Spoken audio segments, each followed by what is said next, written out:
Judging our Dorper and White Dorper show today is Dr. Travis Hoffman. Travis is from Fargo, North Dakota, and he is married, as he says, to his lovely wife, Megan. Travis is the Extension Sheep Specialist and Associate Professor at North Dakota State University and the University of Minnesota. Travis grew up with registered Cordale sheep and completed his bachelor's degree at South Dakota State University, a master's and PhD at Colorado State University. He has coached wool, meats, and livestock judging teams and judged across the country in 30 states.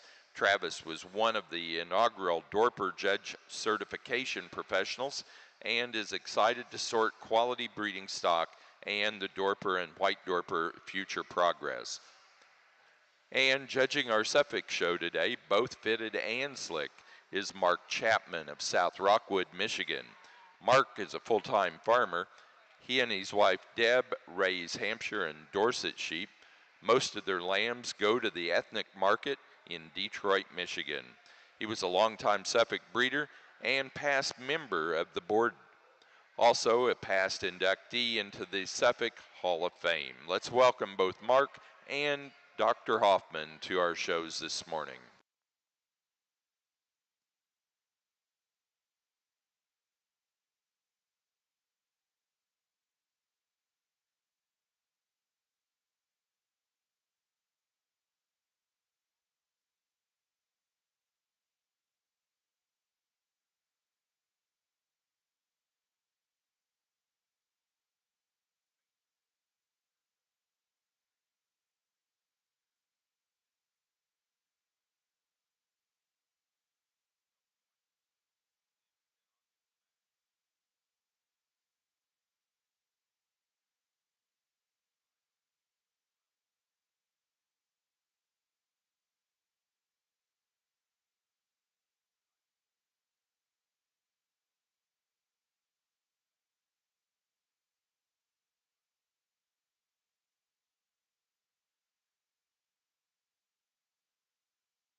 Good morning and welcome to the green chips over here on the Dorper and White Dorper side this morning.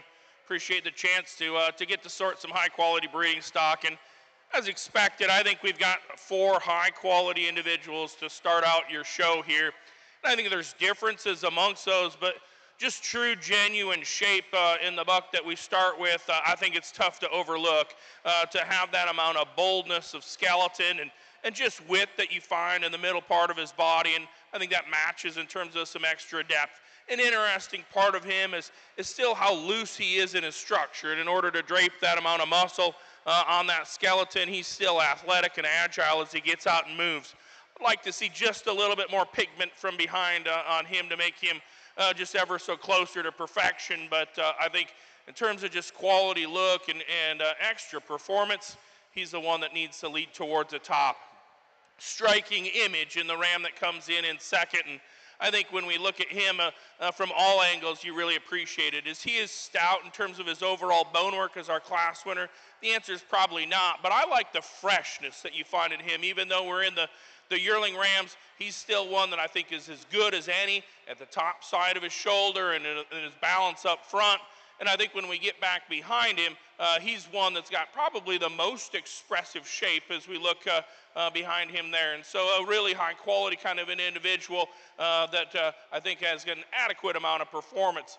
It's still his quality kind of maybe sorts him just a smidge over the big bold dude that comes in next in line in 3. Love just the center body, the depth and the shape, and I think he's big hipped and ended as well. I'd like to see him just a tick darker in terms of his head as he kind of lightens up a little bit there, but he's just so productive. And I think his angles and his top line stays together better than the buck that comes in 4. That guy's got a powerful shape to him. We know that he's just got a burly and productive look. From a skeletal design, his top shape is not as good and correct in how it's built there as we move behind his shoulders. I think he could handle his rear legs just ever so slightly better as we move to the ground in order to make him compete. A nice group here starting us off in the Dorper division. Let's give them a quick round of applause for your first 4.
Okay, leading off the Suffolk show here with our slick shorn yearling rams, and I think really a good class, a lot of quality in these 3 rams we see out here to start the show off with. Some differences a little bit as far as type and kind and structure, but 3 really good, sound, practical kind of sheep. The ram we're starting off with, definitely not the largest outline sheep.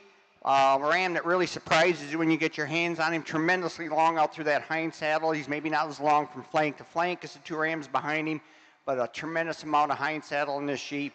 He's really smooth, tremendous amount of muscling, super on his feet and legs, a lot of good bone in him. Really nice structured sheep. The second place ram is a little bigger in his overall outline. He's taller at the top of his shoulder, longer down his top. Excuse me, but not quite as good off those front feet, doesn't track out quite as wide behind as our first place ram, but I like a lot of things about this sheep. Our third ram gives up a little bit of muscle compared to the 2 rams ahead of him. Again, maybe is good down his top, a little high in that loin, wants to break in that loin edge, but really a sheep with a lot of potential, a lot of good things to like about this sheep as far as the size and growth. Thank you.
a really great class to sort here on the Dorper side of the ring, and I think I think it's fun again here on the top side, and I think that there's some similarities in the two pen mates, but in quality build. But I like the buck that I think just has the extra pieces to him. He's not going to be the most rugged one of the group, but man, his skeleton is the best for me. And then I think when you get out and watch him track and move, and I love the correctness that you see in terms of just some extra width to his chest floor, and he's got as much stifle as any as we get back behind him. I think he could be just a smidge, just kind of overall bolder and just wider in terms of how his forerib is designed. But I think in terms of if you look at him in relation to calling him fresh and youthful, he's got the most correct pieces for me. The one that comes into the 2 spot, I think, has some nice advantages as well. And I like the upfrontedness and the look at the top side of his shoulder. And I think he just progressively widens to his loin and his hip. I think when we read him in motion, maybe not quite as athletic, maybe just a tick straighter, and how his hip is and hock and pasture in his design, maybe just a tick pinch right there behind his forerib in comparison to the stud buck that beat him on the top side of this class. Really rugged dude comes in next in line in 3. And I like the looseness of structure that you see in him as he gets out and athletically moves around the ring. I think his balance up front isn't nearly as elegant and as attractive as the 2 that pass him in this lineup, but a good, just productive and functional kind that beat a lot of good ones in this particular class. As bold-made as any and as soggy-bodied as the one that comes next in line in 4. Just a really productive individual. I think his skeleton needs to be better in his shoulder and up front and his neck and how he's kind of designed up there in order to match the ones that we've got in front of him. But just a tremendous buck in terms of a product and meat animal kind of a shape in him. And when we think about it, even from a seed stock and yet a commercial standpoint, there's a lot of doability and a lot of good and functionality in that kind, a good kind of an individual. It's still a close decision there between 4 and 5, and I guess I opted for the productivity, but I know some would switch this. Number 5 sheep's got that extra balance and silhouette and look to him that you really appreciate. Just so up-fronted and so attractive, and in relation to the ones that we've got out here, I just like to see him a tick more rugged and just a little stouter through the middle part of his body and match up. But I appreciate his freshness, his straightness of lines and levelness is top-notch. Great group of individuals there, just some of them towards the top end, but nice functional ones all the way through.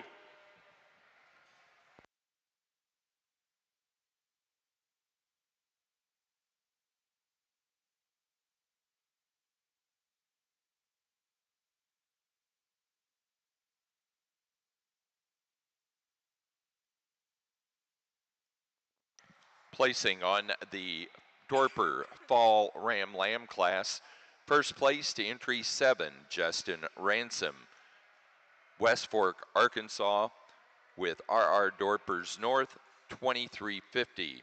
Second place to entry number 16, Justin Ransom, West Fork, Arkansas, with R.R. Dorpers North, 2399. Third place to entry 15, Vivian Stephenson, Mooresville, North Carolina. Fourth place to entry 9, Rudy Beneke, Shelbyville, Kentucky. Fifth place to entry 2, H. Livestock, Nowata, Oklahoma. Sixth place to 11, Lobdell Dorpers, Freeport, Illinois. 7 to entry number 1, Dan Ryan, Pana, Illinois. Eighth place to 14, Vivian Stephenson, Mooresville, North Carolina. 9 to 13, Narrow Gate Farms, Smithville, Tennessee. And 10 to entry 10, Narrow Gate Farms, Smithville, Tennessee.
senior champion ram here on your Dorper division. And again, I don't think that there's too much to discuss with them. I think that there's a lot of quality in all of those. I think the yearling ram has gotten the extra stoutness of build and just ruggedness in terms of feet and bone structure, like his body shape and type. But I think he won that class relatively nicely. I think when we move to the fall bucks, I think there's some also unique pieces in terms of actually making that decision between the two. I opted for the one that I thought was just a tick more correct in his skeleton all the way around. And I think when we look at him, again, I think there's a tremendous amount of future. I think he's presented just really freshly right now. And I think in terms of just the design and how he's looked, that one's got some unmatched pieces. Ladies and gentlemen, I'm going to stay with the fall ram. That's going to be our champion. I think he's the best. Congratulations. We're going to move to the big stout yearling for reserve. Good job.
In our Suffolk fitted yearling ram class, I think another nice group of sheep all the way down the line.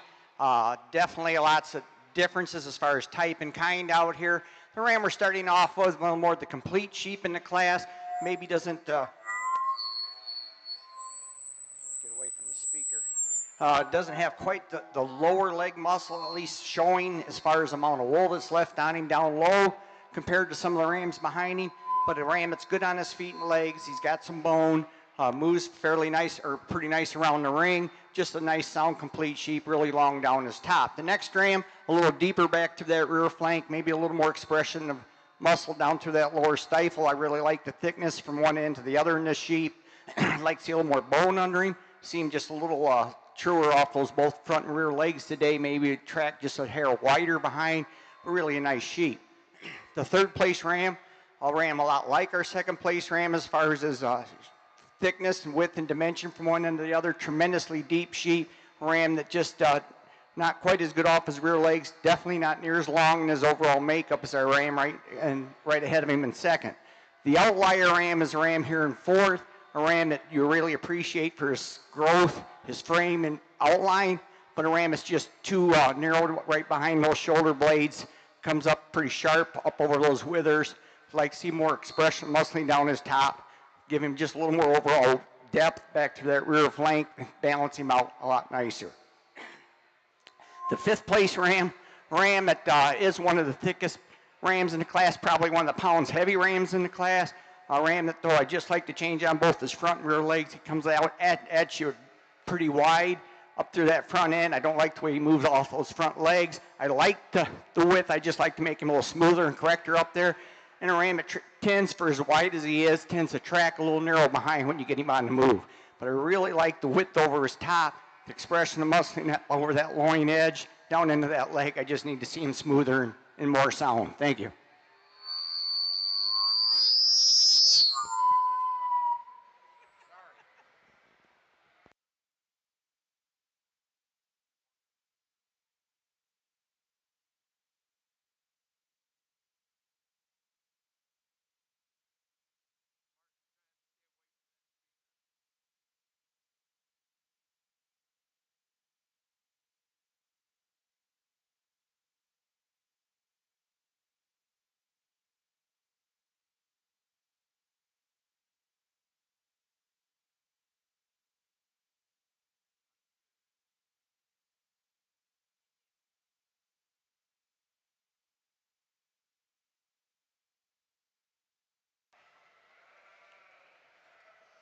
We move on to our buck lambs over here on our Dorper side of the ring, and I think that there's just an interesting decision. These are pen mates that come out here, and I guess the judge can argue either way, and I don't think you can be too wrong. You just got to determine where your priorities are, and I'm more comfortable putting the priorities on the big stout dude here. I think he's no doubt just square in terms of his rib cage and just a lot better in terms of his stifle. And I think the big decision maker for me is I prefer his rear leg set as well, just ever so slightly over the pen mate. I know that some can argue that the more attractive fronted buck comes into the 2 spot, and I certainly would agree with that. And if you want to change that, that's okay. I just like to change him up as we get on the move on kind of his rear leg design and placement there. But a good kind of a pair there, I opt for the extra production and look and just power that we find in your class winner.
excuse me, our slick shoring ram lamb class.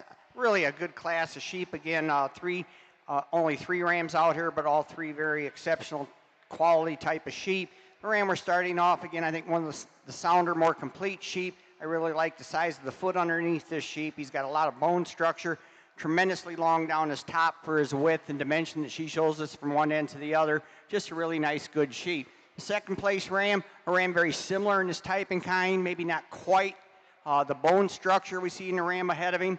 And we get back on him when we analyze him, maybe not quite as long in his overall makeup as our first place ram, but tremendous hip structure in this sheep. He's really flat and level out there. He shows us a lot of muscling down in that stifle region. Really good sheep in his own right. The next ram, I'd like to change him off those rear legs. He wants to open up in those hocks just a little bit when he's standing there. I'd like to change the color of his fleece, but tremendous length, a lot of growth in this sheep. Probably the biggest outlining sheep in the class, just not quite as sound as the two ahead of him. Thank you.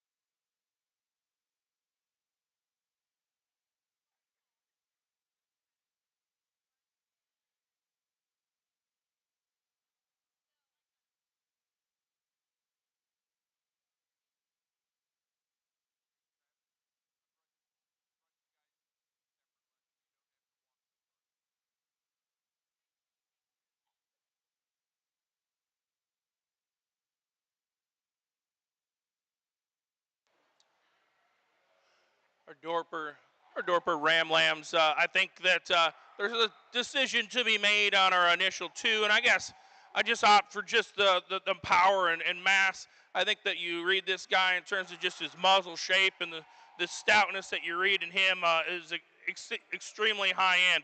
I think in order to make him more competitive is he needs to be better in terms of his need to pass through into ground up front, and I think that would make him an exquisite dude if he could just be a little bit shinier right there. But I think when you look at him in just true mass and just power, you have to appreciate that kind. I think, again, the skeleton and the front end design is what makes it close because that advantage goes to the buck that comes in the two spot. I love the look and just the extra amount of length of side that you find in him. I think he's got a great future as well as he's certainly the one that looks the fresh and youthful piece out here in this particular trio. One that comes in three, I think, is just a tick bolder than the one that's right in front of him. I think in terms of design, he comes a little bit more piecey as he gets out and watches and kind of gets a little higher in his loin and consequently not as good in his overall top line. But I think a good individual that's got some extra length, so different pieces of the puzzle that we find in this one, some advantages here and there. Good job.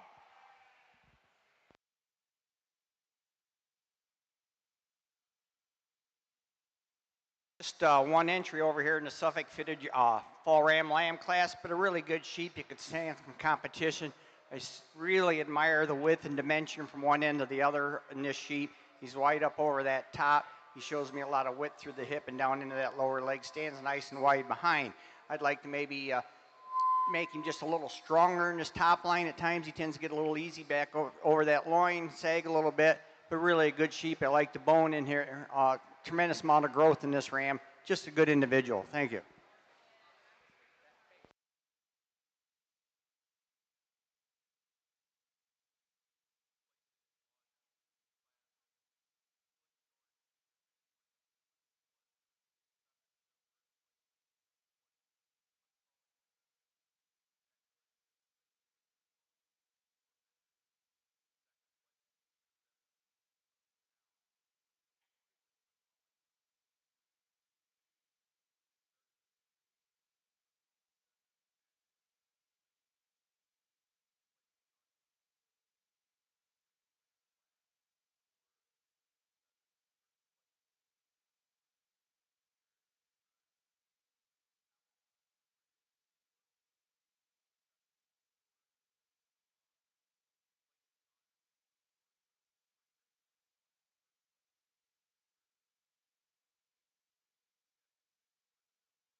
Again, just one entry over here in Suffolk Show in our late fall Ram Lamb slick shoring class, but really a good individual. I really admire him for his straightness, his correctness of lines.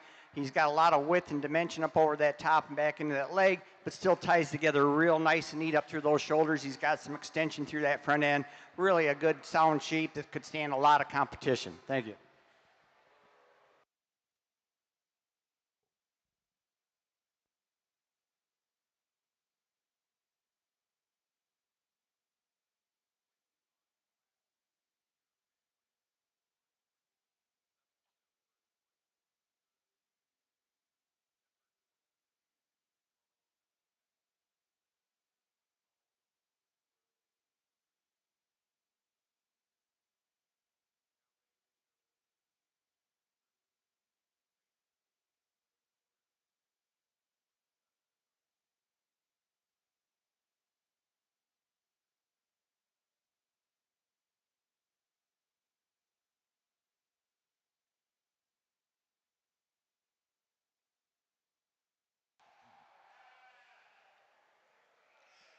In our junior champion division, I think plenty of differences amongst these, and in fact, we had quite a bit of just integrity and continuity of quality in that fall buck class.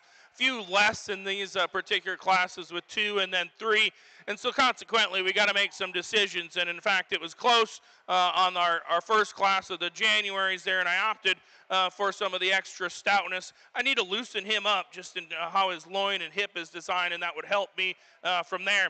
And then we had to make a decision on both ends of the spectrum of one that's got some extra stoutness and needs to be better up front, and then one that's awesome up front and preferably would be better as we get back behind him. But I think in terms of just skeletal quality amongst those two, I think that they're just a little bit better. I think that they're very different, and so consequently with a small number in our junior division, our champion and reserve in this particular part aren't going to look a whole lot alike, but we're going to use the ones with the most quality pieces. The one that wins that February class has got that extra amount of stifle and just so dimensional and representative of our door proportion of the industry, and then we've got that extra one with that shiny silhouette that comes back behind him. Ladies and gentlemen, if you kindly would, let's put your hands together for the February class. That's where we're coming for our champion and reserve rosettes. Good job.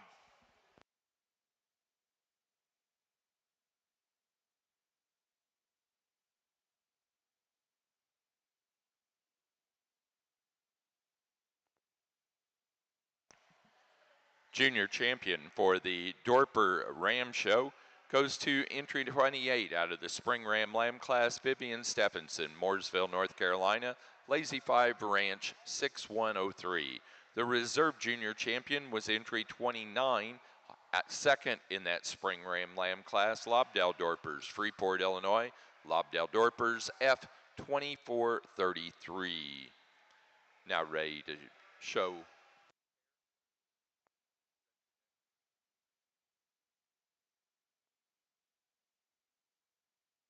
Now ready for pair of Ram Lambs.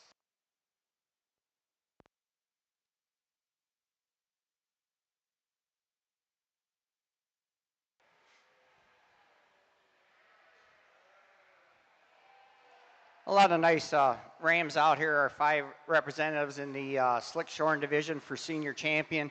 I think some sheep that all have a lot of traits and characteristics that are very similar. They've got some muscling. When you look up over their tops, they show some width and down that top line back over the loin edge and into their hips. They're good on their feet and legs. They have anywhere from adequate to tremendous amount of bone under them. I really like all these sheep. The ram I'm going to use for senior champion is our late fall Ram Lamb. I really like the dimension it gives me back over that rib cage and back into that hip, and still has that nice extension, that clean front end, really good off those feet and legs when he travels. For reserve senior, we're going to go with our early fall Ram Lamb. Thank you.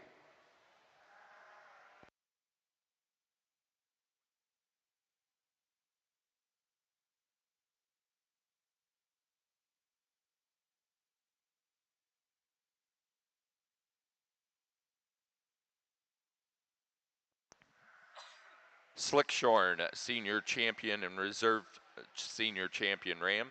The senior champion Ram went to our Class 2 Senior or Slickshorn Senior Ram Lambs, entry number 22, Macaulay Suffolk at Glen, Pennsylvania, with Macaulay 6423.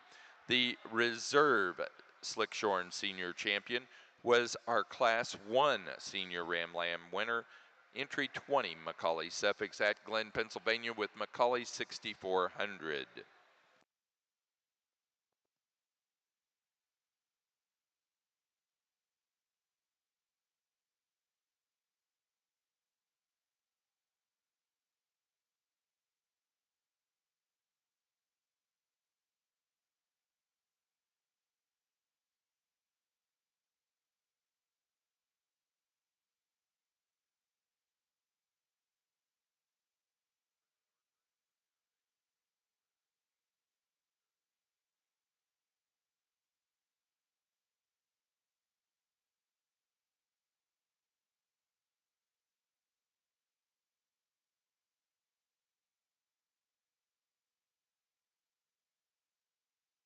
Placing on the Dorper Pair Ram Lamb class, first place to Lobdell Dorpers, Freeport, Illinois. Second to Narrowgate Farms, Smithville, Tennessee. Third to Vivian Stephenson, Mooresville, North Carolina.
We got three really nice representatives in the fitted show out here for our senior champion. I think some Rams that have some essentials as far as what the Suffolk breed is known for. They have some frames, some scale, some growth. They're standing on good bone for the most part. Some Rams that have some length down their tops, some muscle definition when you get your hands up over on their tops. A really nice headed ram here in our fall ram lamb. Two big framed outline rams and our yearling rams. We're going to go with our yearling ram for senior champion. I think he's just a little sounder off those back legs today, a little stronger down his top, a little shorter fleece than what we're seeing in our senior ram lamb, and so we're handling and seeing a lot more real muscle in this sheep down his top. For reserve senior, we're going to go with our fall ram lamb for reserve senior. Thank you.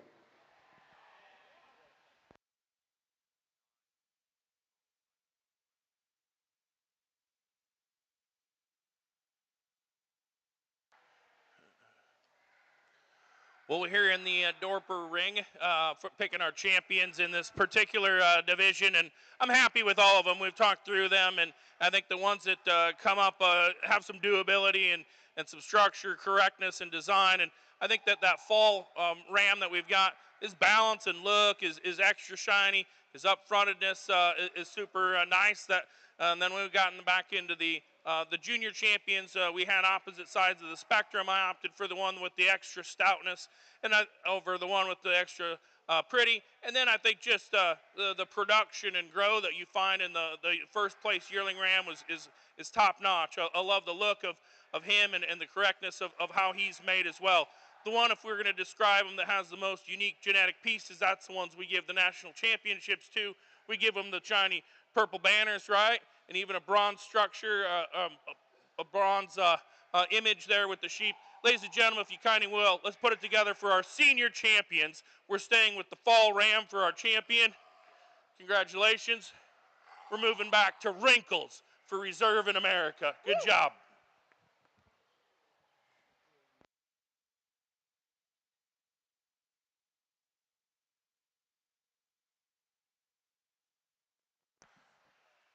For our Suffolk ring, our fitted senior champion and reserve senior champion. Our senior champion went to entry 9 out of the fitted yearling ram class. Randy Dombeck, Ivanhoe, Minnesota, with Dombeck family, 3933. The reserve senior champion came from the fitted senior ram lamb class, entry 21, Eric Bruns, Palatine Bridge, New York, with EB suffix 469. The grand champion Dorper ram came from the senior ram lamb class. It was our senior champion, entry 7, Justin Ransom, West Fork, Arkansas, RR Dorpers North, 2350. The reserve grand champion ram came from our yearling class, our reserve senior champion ram, Lobdell Dorpers, Freeport, Illinois, Lobdell Dorpers F, 2310.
NAILE is interesting a class as we can have in these yearling ewes up here, and I think maybe we have even another class of yearling ewes, and so some decisions to be made in your initial trio that you can make some picks here and there.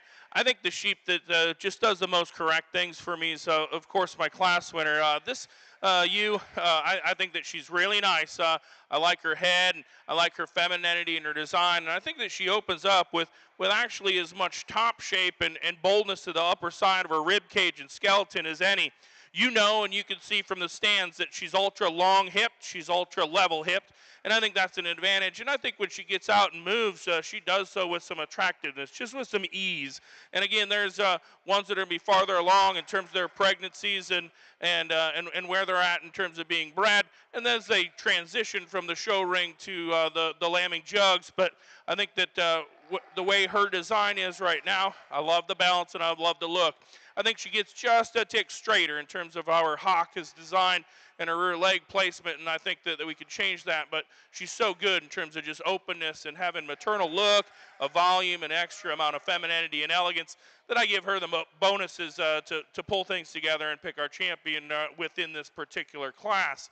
I think there's still a decision to be made, and I guess I find the more unique pieces and the one that comes in two.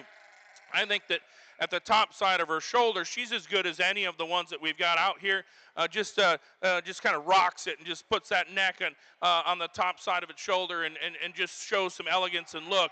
Additionally, she's big pinned, and I like that about her. She's not quite as long-sided as either of the ones that are on either side of her, but I love just the shape and design, and in particular as we get back behind her in the rear three-quarter view, her angles and the amount of stifle that she has relative to still getting some attractiveness and athleticism as she moves, I think just balances quite nicely.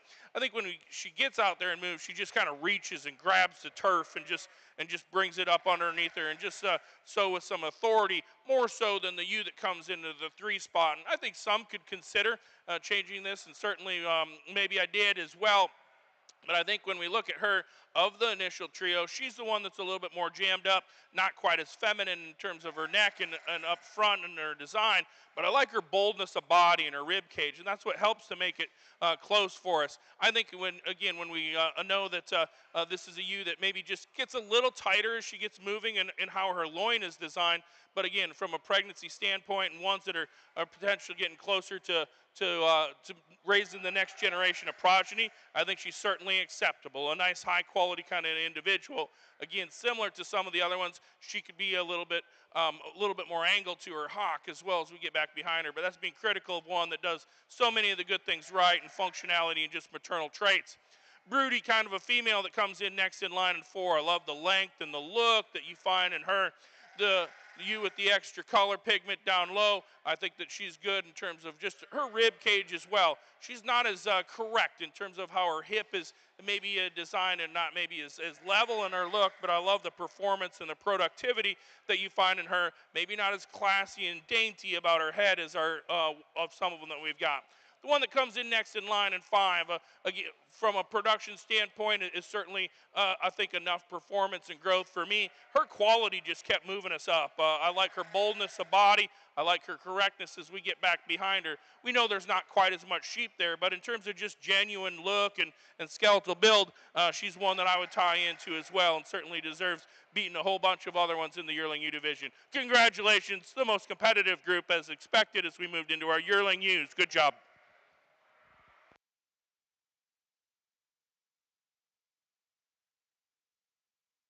In our slick shorn January ram lamb class over here in the Suffolk side, I think we're starting out with a ram that's definitely, you could call him the outlier of the group. He's easily the largest frame, biggest outline sheep in the class, tremendously tall up at the top of his shoulder. He's really long down that top line out through that hip.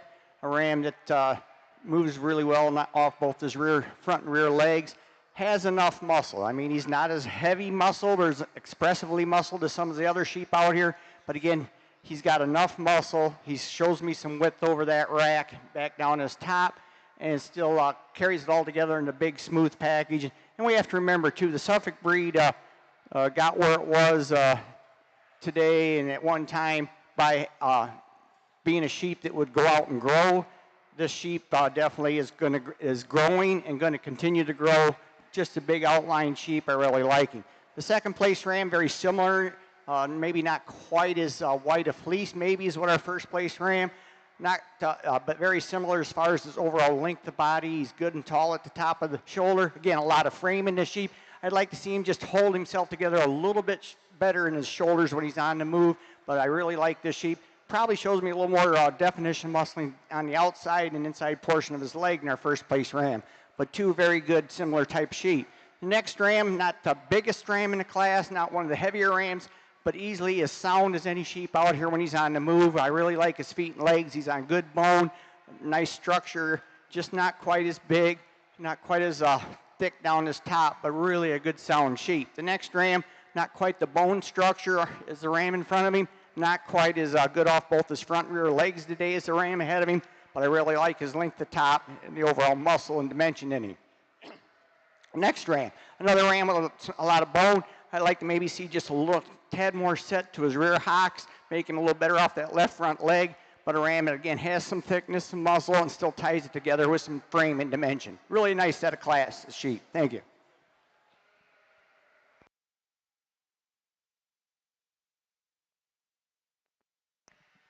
Placing on the Dorper class of senior yearling ewes, first place to entry 41, Vivian Stephenson, Mooresville, North Carolina, with Lazy 5 Ranch 5525. Second place to entry 44, Riley Bigner, Prairie Grove, Arkansas, with RR Dorpers 2315. Third place to entry 3, Dan Ryan, Pana, Illinois. Fourth place to entry 38, Lobdell Dorpers, Freeport, Illinois. 5 to entry 42, Narrowgate Farm, Smithville, Tennessee. 6 to entry 4, Dan Ryan, Pana, Illinois. 7 to entry 39, Lobdell Dorpers, Freeport, Illinois. 8th place to entry number 47, Vivian Stephenson, Mooresville, North Carolina. 9 to entry number 40, Narrowgate Farm, Smithville, Tennessee, and 10 to Blake Huff, Pomfret Center, Connecticut.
Placing on the Slick Shorn class of January Ram Lambs for our Suffolk show.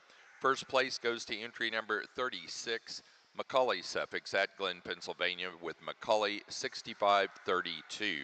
Second place to entry number 30, Cooper Leininger, Akron, Indiana, with Slack 4151. Third place to 32, McCully Suffolks at Glen, Pennsylvania. 4 to entry 31, Krafka Harkiam Suffolks of Montezuma, Iowa. 5 to entry 33, Raisa Zielinski, Brookings, South Dakota. 6th place to entry number 29, Krafka Harkima Suffolk's of Montezuma, Iowa. 7th place to 40, Bo Howe, Danforth, Illinois. 8th place to 34, Claire Ford, West Lafayette, Indiana. And 9 to 38, Paige Minter, Brooke, Indiana.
I think a yearling U class that comes together a little easier than the last class in the senior yearlings, because there's one that's just got some of the extra completeness of pieces here to start out our class. This one I like a lot in terms of just her femininity. When we look at her, just her head, and just I think just nifty and attractive from there. And I think she opens up just with a maternal look and a maternal sweep to her rib. When we get back behind her, I think that she's more than adequate in the amount of muscularity that she has. She's big pinned, she's wide based, and I think she's corrected how she's designed. And so I think she does the unique piece as well of still having that smooth feminine muscle pattern and yet some openness and just a productivity kind of a look. I think more of the decision comes between 2 and 3, and I guess the more that I look at the number 2 sheep, the more I realize that this one's got just a whole bunch of good to her. When you get up and handle her and look in the top side of her skeleton, her loin is as big as anything that we've got in this particular class.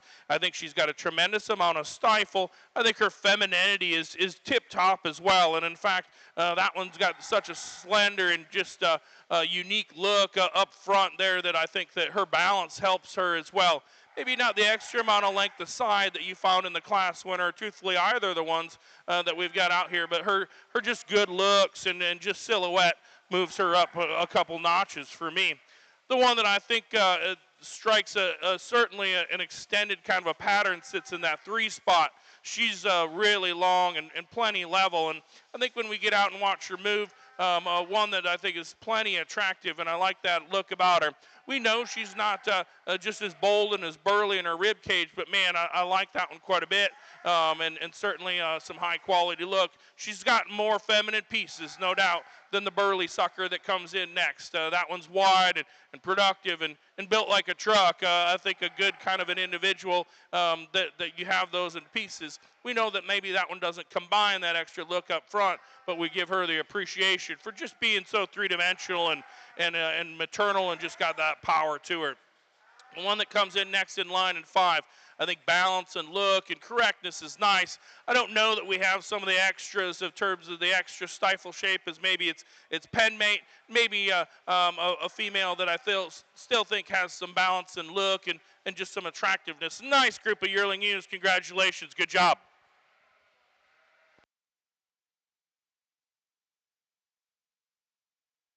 Slick Shorn January Ram class fitted January Ram Lamb class in the Suffolk show. We're starting off with a ram I think is one of the more complete sheep in the class. He's pretty straight down his top. I'd like to maybe strengthen him just a little bit right behind those shoulder blades to level him out just a tad more, but he moves pretty good off those feet and legs.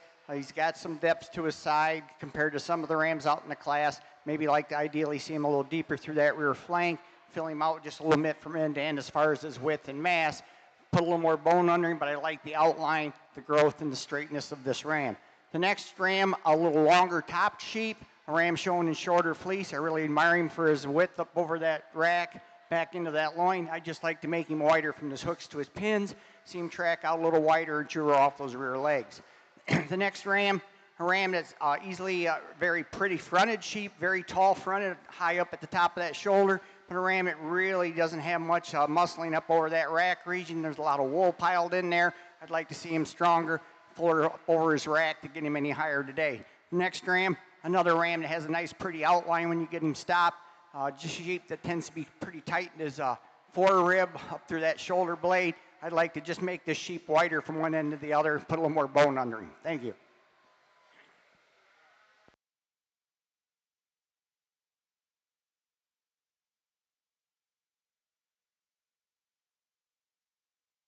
Placing on the junior yearling U class for the Dorpers, first place goes to entry number 48, Meyer Lambert, Laclede, Missouri, with Uptown Farms 1403. Second place to 53, Rudy Beneke, Shelbyville, Kentucky, with Lazy Pie Branch 5559. Third place to 50, Lobdell Dorpers, Freeport, Illinois. 4 to 49, Lobdell Dorpers, Freeport, Illinois. 5 to entry 54, Rudy Beneke, Shelbyville, Kentucky. 6 to 55, McKinley Settle, Mooresville, North Carolina. 7 to 56, Vivian Stephenson, Mooresville, North Carolina. 8th place to entry number 51, Vivian Stephenson, Mooresville, North Carolina. And 9 to 52, Taylor Graves, Danville, Kentucky. Placing on the fitted January Ram Lamb class for the Suffolk Show, first to entry 41, Joey Slack, Lake Geneva, Wisconsin, with DVMS D2401. Second place to 42, Lindy Peterson, Lemon, South Dakota, with Cousins suffix 24101. Third to 43, Ruthie Bivens, Manhattan, Illinois. And 4 to 45, Felicity and Austin Groves, Pinckney, Michigan.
Placing on the Dorper pair of yearling U class, first place to entry 64, Vivian Stephenson, Mooresville, North Carolina. Second to Dan Ryan, Pana, Illinois. Third place to 62, Rudy Beneke, Shelbyville, Kentucky. 4 to 61, Lobdell Dorpers, Freeport, Illinois. And 5 to Narrow Gate Farm, Smithville, Tennessee.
Over here in the Suffolk side in our slick shorn ram lamb class, I think we've got a ram that really comes to the top pretty easily.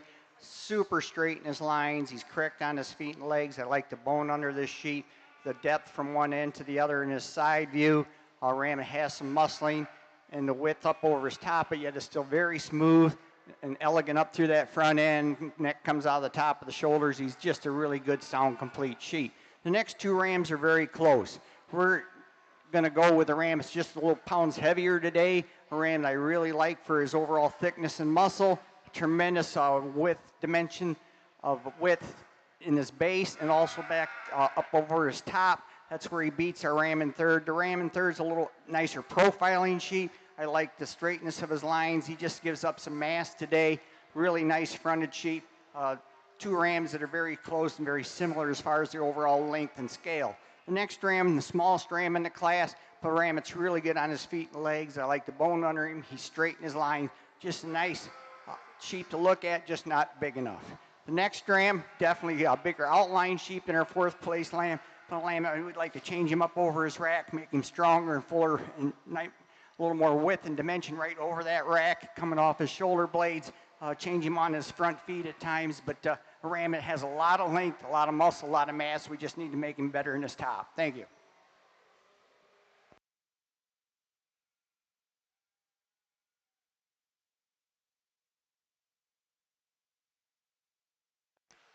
Placing on the February Slick Shorn Ram Lamb class for the Suffolk show.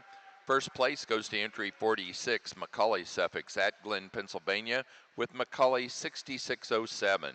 Second place to 49, Cooper Leininger, Akron, Indiana, with Slack 4286. Third to entry number 48, Raisa Zielinski, Brookings, South Dakota, 4 to 54. McCully Suffolks at Glen, Pennsylvania. 5 to entry 55, Karen Fair, Mooresville, North Carolina. Sixth place to entry 47, Luke Letman, Waterloo, Illinois. And 7 to 51, Clayton Heisey, Lebanon, Pennsylvania.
Our fitted Suffolk Ram Lamb class, we just have the two entries out here. A nice pair of rams to stand back and look at and represent the breed here. They definitely have grown very well. I like their size and scale, overall dimension from one end to the other.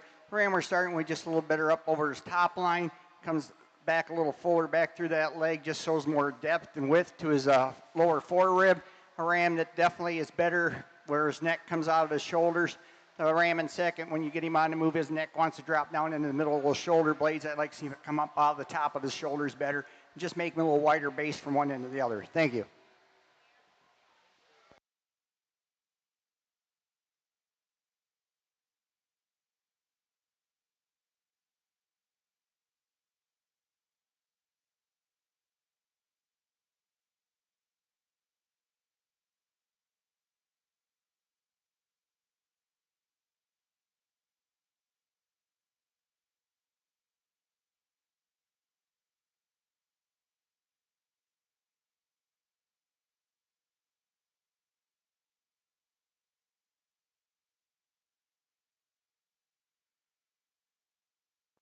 Placing on the fitted February Ram Lamb class for the Suffolk's first place to entry 57, Lindy Peterson, Lemon, South Dakota with Cousins Suffolk's 24170. Second place to entry 59, Felicity and Austin Groves, Pinckney, Michigan with Van Grow Livestock VGRL 1362.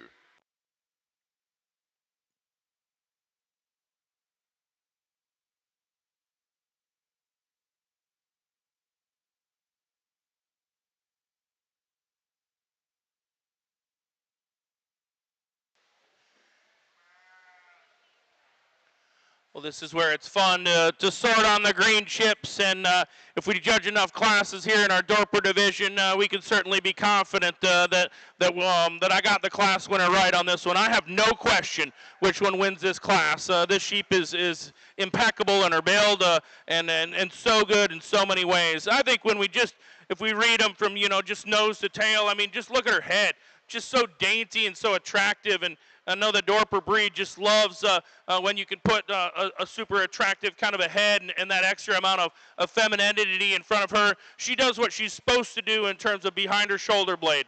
That one's opens up great in terms of her midsection. She's got a nice sweep and good in terms of her underline quality. She's got extra amount of length aside, and some might say there might be longer ones, but it's because she proportions so good. She's long, and she's long-hipped as well, and she's got the extra amount of mass. I didn't question which one the class winner was. This one's easy. That's a smoke show. The one that comes in the 2 spot, I think reads with a whole bunch of freshness. This one's top side of her body is great. Love the rack design. Love the hip shape. Just fresh and youthful in how she's designed. I think as she continues to move on, that's going to be one that's highly, highly competitive. Great genetic pieces in that one, and I think that she needs to be at the top end as well. Then we've got 3, 4, and 5 that you got to sort between, and I think they're all productive. I think that we can look at them. The one that's got the most openness in the top side of her body comes into the 3 spot. She kind of flattens up a little bit as we get down behind her from her leg design, but I think that she's got a lot of length, just a whole bunch of production and performance and good look to her as well. The one that comes in next, I like this one in terms of how she is in her hide as well. One that you can tell has an adequate amount of hair covering. I think she's feminine. I don't know that she's quite as bold as some of them, but a nice kind of designed one. I still think she's just a little bit wider pinned. I think she's a little wider base as we get back behind her than the one that comes in the 5 spot. That one's got some neat pieces, and in fact, I like the femininity and look that you find in her. We just need to see her just a little bit more genuine in terms of her muscle shape, but great look of 5 of them. Super, super nice, high-quality individuals there along the way. If you kindly would, these people came to Louisville, America. Let's reward them with a kind of applause. Good job. Nice class. Placing on the Dorper Early Fall Ewe Lamb class, first place to entry 66, Jesus Zermino, Stevenson, California. Second place to entry 72, Riley Bigner, Prairie Grove, Arkansas, with RR Dorpers 2387, 3 to 73, Lobdell Dorpers, Freeport, Illinois. 4, entry 8, Dan Ryan, Pana, Illinois. Fifth place to 67, Meyer Lambert, Laclede, Missouri. Sixth place to entry number 75, Narrowgate Farms, Smithville, Tennessee. 7 to entry 9, Dan Ryan, Pana, Illinois. 8 to 74, Caleb Mahan, Huntsville, Arkansas. 9th place to 70, Vivian Stephenson, Mooresville, North Carolina. And 10th place to 71, Vivian Stephenson.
We didn't need to take the extra lap there, and we'll give the bonus to efficiency because this sorts quite nicely.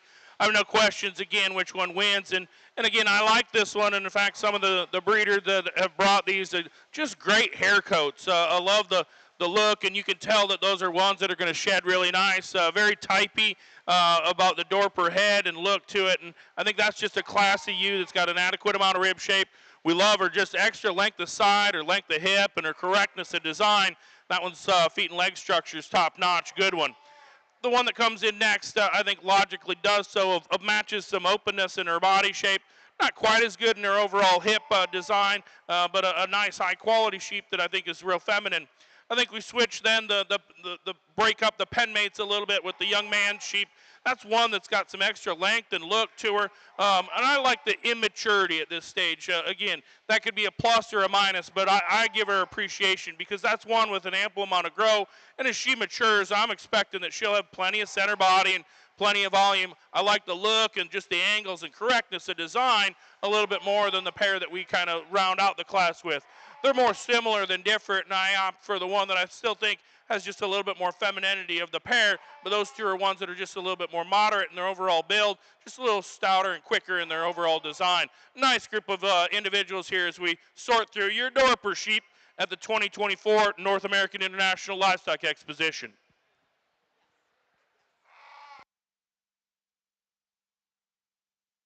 In our March slick shorn ram lamb class, I think we got a ram to lead off the class with. It's one of the two big outline sheep in the class, is one of the largest frame sheep, but out here I really like him up through his front end. He's got some height, and yet you still see that muscle and definition that we're looking for, especially in these slick shorn sheep down his top. Nice full leg when you get behind him, a ram that has good bone. Perhaps I would change him off those rear legs just a tad compared to a couple of other rams in the class, but he's got so much length, so much mass and size advantage over the next two rams that he wins the class, I think, fairly easily.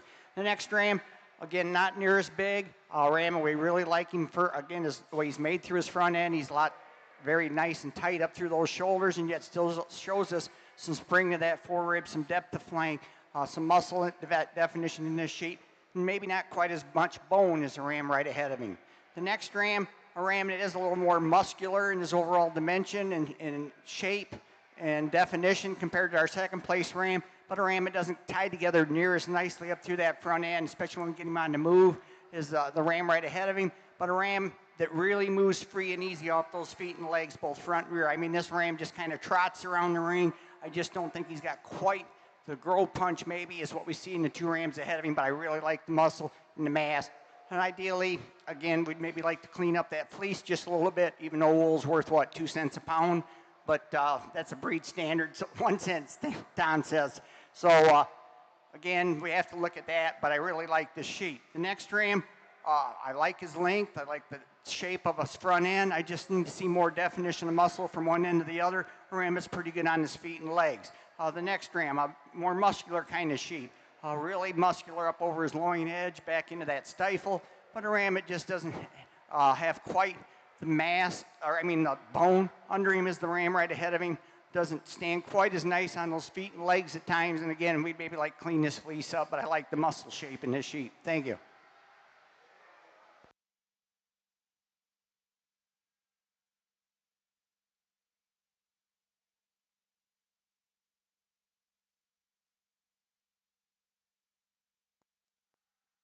Placing on the late fall ewe lamb class for the Dorpers, first place goes to entry 79, Vivian Stephenson, Mooresville, North Carolina, with Lazy 5 Ranch, 5645.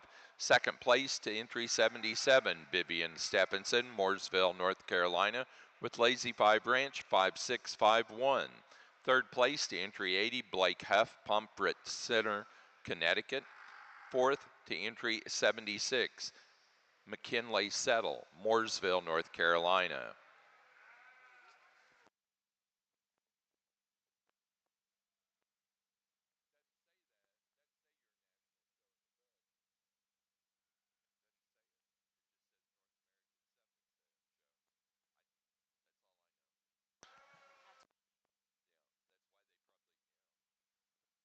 Placing on the Slickshorn March and Later Ram Lamb class, first for the Suffolks, first place to 64, Claire Ford, West Lafayette, Indiana, with Russell Sheep Company 2481. Second to 63, McCully Suffolks at Glen, Pennsylvania, with McCully 6706. Third place to 65, Cooper Leininger, Akron, Indiana. 4 to 69, Karen Fair, Mooresville, North Carolina. 5 to 68, University of Idaho Sheep Center, Moscow, Idaho. Sixth place to 62, Karen Fair, Mooresville, North Carolina. And 7 to 66, Hudson Hortz, Zephyr, Texas.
Well, welcome and enjoying our championship drive here on our Dorper division. I think that there's a whole bunch of nice ones, and I think that there may be some crowd favorites from the stands, and that's okay. I get the chance to provide descriptions amongst those. I think as we look at our late fall, that one's bold built, but she's not nearly as feminine as either of the three other class winners, and so that marks her out. Then we've got the three to truthfully choose from.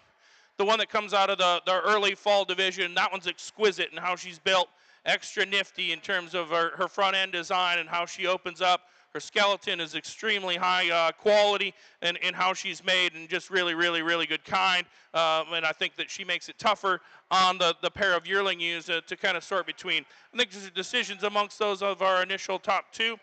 The one that comes with the more speckle hide, I think she's a little bit more refined in dainty in terms of how her neck is designed.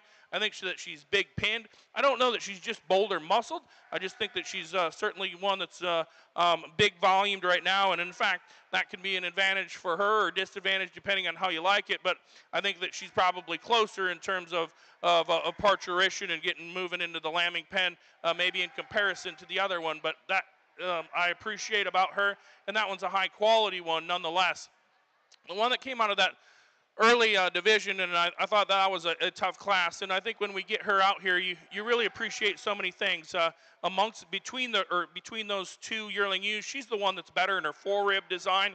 She's also better in terms of how her hip is made, and I think there's an ample amount of muscularity. And in fact, when that one was in class, she got out there and tracks and certainly moves with some athleticism as well. Just a good, productive kind of a female there. And again, close decisions amongst those in the yearling ewes to pick which one we give a pink banner to. I don't have any question which one's getting the purple banner. We're staying right in front here with our ewe lamb. Congratulations on a championship in the senior division. And we're coming up to the front for our reserve. Congratulations on this division. Good job.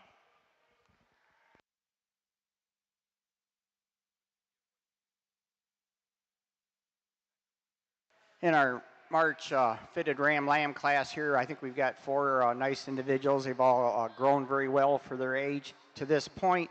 The two rams in first and second are very similar in their type and kind as far as their style, their balance, the way they look, their build up through their front ends.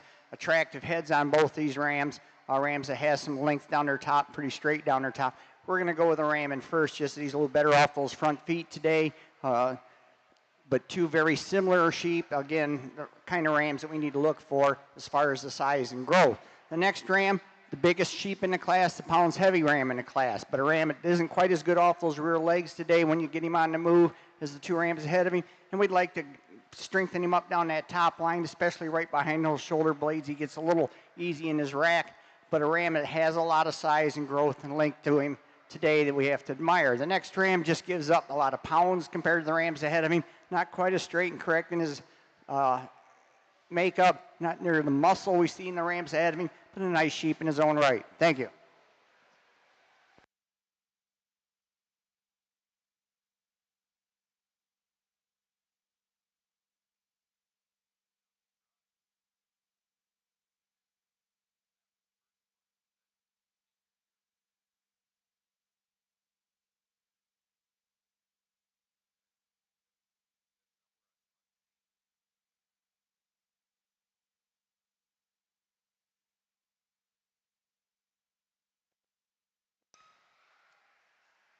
For the Dorpers, our senior champion ewe went to the first place early fall ewe lamb. Entry 66, Jesus Zermino, Stevenson, California, with Zermino Ranch 1435 Gator. Reserve senior champion came out of the senior yearling ewe class. Vivian Stephenson, entry number 41, Mooresville, North Carolina, Lazy 5 Ranch 5525. Placing on the fitted March and later born Ram Lamb class for the Suffolk show. First to entry 72, Joey Slack, Lake Geneva, Wisconsin, with Tom Burke 2468. Second place was 73, Eric Bruns, Palatine Bridge, New York, with EB suffix 474. Third to 77, Lindy Peterson, Lemon, South Dakota, and 4 to 71, Jace Brome, Brillion, Wisconsin.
Placing on the slick-shorn pair of Ram Lambs for our Suffolk show.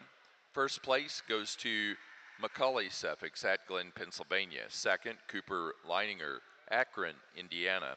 Third place, Claire Ford, West Lafayette, Indiana. And 4, Raisa Zelensky, Brookings, South Dakota.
A fresh and youthful one to start out with, and I think that we've got 3 that are just a little shinier in quality amongst these. This one's so pretty and so attractive, and in how she's designed and made. Feet and leg structure is really nice. I think it's still close between 2 and 3, and I opt for just the looseness as design, and I think an attractive look from the one that comes in 2. I think we can just say, ideally this one will come with more rib and body, but that's to be critical. I'm certainly sliding to the side of I appreciate the immaturity, because this one's extra femininity and like the side is certainly exquisite. That young lady's got a really fun one that's a project here as well. The one that comes in 3, just a little farther along, actually, in her probably maturity pattern. I like that. I also think that of our initial 3, she's the one that's gotten the biggest pin hit shape and width to her. I think that she's not quite as feminine in terms of how she's designed up front, but that sheep is extremely complete. And if somebody wanted to tie into that one's got a lot of high quality breeding pieces. The one that comes in next in line and for the caped ewe, that one's just productively right.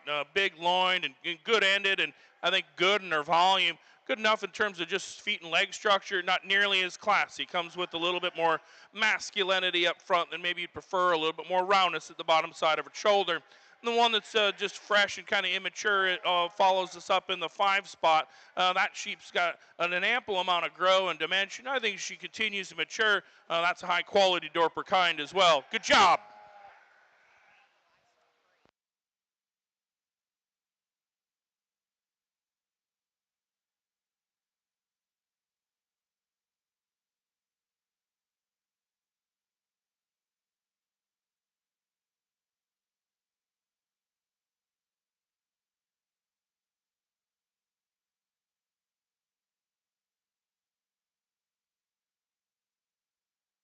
Placing on the Dorper January ewe lamb class. First place goes to entry number 85, Riley Bigner, Prairie Grove, Arkansas, with RR Dorpers 24012. Second place to entry number 11, H Livestock, Nowata, Oklahoma, with H Livestock 2405. Third place to 10, Dan Ryan, Pana, Illinois. Fourth to 88, Vivian Stephenson, Mooresville, North Carolina. 5 to 89, Rudy Beneke, Shelbyville, Kentucky. And 6 to 86, Vivian Stephenson, Mooresville, North Carolina. Placing on the fitted pair of Ram Lambs for the Suffolks.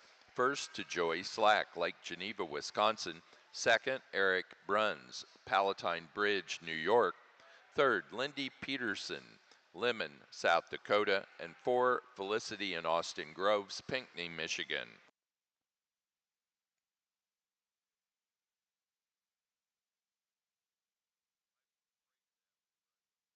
Let's give these Suffolk exhibitors a big round of applause for these junior champion or first and second place ram lambs. I think a really good set of sheep. They're very similar in type and kinds. They've got some length of body. They're well made up through their shoulder blades. They have some mass, some muscle, some dimension, some growth.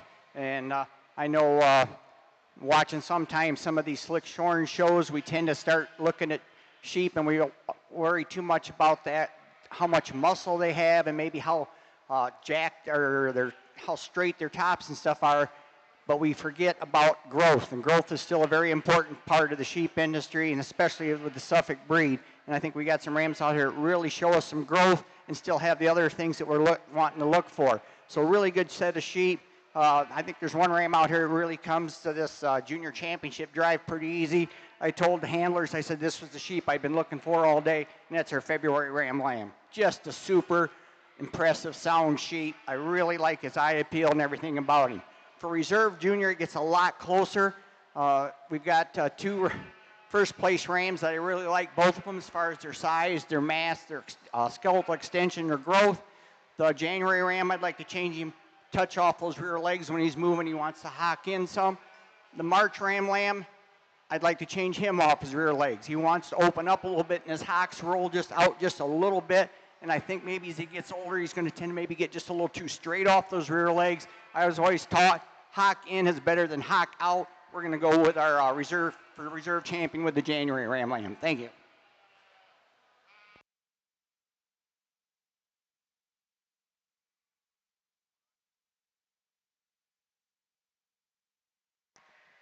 For our Slick Shorn show of Suffolk's, our junior champion went to our class winner of the February Ram Lamb class, entry 46, Macaulay Suffolk's at Glen, Pennsylvania with Macaulay 6607.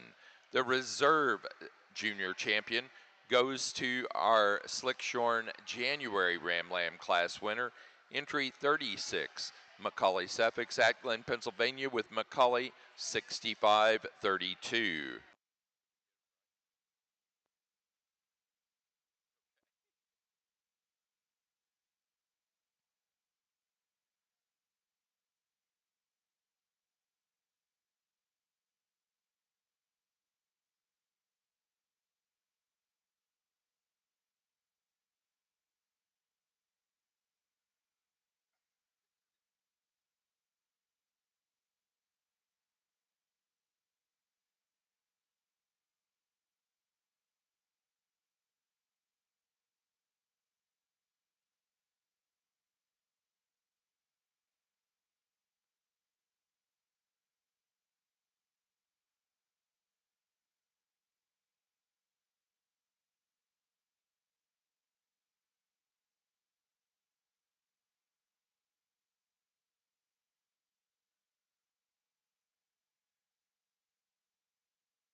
for junior champion in the fitted division, I think it's maybe a little stiffer competition, maybe not quite as obvious as what we saw in the slick division.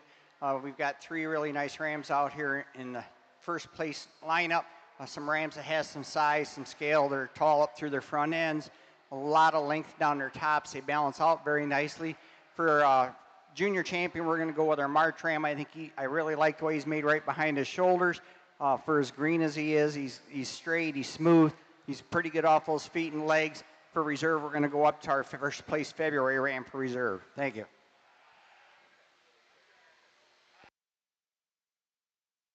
Dorper ewe lambs, and the one that's got just some extras about her and performance and length and I think squareness of loin. I like that one quite nicely. I think this ewe comes with just a little bit extra shoulder and maybe just doesn't have that extra classy look because she's got just a tick more on her breastplate as well. But I think in just production and functionality, a good kind of an individual. It's still close because the one that comes in 2, I think, is a little daintier, a little bit more refined in her feminine features. I think she gets a little tighter as she gets out and tracking and moving and in her top line, and just like to relax her ever so slightly, but that's a close decision amongst those in that top pair.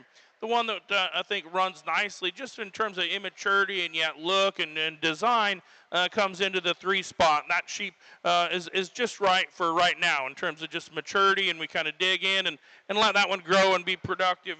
She's going to be high quality. Again, a youthful looking one that comes in next, really attractive, and I think as she continues to get going, we know that one's going to have an ample amount of muscle, and I think she'll be getting that volume as well. The one that comes in next in line has got some look and got some balance to her, and so you have to appreciate that. And in fact, in terms of just body shape and design, you can roll her a long ways. She needs to be sounder in her feet and leg structure. She gets a little softer in her pasterns as we get back behind her, and we'd just like to see her better from that design. A nice group of individuals. Thanks for bringing them out here for me to evaluate. Good luck as these mature, and you can add them into your own flock.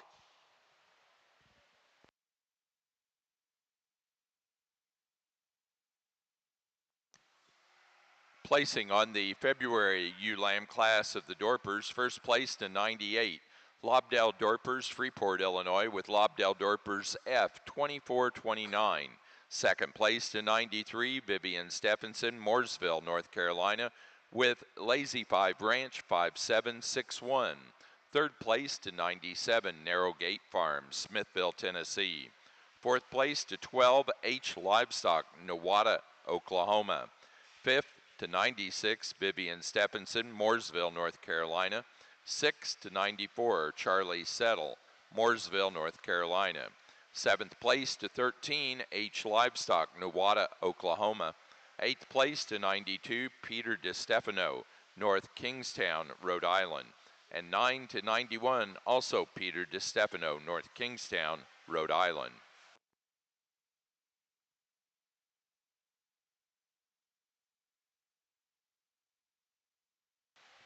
Again, let's give these exhibitors a big round of applause. I think we've had a really nice slick ram show today, and a lot of good sheep to look at. Again, we're looking for structure, we're looking for muscle, bone with the wool off them. You can see what you get.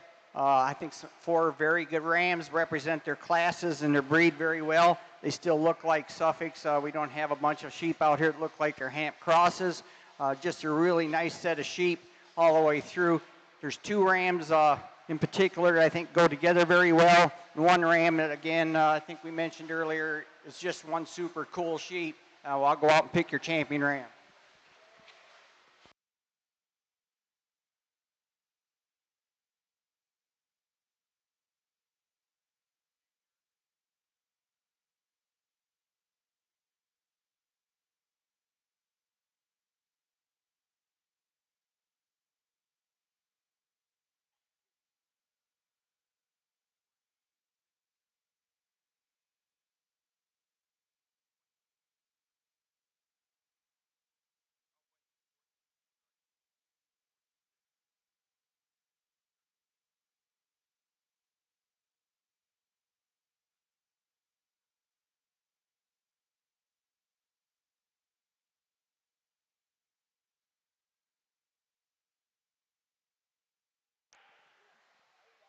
In our fitted junior drive, our junior champion went to our fitted March and later Ram Lamb, Joey Slack, Lake Geneva, Wisconsin, with Tom Burke 2468, entry 72.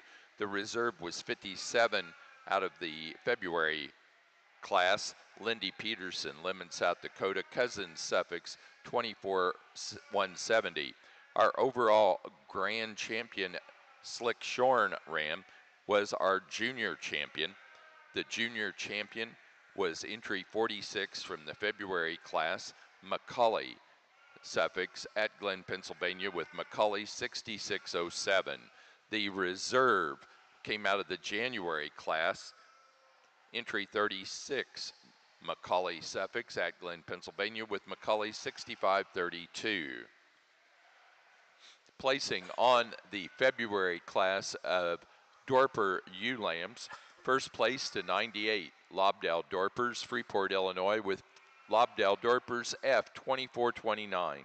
Second place to entry 93, Vivian Stephenson, Lazy 5 Ranch 5761, Mooresville, North Carolina.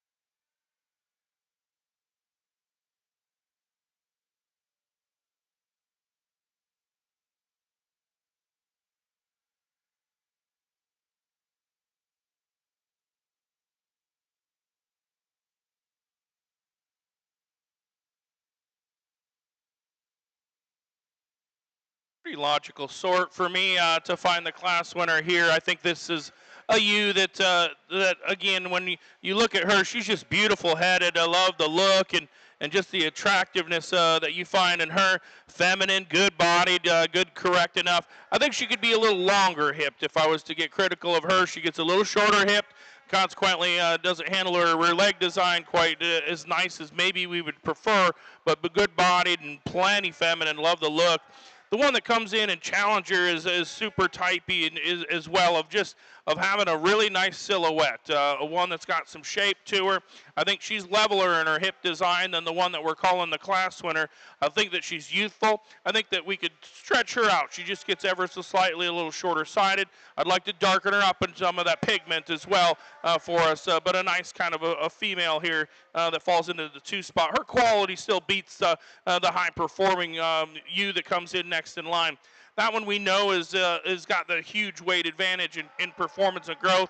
I don't think she does so with as much class and look. She's getting more protruded there in her chest floor and breastplate. She gets flatter in her overall muscle pattern. We just like to make her a little bit more correct in terms of just some extra look as we get back behind her, but a performance-driven one nonetheless. You still have to appreciate her, and then the one that comes in and next in line in the 4, and she's fresh and green and on a different probably nutritional plane, but I think her balance and look is quite nicely, and her immaturity is nice. Her skeletal design allows her to beat the one that we're calling in the 5 spot. That one's shoulder needs to be redesigned, and consequently she's not as good in her forerib. There's plenty of good pieces to that one, but skeletally I just like to see her just a little shinier in how she's made. But a nice group of individuals. Good job here as we move through our Dorper ewe lambs.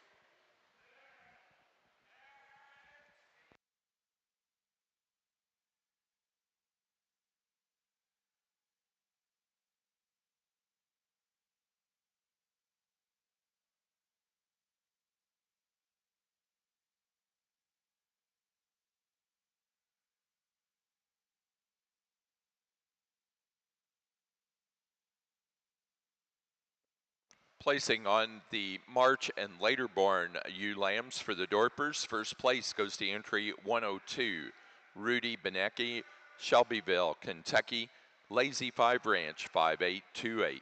Second place to entry 14, H Livestock, Nowata, Oklahoma, with H Livestock 2416. Third to 100, Lobdell Dorpers, Freeport, Illinois. Fourth to 106, Narrow Gate Farm, Smithville, Tennessee, and 5 to 104 Vivian Stephenson, Mooresville, North Carolina.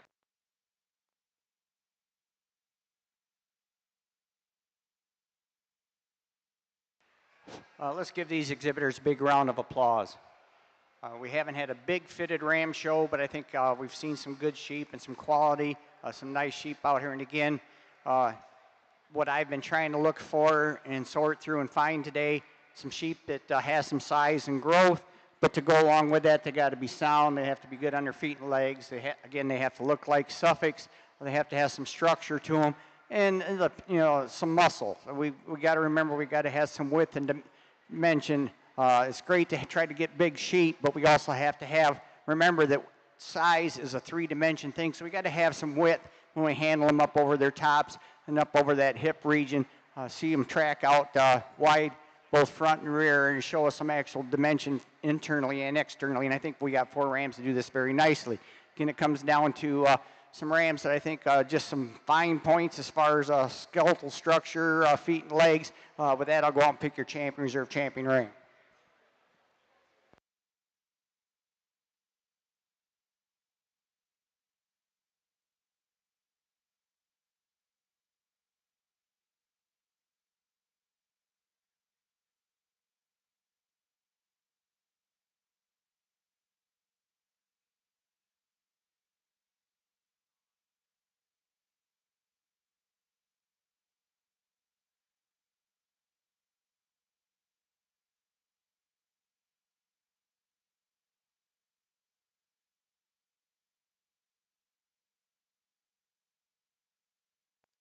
For our Suffolk show, our fitted grand champion ram goes to our senior champion. The senior champion coming out of the yearling ram class, entry 9, Randy Dombeck, Ivanhoe, Minnesota, Dombeck family, 3933. The reserve grand for the fitted was our junior champion. Out of the fitted March and later class, entry 72, Joey Slack, Lake Geneva, Wisconsin, with Tom Burke, 2468.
Placing on the Dorper pair of ewe lamb class, first place to entry 109, O'Reilly Bigner, Prairie Grove, Arkansas. Second place to Vivian Stephenson, Mooresville, North Carolina. Third, Dan Ryan, Pana, Illinois. 4 to Lobdell Dorpers, Freeport, Illinois. 5 to Narrowgate Farms, Smithville, Tennessee. 6th place to Rudy Benecki, Kentucky. 7 to Blake Huff, Pomfret Center, Connecticut. And 8 to Peter DiStefano, North Kingstown, Rhode Island.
Well, my challenge each time in the class is to identify the ones with the most pieces and genetic potential, and they come in different shapes and they come in different sizes. And I guess I've never been one particularly to apologize for that. If we say that we just have to have the ones that are extra stout or just the ones that are extra pretty, I think you put yourself in your own box, and then the evaluation doesn't truthfully encompass everything. And so we saw some of those in our senior division that matched up and did all the pieces right, and several of them did that. I think each of these that we have out here in our junior division are certainly pieces of the puzzle, but if I told you that your champion and reserve were going to look alike, I guess I would just even have to disagree with it, so I have to identify which ones have the right pieces or the best genetic quality from a seed stock standpoint.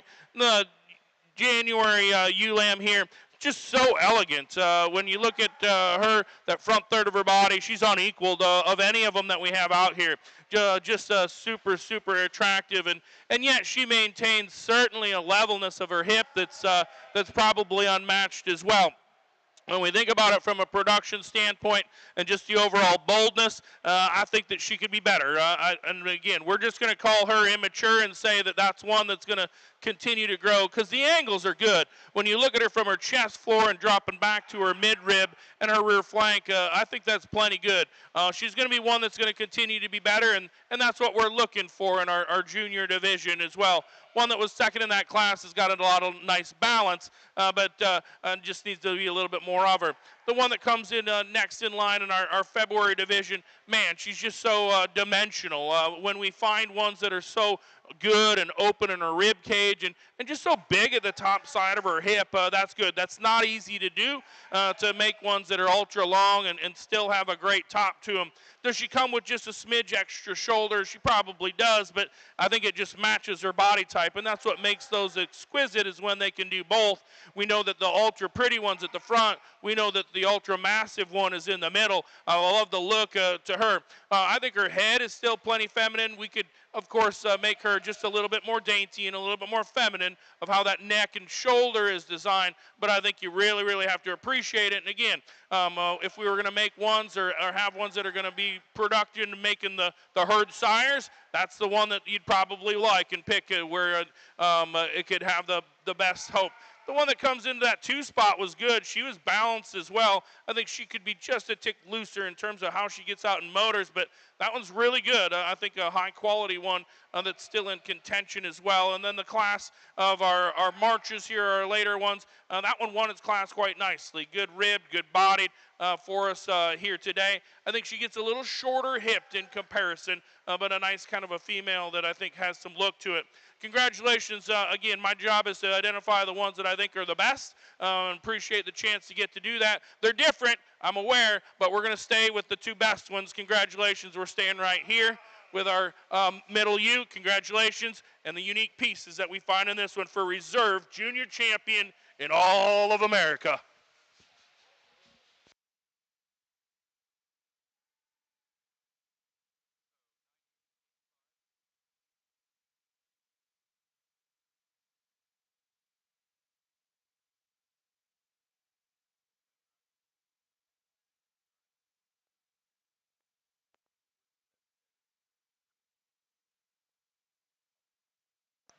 For the Suffolk show, our best-headed ram went to entry 16. Stephen Pash, CA017, Grass Valley, California, on Pash 23872.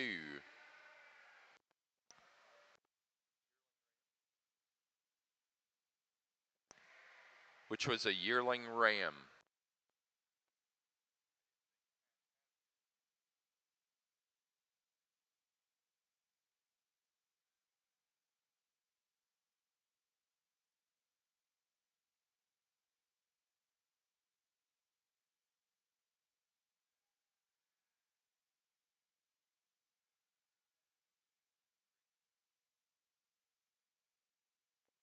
For our Dorper show, our junior champion went to our February ULAM class winner, entry 98, Lobdell Dorpers, Freeport, Illinois, with Lobdell Dorpers F2429. The reserve junior champion went to entry 85, Riley Bigner, Prairie Grove, Arkansas, with RR Dorpers 24012. Now showing for grand and reserve grand champion Dorper U.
We'll appreciate our exhibitors for bringing quality from coast to coast to be able to look at here at the North American International Livestock Exposition. I really appreciate the chance. We obviously got still some pairs and groups to go through, and then move to the white Dorpers and live the dream as well. But a lot of fun ones out here to look at, and I think that all 4 of these actually come from different operations, and that's perfectly fine.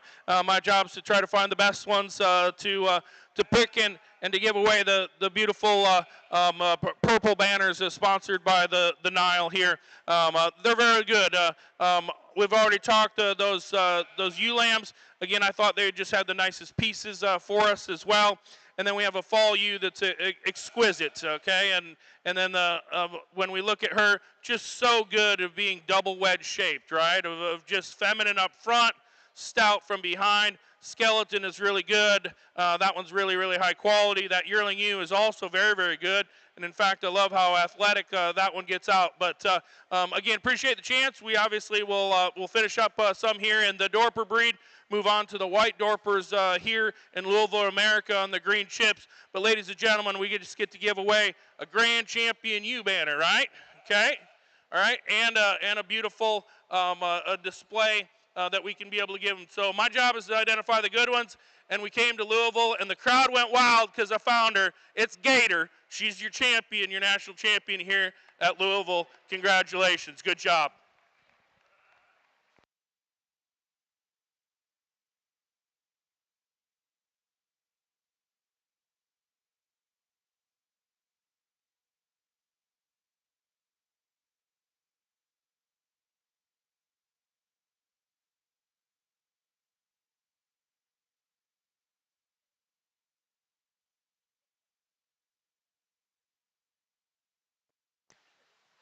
For our Dorper show, our grand champion ewe is our senior champion ewe out of the early fall ewe lamb class. Entry number 66, Jesus Zermino, Stevenson, California.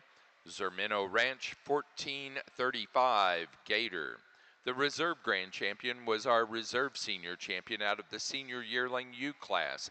Entry 41, Vivian Stephenson, Mooresville, North Carolina, with Lazy 5 Ranch, 5525.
Placing on the flock class for the Dorpers, first place goes to Lobdell Dorpers, Freeport, Illinois.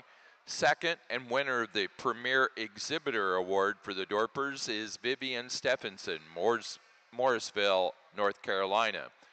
Third entry to Dan Ryan, Pana, Illinois. And fourth in the flock to Narrow Gate Farm, Smithville, Tennessee. That does conclude our Dorper show. Ready to go into White Dorpers next.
Slick Shorn Yearling U class.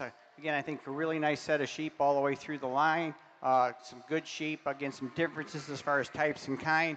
You were started out with easily the biggest profile sheep. She's really long down her top, extended up through that front end, and yet she shows us some forerib in her. She's nice up over that rack, comes back into a nice leg. Good on her feet and legs, just a good, sound, complete individual. The ewe in second, very similar in her type and kind as far as her size, her frame, overall extension. I'd like to change the way her neck comes out of her shoulders just a tad today compared to the ewe right ahead of her. And when you get around, when you look at her on the side view, she's not quite as good right through her, back through her hip as what we see in the first place ewe, but two very good ewes as far as their feet and legs, their size and growth. The next ewe, probably one of the most heavy muscled ewes in the class. I really admire the width up over her top. Tremendous definition of muscling on the outside portion of that leg down into her stifle. She stands on good bone, not quite as smooth up through her shoulders as the two ewes ahead of her, maybe not quite as extended, but a really good sound, massive kind of a female. The next ewe, very similar to our third place ewe. Again, a ewe with a lot of width and dimension from end to end, a lot of expression and muscling, maybe not quite as good off those front feet at times, but a good sheep in her own right.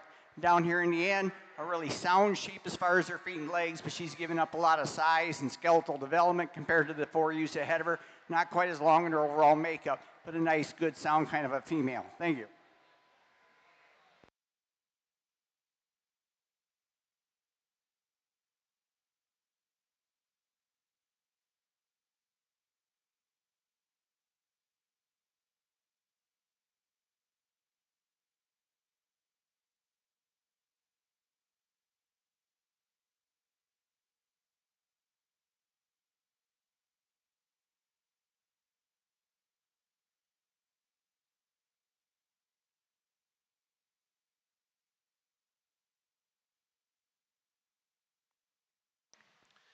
Placing on the Slickshorn Yearling U class for the Suffolk Show. First to entry 116, Macaulay Suffolk, Atglen, Pennsylvania with Macaulay 6114.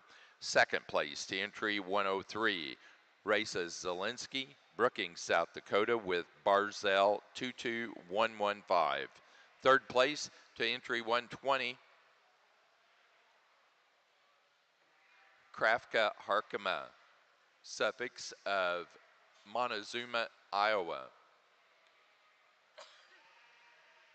Fourth to 129, Bo Howe, Danforth, Illinois. Fifth to 124, Macaulay Suffix at Glen, Pennsylvania. Sixth to Paige Minter, Brook, Indiana. 7 to 109, Cooper Leininger, Akron, Indiana. 8 to 112, Clayton Heisey, Lebanon, Pennsylvania. 9 to 113, Paige Minter, Brook, Indiana. And 10 to 105, Hudson Hortz, Zephyr, Texas.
White Dorper Rams to start out your day here at North American in the White Dorper Show, and plenty of nice sheep to sort between. Again, we just are talking our top 5 here, but everybody brought the one that they thought was their next stud buck or at least potential genetic piece. And so differences actually in some of them of how they're presented in condition, and potentially is because maybe some of them have been working a little bit longer and working a little harder, and some of them a little farther along. But I think to keep that into consideration, there's a high quality one to win, and I guess I just really don't question which one needs to win. This guy is stout from where you want to look at him. Great in terms of just the boldness of muzzle that he has, the openness of rib, the dimension that you find, extra amount of length of side as well. Love the shape and love the design that you find in your class-winning buck here in the White Dorper division. Really, really good one. I think does so relatively handily.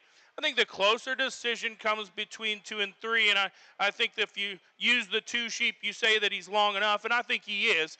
In fact, I think he's good in terms of his front-end design and his shoulder and still being up-fronted. Got that big, soggy kind of White Dorper belly in him.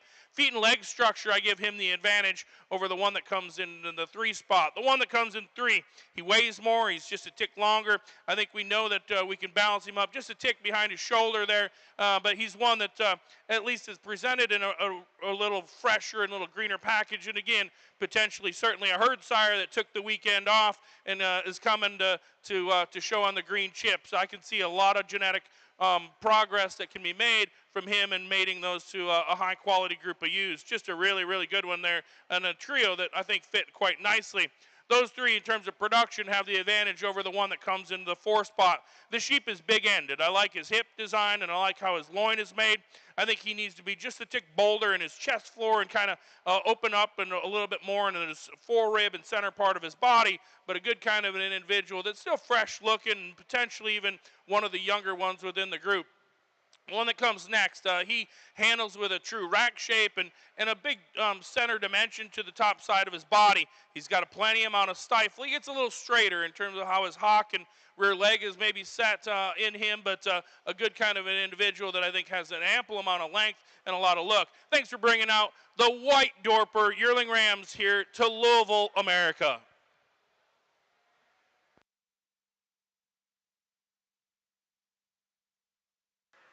Our second slick shorn yearling ewe class, again, I think a lot of good quality sheep all the way through the line. Some differences as far as types and kinds. The ewe we moved up here in the first, maybe not quite as thick as some of the ewes in the class, not quite as deep, but tremendous amount of balance, tremendous amount of style, really like her front end, tremendous bone for the way she's made in her body structure. Ideally, maybe you could see her just a tad deeper back through that rear flank, and she would really balance out nice. Her biggest problem is she looks good sometimes because she's just not showing too well. But when you look at this female, I like the way her feet come down and hit the ground. I like where she stands with them like that. Just a super correct, balanced female. The ewe in second, again, a little wider sprung up through her foreribs. She's a little deeper back through that rear flank. Shows me more total volume of muscle when you get behind her, just not quite as neat and attractive a package. Likewise with our next ewe, here in third, gives up some mass and volume of muscle. She has a lot of volume of muscle, but just not the expression that we see in some of the ewes right ahead of her, not quite as expressive on the outside portion of that leg, but I like the way she's made up through her front end, and again, a good sound ewe, moves about the ring very well.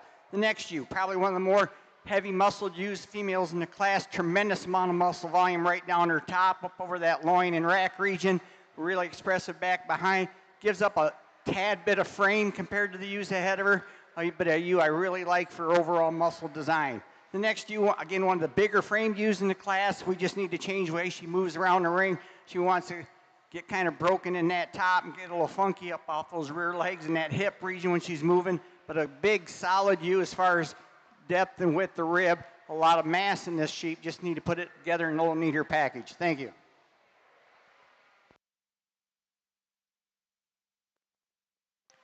Placing on the White Dorper Yearling Ram class, first place went to entry 130, MB Genetics Incorporated, Alexandria, South Dakota, with Rocking R 2366. Second place to 128, Narrowgate Farm, Smithville, Tennessee, with Narrowgate Farm 808. Third to 126, Vivian Stephenson, Mooresville, North Carolina. Fourth place to 20, Caleb T. Welty, Evansville, Indiana. Fifth to entry 18, Caleb T. Welty. Sixth place to 129, Narrowgate Farm, Smithville, Tennessee. Seventh place to entry number 131, Vivian Stephenson, Morrisville, North Carolina. Eighth place to entry 117, Ronald Waldron, St. Paris, Ohio. Ninth to entry 21, H. Livestock, Nowata, Oklahoma. 10 to entry 127, Indiana Dorpers, Lebanon, Indiana.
Placing on class number 2 of our yearling ewes for the Slickshorn Suffolk Show.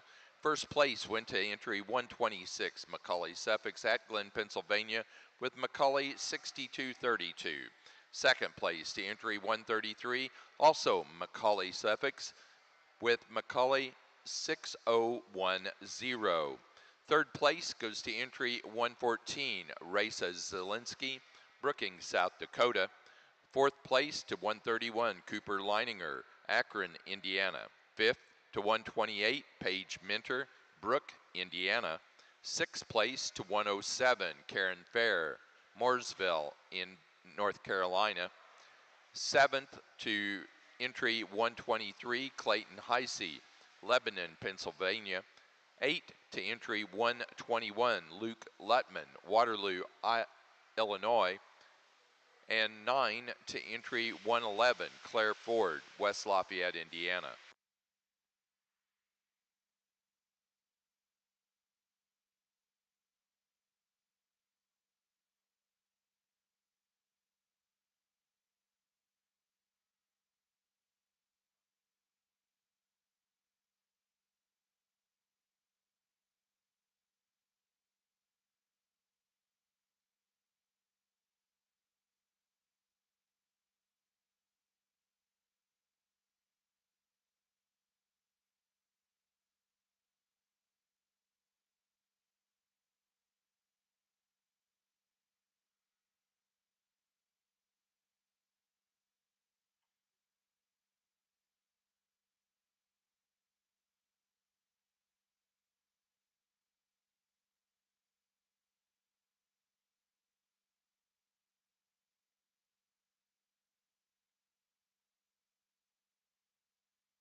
Placing on the Suffolk Slickshorn pair of yearling ewes, first to Macaulay Suffolks at Glen, Pennsylvania. Second to Raisa Zielinski, Brookings, South Dakota. Third to Cooper Leininger, Akron, Indiana. 4, Paige Minter, Brook, Indiana. 5 to Claire Ford, West Lafayette, Indiana. And 6 to Clayton Heisey, Lebanon, Pennsylvania.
Extremely enjoyable and high quality class of fall bucks to sort between. And I think also all 5 of these got tremendous breeding value and breeding quality, and just some differences amongst those. I guess I read the one that's opened up and as expressive of muscled as any as your class winner. I think feet and leg structure, he gets out and handles that quite nicely. And there is a tremendous amount of length aside in that guy. Just handles with a bunch of length from his last rib back and in proportions right in his hind saddle, and with a bunch of shape and dimension. And no doubt he opens up a little bigger rack than the one that comes in the 2 spot. The one in the 2 spot does some nifty things, and if somebody wanted to say that's the one for me, I wouldn't argue. And in fact, that one I know has some great breeding pieces. What I love about him is just how square he is in his loin edge, how good he is in his hip, and he's ultra long hipped. I like that about him. I think he could be just a tick better in terms of his top line. I think he could balance up and be a little bit more shapely directly behind his shoulder blade there. I don't know that he comes with as much width through his chest floor as the class winner, and so I'd like to just bolden him up. But man, the team that we got here that came into the 2 spot, you've got a great breeding piece. It'll be exciting to see what you bring for us for some ewes to match him up with, because that's a good one, no doubt. I love the shape, particularly the back half of him. The one that comes in 3 does the fundamentals right. He's good ribbed, he's long spined. I think he's good in his hip design as well. I think he doesn't come with as much balance, as much extra amount of length as the ones that we have in front of him, but a good kind of an individual that's tall enough fronted, good enough in feet and leg structure, a high quality one that does balance good, maybe not the wows that we found on our 2 that are up above him. The ones that come in 4 and 5 are some pen mates, and I use the one that I think has just got some more shape. I think he's bigger pinned. I think he handles a wider base on a stouter foot than his pen mate, alongside nonetheless. The one that's maybe just a little cleaner and fresher chested there is the one that comes into the 5 spot. That one's long, and I love the levelness and look. I don't know that he's got as much stifle as some of them that we've got in here, but certainly adequate. That's one that does some nice things. And again, when you read him in his head, he looks like a productive kind of a Dorper buck, and I expect big things from them as well. Congratulations on your fall Ram Lambs to the White Dorper Division.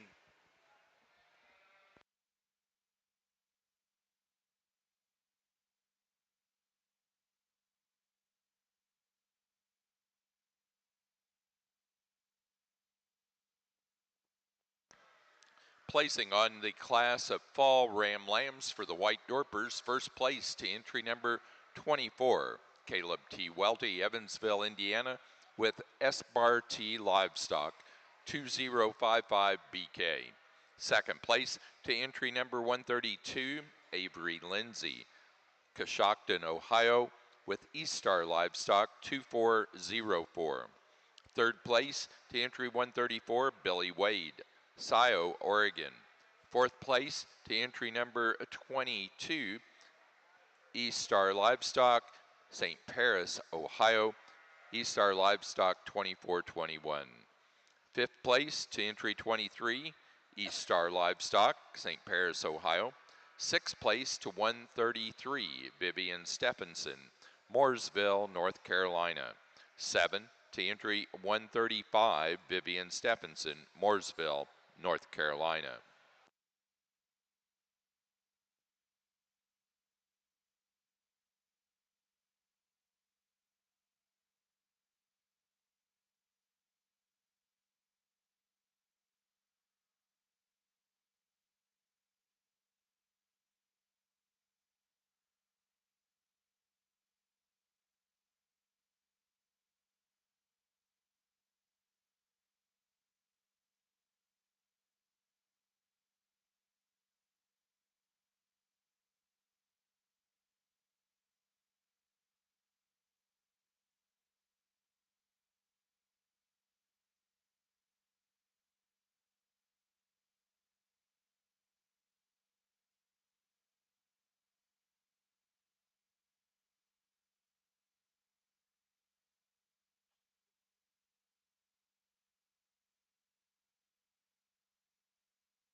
Nice set of fitted yearling ewes out here in the Suffolk Show.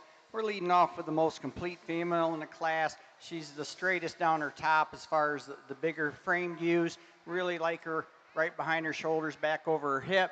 I'd like to see maybe just a tad more bone under her. She's not as extended or as pretty fronted as the ewe right behind her, but still really straight and smooth for the width she shows us, right from that chest floor up into her forearm, all the way down her top. She's uniform in her depth of side from front to rear flank, just a good, sound, complete individual. The second place ewe, again, is a more extended sheep. She's longer down her top, really like the front end in this sheep. She's not good as good up over that rack as our first place ewe, maybe not quite as thick back through that lower leg, but a tremendous female in her own right. The next ewe, a really nice straight female again. I like the way she's made down her top. She just gives up a lot of size and scale compared to the two ewes ahead of her. The next ewe, a bigger framed ewe like our first two ewes. I really like the way she's made through her front end. She's very tall fronted. She's good right behind her shoulders. She just doesn't balance out near as nicely. I'd like to see her a little deeper through that rear flank, carry a little more dimension down into that lower leg to balance herself out, maybe change the way she just moves on that in her hip just a little bit, but a really good ewe in her own right. The next ewe is definitely the outlier female in the class, definitely the most extreme in her pattern, tremendous extension through her front end. She's really tall and sharp up over the top of that shoulder, lays good into her shoulders, but you get this ewe on the move, she gets pretty narrow behind. She's not near as good from her hooks to her pins as the ewes ahead of her, but a big framed ewe in her own right. Thank you.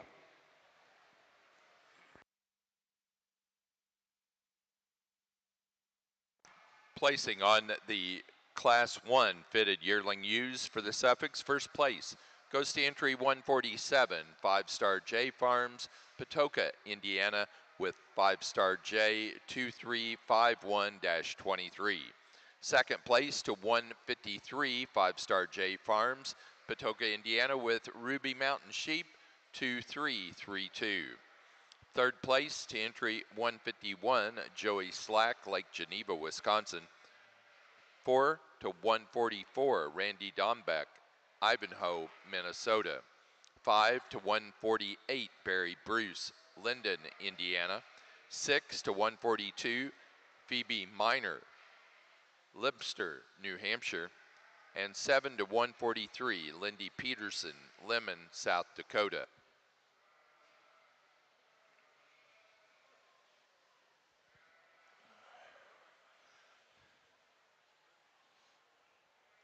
When people travel from far and wide to come and show on the green chips of Louisville, you expect big things. And I think all four of these are extremely good. And in fact, if I'm correct, again, we have four different breeders represented out here in the championship drive. And so good or bad or indifferent, but we found four that truthfully match up very, very nicely. We had some in the Dorper division that didn't match up as good. These do. These are four flat good ones, and all four of these individuals of breeders get to take these home and say, you know what? I got the best one, and so I get to just give my opinions in terms of skeletal design primarily, and some extra balance and look to them, and representations of the breed standards for the white Dorper. But both of those yearling rams, again, even when I saw that one that comes into the 2 spot and he came out in the ring, I'm like, okay, we at least got one that we can use for a banner, and he's certainly a contender. I think he's got a nice shape to him. Love the depth of side. Good stoutness in terms of the shape as we get back behind him as well. The one that we got in that class winner, he does so many of the elite things right. His shoulder is designed correct. His chest floor and breastplate is appropriate. His midline and kind of how he's designed. And I think his best features are actually in the back third of him, of just how correct he is in his loin and hip and hind skeleton, a good high quality kind of a one.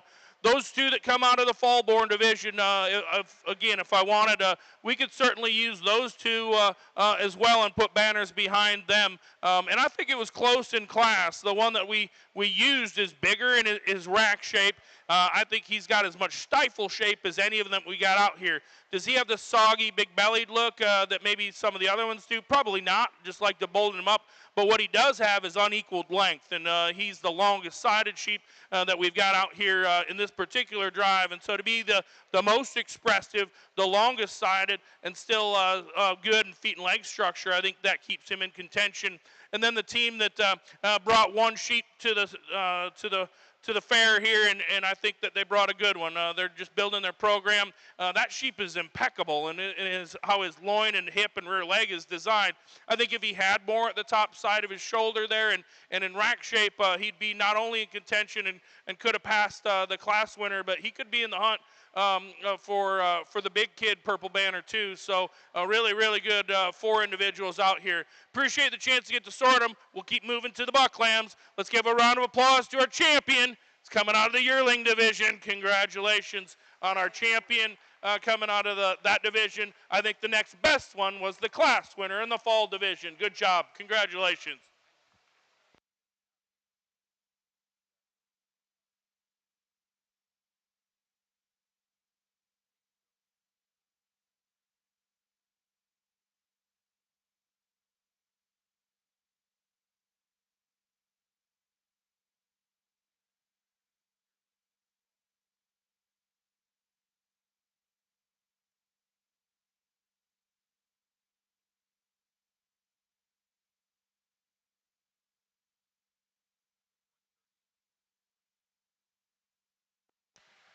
For our White Dorper show, our senior champion ram went to the first place yearling ram, entry 130, MB Genetics Incorporated, Alexandria, South Dakota, with Rocking R 2366.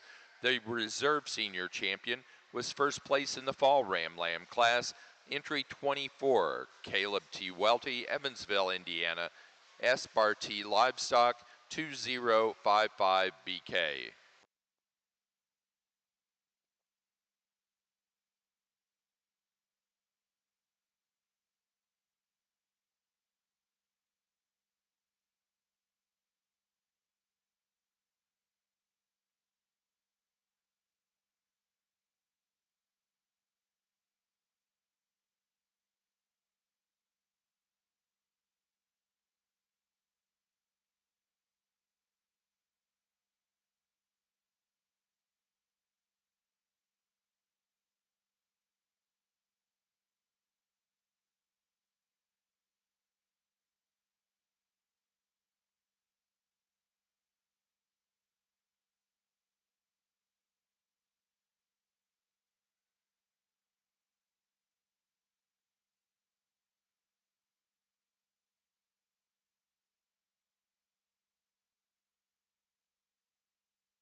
there's only one appropriate placing for this class of White Dorper Rams, and I got them right.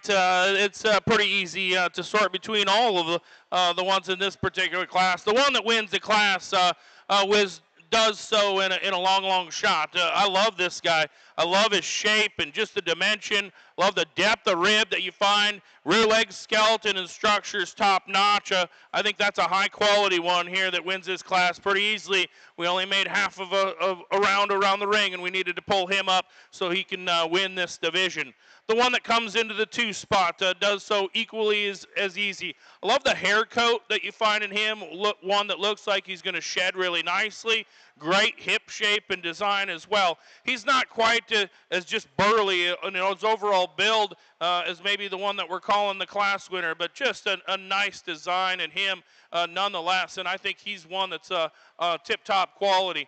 The one that comes in the 3, I think he's the one that reads freshness and youthfulness for us. He's one that at the top of his shoulder you like, and I love the extension. He becomes a little frailer, and with that extra extension just gives him the lateness and maturity that you like, but not the boldness of build that maybe we would prefer, and so consequently he moves down to the spot in the 3. It's still his levelness, his length and look that allows him to beat the one that comes in 4. That guy's got an ample amount of body and an ample amount of muscularity. I don't think he overwhelms you. I think additionally we can have him just a tick leveler in his top line. Good job. Easy ones to win, placeable class certainly, but nice ones that can work into the operation.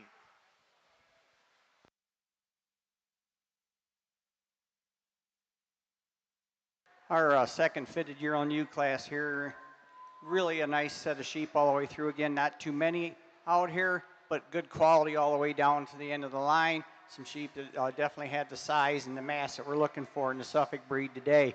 You were starting with probably the most massive sheep out here, the most complete sheep as far as her bone structure, her shape of forerib, the width down her top. It still holds together very smooth up to that front end. I really like her out through her hip. I like the way she moves around the ring. Just a good, sound, solid sheep. The next ewe, maybe just a tad more extended through her neck and up through that front end, a little neater about her shoulders perhaps in our first place ewe.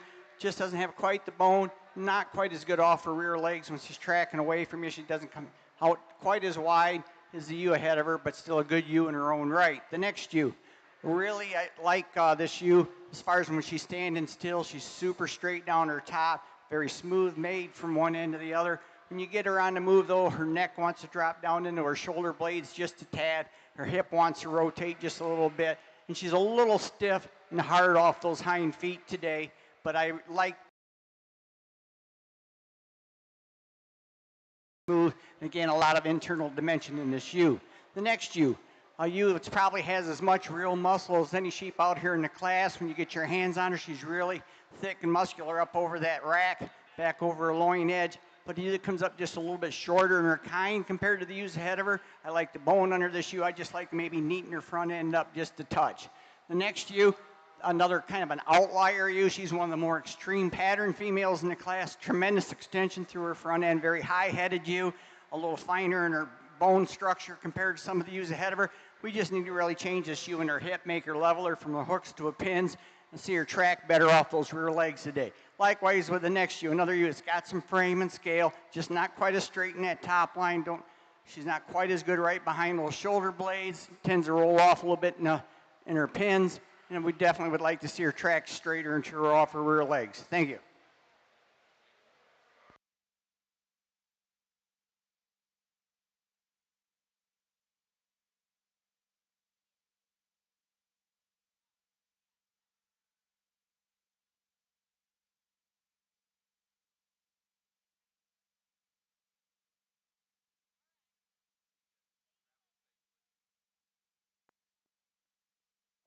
Placing on the class of White Dorper Winter Ram Lambs, first place went to entry 26, Caleb T. Welty, Evansville, Indiana, with S Bar T Livestock Y2193. Second place to entry 138, Vivian Stephenson, Morrisville, North Carolina, with Lazy 5 Ranch 5915. Third to entry 25, Caleb T. Welty, Evansville, Indiana, 4 to 139, Vivian Stephenson, Morrisville, North Carolina. Placing on the Class 2 of our fitted yearling ewes for the Suffolk Show. First to 145, Randy Dombeck, Ivanhoe, Minnesota, with Dombeck family 3934. Second place to 150, 5-star J Farms, Patoka, Indiana, with 5-star J 230023. Third to 155, Joey Slack, Lake Geneva, Wisconsin. 4 to 156, Josh Miller, Schoharie, New York. 5 to 154, Barry Bruce, Linden, Indiana. And 6 to 146, Lindy Peterson, Lemon, South Dakota.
Placing on the pair of yearling ewes in the fitted division for the Suffolk Show.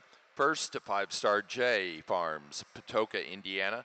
Second place to 157, Randy Dombeck and family, Ivanhoe, Minnesota. Third to Joey Slack, Lake Geneva, Wisconsin. And 4 to Barry Bruce, Linden, Indiana.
Pretty logical sort to find the one that's fresh and still good-bodied and good-hipped and just the quality kind of an individual there. Look at that, even got his ears forward. See, that such a high-quality one.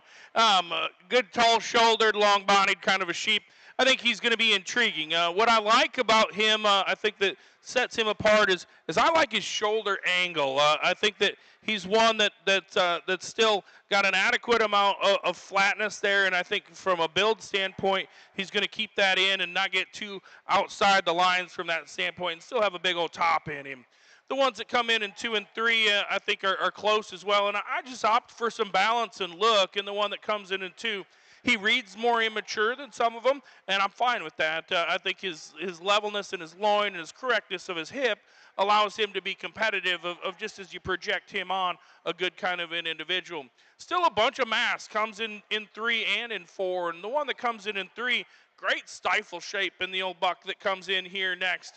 He's a big old testicled feller that looks masculine and mature about his head. I think he's got just a bunch of shape to him. A good kind of a feller. Maybe he comes with that extra muscle with just a smidge of that coarseness, but I think it blends in adequately well. A good kind of an individual there that's just got a productive look. The one that comes in next in line in 4, I think he's got some shape of muscle to him. I think he reads a little bit more refined in his bone work. Comes a little narrower chested as he tracks at us.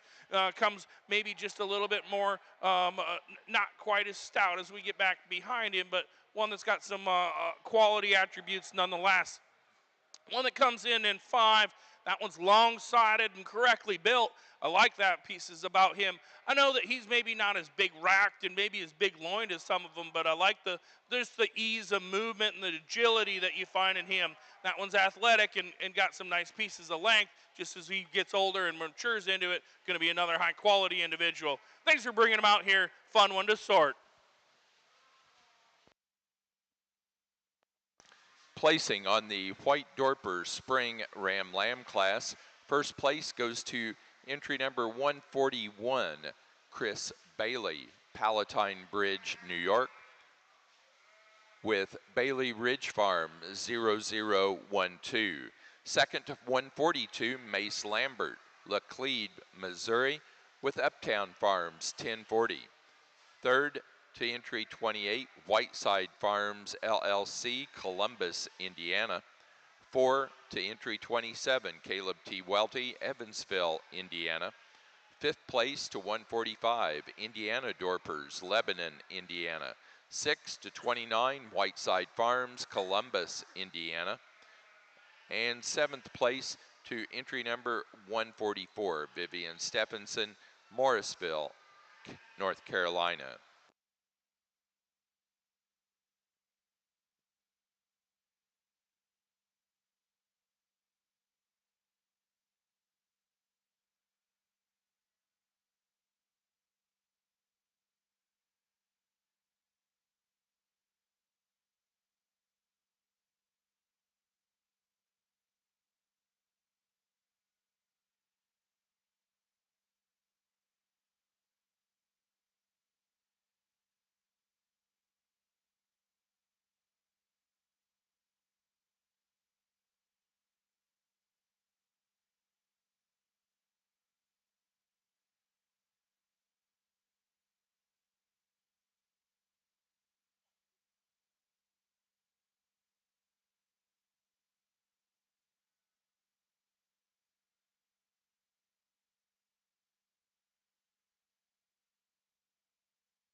Junior champion ram here in the White Dorper division, and appreciate the chance for me just to get to give my opinions on bucks that have the potential to be some herd sires and offer productivity for our seed stock breeders and also our commercial industry. And again, we'll get our senior bucks out here shortly in comparison, but it's fun to know what our Dorper breed has been doing and is continuing to do. And I think all of these have enough mass and enough shape to them. The difference is quality build and finding ones that are correct enough in how they're designed, and these do that quite nicely. I think it makes sense, though, to find the two best ones, and those are the two class winners, and those are the ones that need to be getting the ribbons from this particular division. When we look at the younger buck, I think he balances nice. I think, again, his shoulder is attractive, his hip design is pretty good. Is he going to be explosive in terms of muscling? Probably not, but he's more than adequate, and his skeletal design is quite nice. The January buck lamb there, he's big and bold, racked, and huge loined, big, stifled as well. I think he reads just a tick more rugged, and as he should, just from a maturity standpoint, but I think when you look at him and just boldness of body, squareness and stoutness of hip that you find, and some extra stifle, he's the one for me. Congratulations, we're staying with our January. That's going to be our junior champion ram in the White Dorper division. We're going to come back to the high rollers down here in the lightweight class for reserve. Good job. For our White Dorper show, our junior champion goes to our first place in the Winter Ram Lamb class, entry 26, Caleb T. Welty, Evansville, Indiana, with S. Bar T Livestock Y, 2193. The reserve junior champion goes to entry 141 from the Spring Ram Lamb class, Chris Bailey, Palatine Bridge, New York, Bailey Ridge Farm, 0012.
A really nice class of fall ewe lambs out here in the slick show.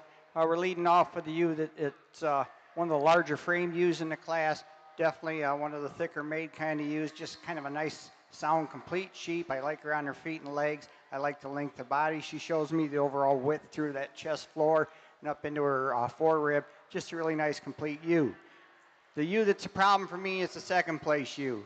I mentioned earlier about I was a little worried about color in the fleece, and it's really hard with these slick shorn sheep sometimes to tell how much of that is going to grow out as their fleeces grow.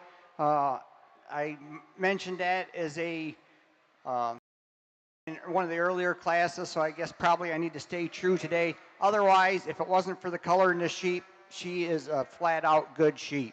I love her shape. I love the bone structure. I love the shape down her top. She's really smooth. She's stylish. She looks like a brood ewe, and yet she's out here in the show ring and just really kicking butt. But it worries me about that fleece today. The third place ewe just gives up a lot of size and dimension to the two ewes above her. Just not near as straight, not quite as good off those rear legs, not the bone structure we see in the ewes above her. Likewise with the next ewe, really a nice straight top female, a little finer bone. I like her front end. She's very clean and smooth up through that front end for the amount of muscle she has. She just gives up some overall size and length. The next ewe, likewise, just not quite big enough, not quite long enough in her overall makeup. Thank you.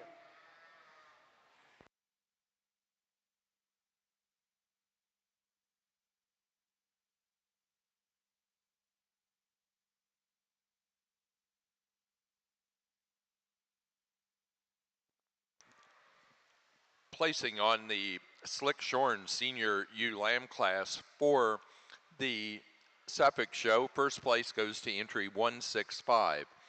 Macaulay Suffolks at Glen, Pennsylvania with Macaulay 6370.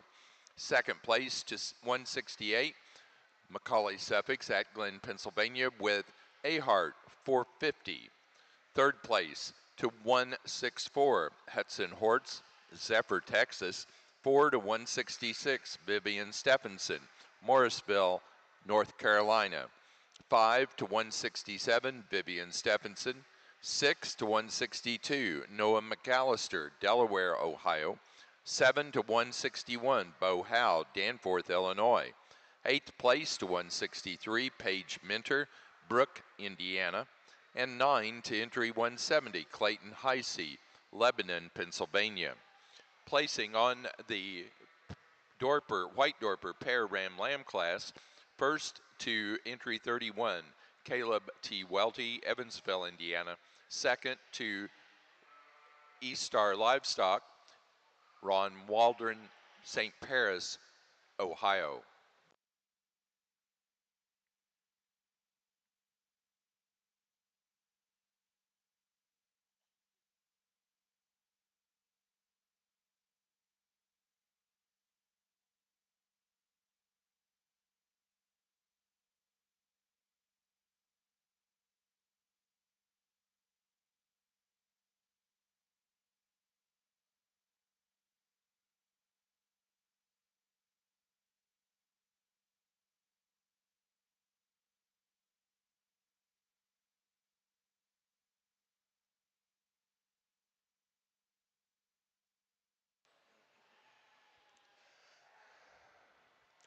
Well, we're on our champion drive here in the White Dorpers, and appreciate the chance again. This is fun, and again, we got plenty of the white ewes to go through, but it's been great to see the Dorper breed it gain in popularity, gain in registrants, and in fact, gain in lambs that are sired, particularly in southern states. Again, I live in the North Country, in Tundra, Dakota, but that's okay.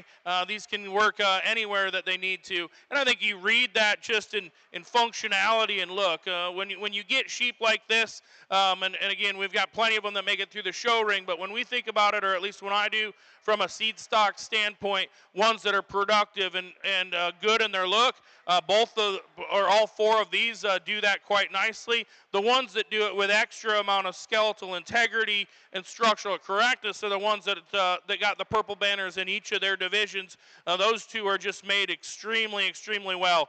Our yearling buck, I love the shoulder design. I think it's amazing of how stout he is through the center and rear part of his body, and how flat and cool he is at the point of his shoulder, and how that lines up, and he's still correct at the top side of his shoulder as well. That's extremely tough to do, to find ones that can have that amount of mass and to put the legs where they're supposed to be. His muzzle is good, his head is masculine, looks like a stud buck. That's what makes it fun for us from that standpoint. The other one that's in contention is an extremely high quality junior buck lamb, and that guy is also very good in feet and leg structure. I like that. I think his levelness of loin and correctness of hip design is the added traits that make him so special as well.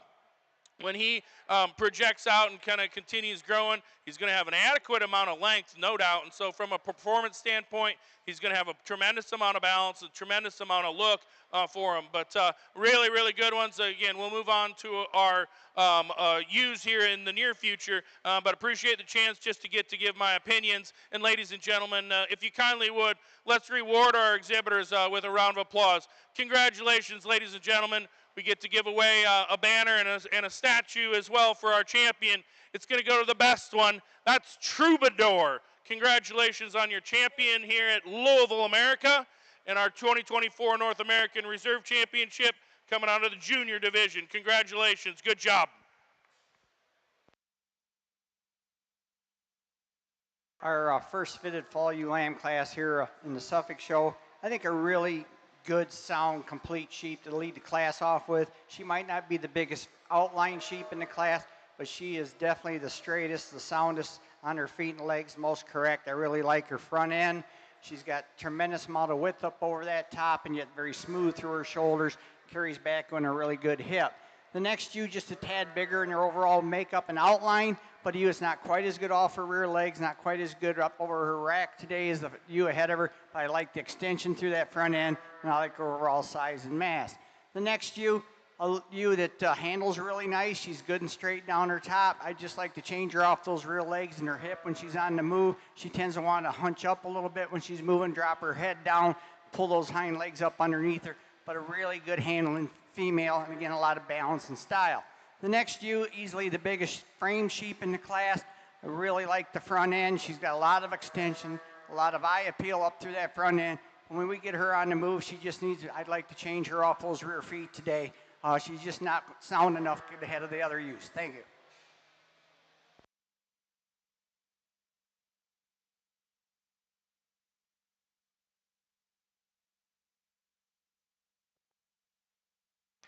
For our White Dorper show, our grand champion ram goes to the first place yearling ram, our senior champion, entry number 130, MB Genetics Incorporated, Alexandria, South Dakota, with Rocking R 2366.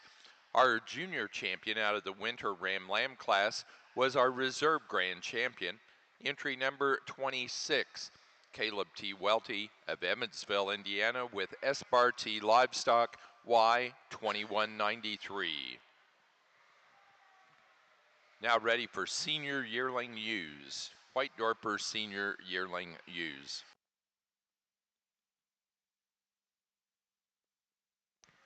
Placing on the fitted senior ewe lamb class for our Suffolk show, first place to entry number 175, Corinne Arbanek Hansen, Cameron, Wisconsin, on Arbanek 2373. Second place to 172, Eric Bruns, Palatine Bridge, New York, with EB suffix 470. Third to 174, Joey Slack, Lake Geneva, Wisconsin, and 4 to 173, Randy Dombeck and family, Ivanhoe, Minnesota.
Again, in our second fall ewe lamb class here in the Suffolk Fitted Show, I think two very similar type of females to lead the class off with. Some ewe lambs that have some muscle shape to them. They show some definition up over that top and back into their legs. They got good bone structure under them. I think the ewe lamb in first just a little more overall skeleton dimension compared to our second place one, but two very similar, very attractive, well-balanced ewes. The ewe in third just gives up that straightness and lines that we see in the first ewe, is that she's not near as balanced.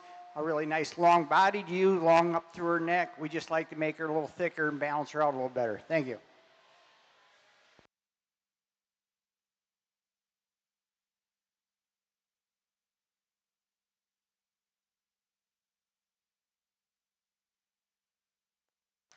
Placing on our second Slickshorn Senior Ewe Lamb class for the Suffolks, first place goes to entry 176, Macaulay Suffolks at Glen, Pennsylvania with Macaulay 6409. Second place to 178, Cooper Leininger, Akron, Indiana with Slack 4087. And third place to entry 177, Macaulay Suffolks at Glen, Pennsylvania.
Well, this is a fun one to sort between. Okay, and so look, we got our talented photographer rocking it, taking the photos at Louisville, America. Good news, this one is easy to photo. You know why? Because she's flat good from the silhouette. Love the kind on this one.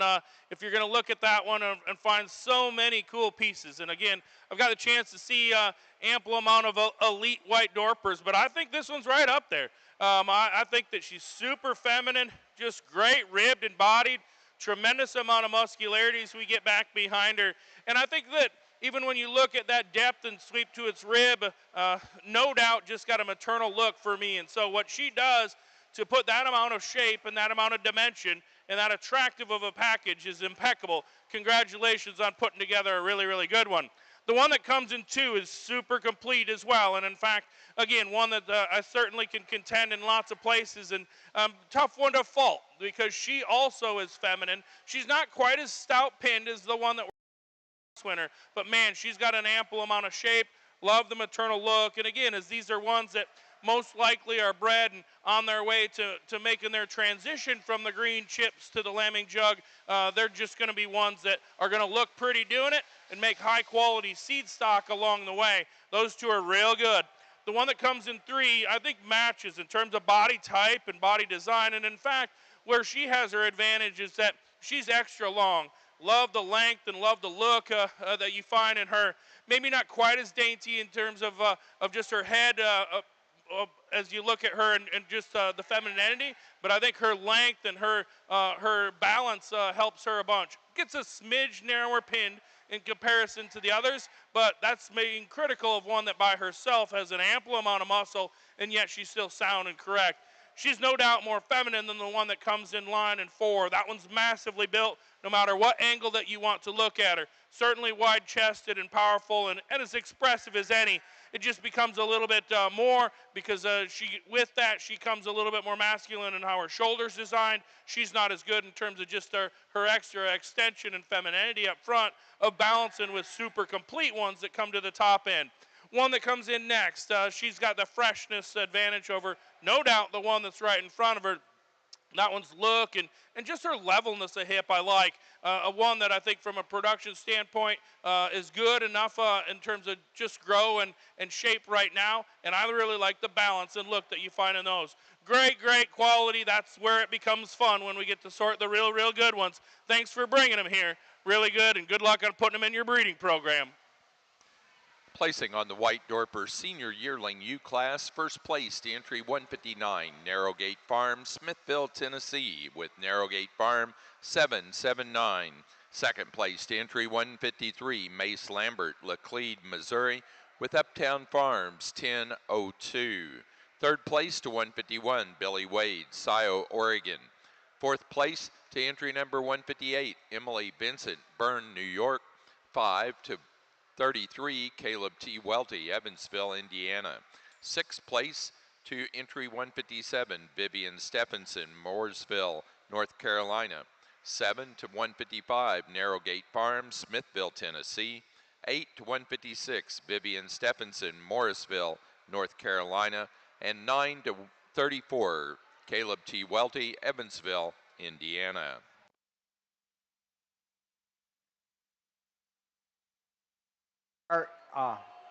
For our senior champion, you out here in the Slick Shorn Show, I think we've really got a nice set of sheep out here. We got 8 females out here that are really good. They're really cool. I'd be proud to own every single one of them.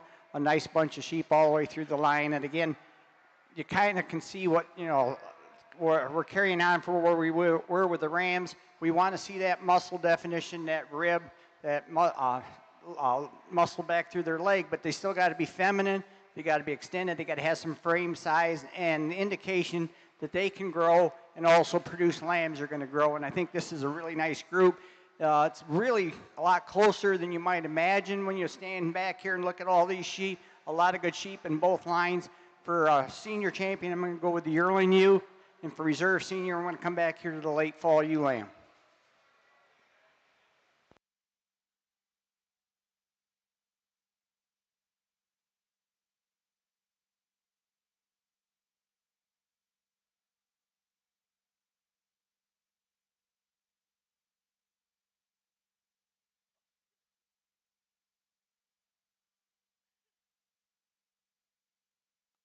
In our Suffolk show, our senior champion Slickshorn ewe in this goes to entry 116 out of the first class of Slickshorn yearling ewes, Macaulay Suffolk at Glen, Pennsylvania with Macaulay 6144.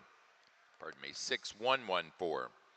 The reserve senior champion came from the late class of senior ewe lambs, entry 176, Macaulay Suffolk at Glen, Pennsylvania with Macaulay 6409.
Mr. Trotter reminded me that I have a ram lamb that joined as well in this particular class, and that's okay because we're still in the yearling ewe class and division, and I don't have anything wrong with productivity. If hopefully the good things are, and again, I got to grow up in South Dakota and be part of my family's Cordell sheep operation that on occasion gets to bring some down here to the Green Chips, but I have nothing wrong with productivity, and productivity is what we should be doing.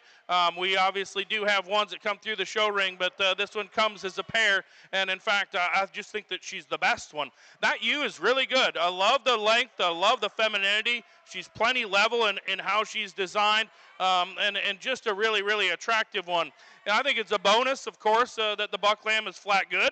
All right, that's a really cool made one that's correct in its design and got an ample amount of shape, but I think that used the best. In fact, I thought about using the one that comes in two because she's so much bolder and just her stifle and her rib cage right now, as she should be, as she's still the pregnant one that's out here. Her feet and leg structure is really high end. I love the quality and the look that you find in that one. That one's balance is super good. I think that when she gets out in motors, she gets a little tight in her spine, and consequently just doesn't want to handle her rear legs quite as elegantly as maybe the one that's a pack in a bag and also has the lammet side as well. Then we come to 3, 4, and 5, and probably the decision comes between 3 and 4. I chose to use the one that I think is bolder built. I think she's stouter pinned for us. I think she comes with just a little bit of extra front, and we like to stretch her out, and that's what makes it close, that the 1 and 4 could at least make a chance at it. That one's long and level and plenty fresh enough in how she's designed, and certainly going to make it to brood ewe potential here in the near future. She's still way fresher, and she's way more attractive and more feminine than the one that we got in the 5 spot. This sheep's bold-bodied, she's big-hipped and big-ended. She just needs to be more feminine for me. She just gets a little coarse at her shoulder, a little shorter and more mature in how she's designed. Great group of individuals, a good fun one to start out your class here. It's worth a silver mint julep cup for that. Congratulations. Placing on the white Dorper Junior Yearling U class, first place to entry 37, Caleb T. Welty, Evansville, Indiana, with Espartee Livestock 1939 BK. Second place to 36, also Caleb T. Welty, Evansville, Indiana, with Espartee Livestock 1907 BK. Third place to entry number 162, Vivian Stephenson, Morrisville, North Carolina. 4 to 161, Abigail Hauser, Pikeville, Tennessee. 5 to entry 160, Vivian Stephenson, Morrisville, North Carolina.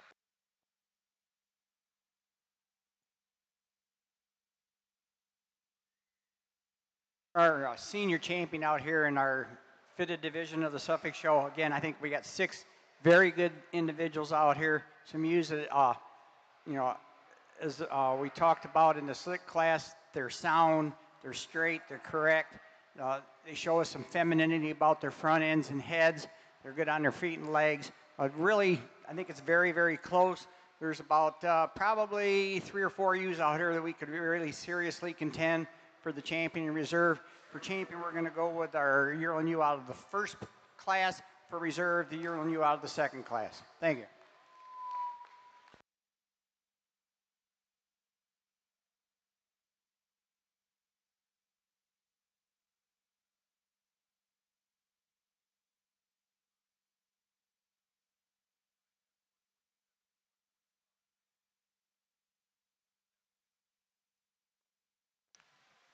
For our fitted senior championship drive for the Suffolks, our senior champion goes to Class 1 fitted yearling ewes, entry 147, 5-Star J Farms, Patoka, Indiana, with 5-Star J 2351-23. The senior reserve champion came from Class 2 fitted yearling ewes, 145, Randy Dombeck family, Ivanhoe, Minnesota, Dombeck family 3934.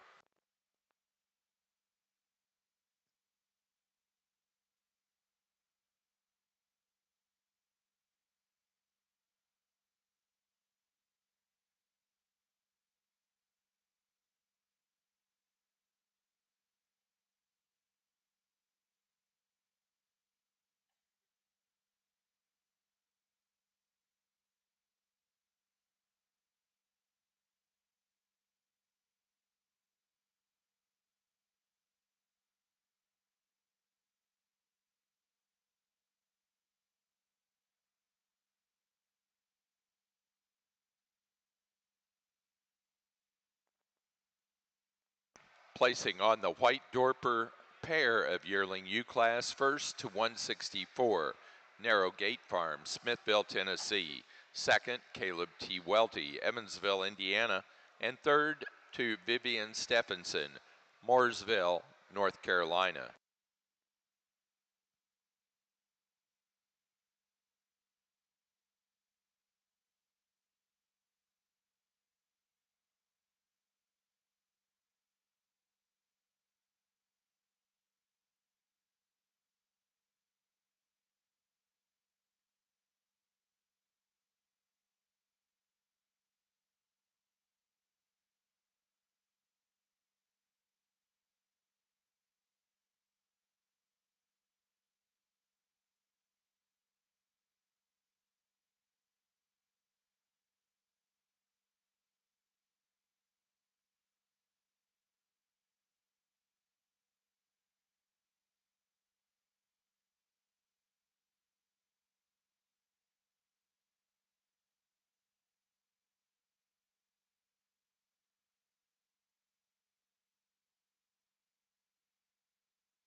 Yes, really a nice class of slick shorn January ewe lambs here in the Suffolk show.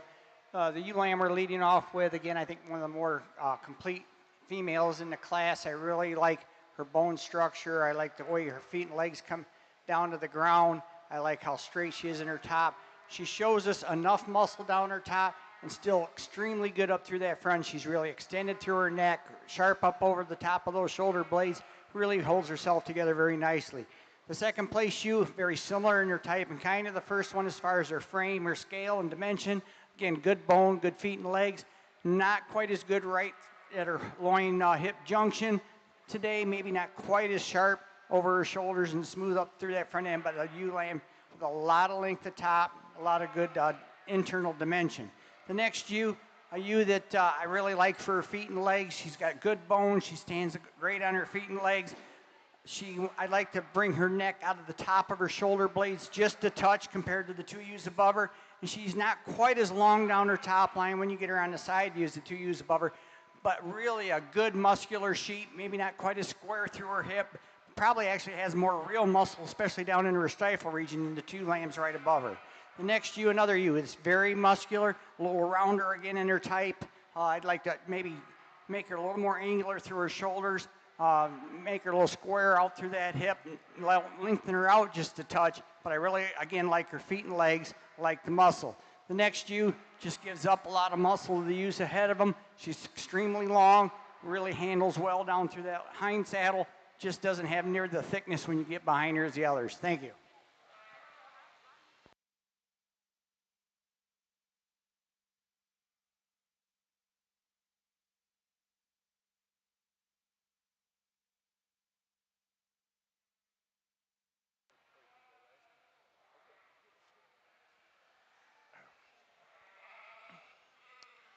Our white Dorper division. And in fact, again, we get to give out a mint julep cup to the class winner, but I would be comfortable with any one of these five winning this class. And in fact, that makes it just more fun for me to sort and to just give my opinions on, because there is a tremendous amount of quality amongst these. And I think that if it's my job to identify the ones that do the most things correctly, it's just really tough to beat the one that we're calling the class winner. And I shouldn't describe it as tough to beat. More importantly, it's easy for it to win. There we go. That one does so many of the things right, of being just wedge-shaped. When you look at her, she's just beautiful in her head. She's correct in her neck carriage of how she's designed. Her shoulder and her breastplate is just dead on, of just being fresh up there and then dropping back to the big old mid-rib sweep. And I think when you get up on her and read her, she's just so correct in how her loin and hip and rear leg is designed that it would be tricky to pass this one. And so I just see the most quality in her, and I think that's a really good one to start with. The one that comes in the two spot, certainly you can find angles where you can love this one and call her the best as well. No doubt she's the most expressive. We love that one in terms of rack shape and in terms of just some stifle and outward dimension. And in fact, you know, a lot of the state fairs and even probably here as well are getting the hair sheep kind of club lamb division. That's one with the amount of expressiveness that it allows you some options to be able to make some nifty ones as well. She comes with just a tick more shoulder. She comes just a little bit lower in how her neck is designed at the top side there of her shoulder, and so consequently doesn't have that extra elegance that we find in the class winner. But no doubt one that's just bold-bodied, stout-hipped, and really appreciate that one's kind.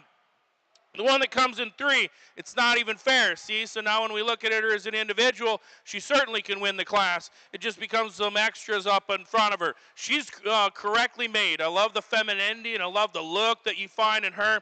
I think she's big enough, pinned, no doubt, and in fact, when we get back behind her, she's got a great amount of stifle. The challenge is she comes with some extra shoulder. She's just a little bit more shorter necked and kind of early maturing, a little postier on her rear leg for us in comparison, but a high quality one nonetheless. Man, we could also move up the one that comes in the four spot. Love just the length and the look, and I think just the ewe quality that you find in her. She just looks like a brood ewe, and her rib shape and that extra amount of length aside. I think amongst these that we've got out here, she becomes a little flatter muscled, a little narrower pinned, could handle her rear hock just ever so slightly a little shinier, but man, that's a long down there based on her movement. She gets higher in her loin, doesn't hook up as good in how her hip loin connects, and then consequently doesn't handle the rear legs as nearly as attractively, but a nice group of individuals. Thanks for bringing them out here. Nice group of fall ewe lambs. Good job. Placing on the white Dorper class of early fall ewe lambs. First place to entry 169, Mace Lambert, Laclede, Missouri, with Uptown Farms, 1025.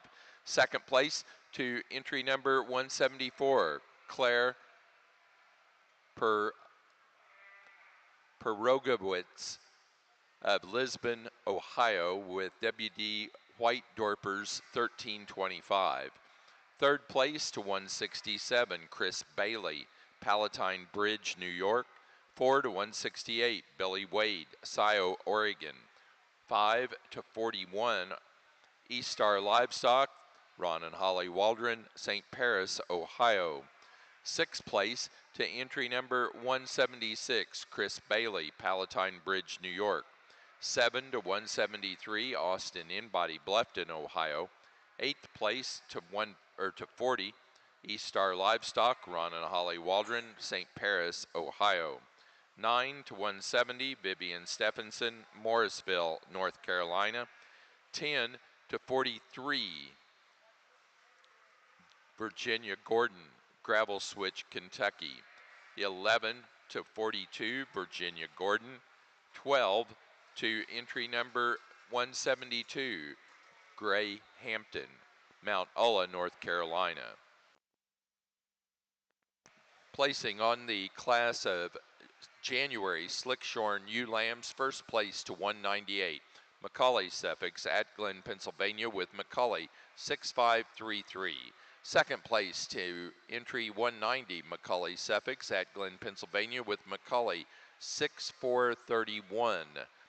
Third place to entry number 187, Reza Zelensky, Brookings, South Dakota. 4 to 194, Claire Ford, West Lafayette, Indiana. 5 to 183, Cooper Leininger, Akron, Indiana. 6 to 186, Karen Fair, Morrisville, North Carolina. 7 to 188, Bo Howe, Danforth, Illinois. 8th place to 201, Karen Fair, Mooresville, North Carolina. 9 to 197, Noah McAllister, Delaware, Ohio. And 10 to 185, Claire Ford, West Lafayette, Indiana.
For the White Dorpers, we're currently showing late fall ewe lambs, Your next class will be the selection of our senior champion and reserve senior champion ewe.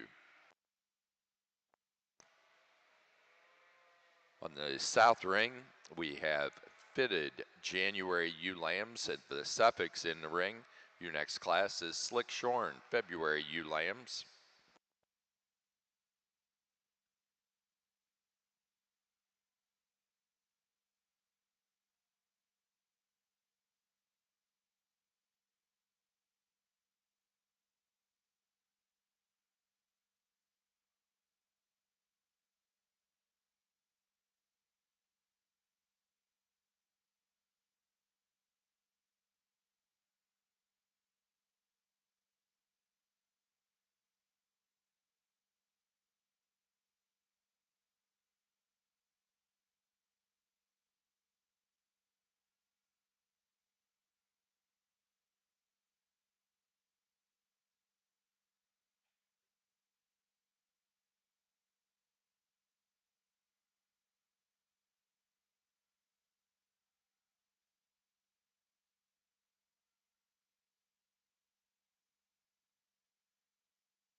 We got a nice class of fitted January ewe lambs out here. The ewe we're starting off with, again, one of the most complete individuals in the class.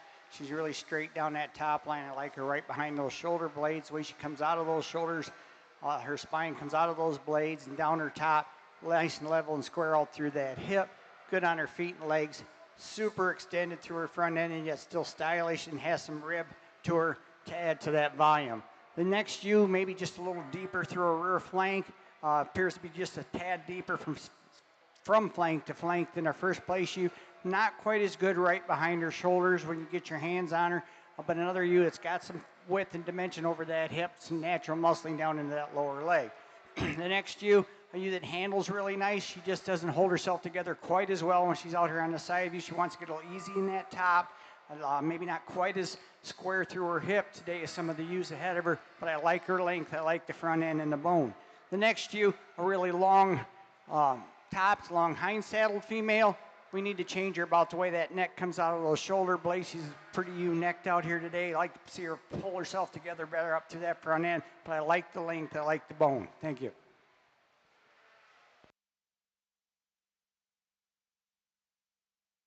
A fun class to sort here in your white Dorper division. The one that I call the class winner, I think does so quite nicely. She's bold-bodied, big-hipped, and big-ended, no doubt. I still think she's feminine and classy as well. A good kind of an individual that I think sorts up, and from a complete kind of a female standpoint, she does so quite nicely. Then we got to make a decision between 2 and 3, and I opt for the extra amount of femininity and look and the one that comes into the 2 spot. She's got some extra length. I think she handles her rear leg design quite a bit better than the one that's directly behind her. She gives up some in terms of hip shape, and I'm just fine with that. I like the look and the freshness and kind of youthfulness that we find in her. The boldest built one in terms of the center body comes here next in line into the 3 spot. That one's pretty nice. I think she gets a little shorter sided. I think that she could be a little tick square in terms of how she handles her rear leg from hock to ground, but a nice kind of an individual nonetheless. The one that comes in next, one I think that balances adequately well in her rib shape. I think she becomes a little plainer in how her hip is designed, a little flatter, a little narrower as we get back behind her. Then the one that comes in next, on the standstill, that's one that's certainly in contention. I think she's bold-bodied. I think she's big-pinned and big-ended. I think when she comes to moving, that one becomes a challenge. She gets a little higher in her loin, doesn't want to handle her feet and leg structure maybe nearly as elegantly and as correctly as maybe we prefer. A nice group of ewe lambs here. Good job. Placing on the class of white Dorper late fall ewe lambs. First place goes to entry 44, Caleb T. Welty, Evansville, Indiana, with Esparti Livestock 2054BK. Second place to 178, Billy Wade, Scio, Oregon, with BW3 322. Third to 45, Caleb T. Welty, Evansville, Indiana. 4 to 180, Vivian Stephenson, Morrisville, North Carolina. And 5 to 179, also Vivian Stephenson. Placing on the fitted January ULAM class for the Suffolks, placing first is entry 203, Randy Dombeck, Ivanhoe, Minnesota, with Dombeck family, 4053. Second to 204, Richard Jacobson, LeGrand, California, with Jacobson, Suffolks, 2417. Third place to 206, Lindy Peterson, Lemon, South Dakota, 4 to 205, Cassie Knutson, Centerville, South Dakota. 5 to 209, Corinne Arbanek Hansen, Cameron, Wisconsin. 6 to entry 207, Felicity and Austin Groves, Pinckney, Michigan. And 7 to entry 208, Barry Bruce, Linden, Indiana.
Nice class here in your division, in your senior division here on the White Dorpers. And I think all these are extremely, extremely good. There's a tremendous amount of quality in all these, and I like a whole bunch of them. Again, we've talked those up probably enough. That late fall is really bold built. I like that one's shape and look. The early fall, one that balances quite nicely. Maybe not the boldness is the one right behind her, but just really attractive in her design and how she's designed and made for us here. The one that we got as a production pair here is extremely good, and I think that one's balance is nice. And then we have our early yearling ewes as well. Those are ones actually in comparison, and even when we look at this girl, we can call her easy fleshing. Some may think that there's a little bit extra, but I don't know that there's very much, because if you want to get up on this one, most of this is the power of this one is true sheep. She's just bold and where she's made. I think she's got a tremendous amount of depth of how she carries that muscularity, and just still does it in a feminine package as well. Plenty nice in terms of how her head is and how her neck is designed as well. And I think she was exquisite in just having that three-dimensional look. The one that comes in that class that's behind her that was in second, again, you mark her as an individual. She's very, very good. Good in terms of wedge shaped, of how her shoulder lays in flat. She's still big in her loin and just big ended as in back behind her. She's a little fresher condition than maybe the one that beat her in class, but I think both of those are extremely good. Really, really nice group. Again, we'll dig in and move to the ULAMs as well and pick our junior champions out of those. We'll see how those compare. I'm not willing to beat the two best ones. They're going to come out of the senior yearling class. Congratulations on a really high quality one. We're staying here in the high rolling kind, staying in class for reserve champion in the senior division. Good job.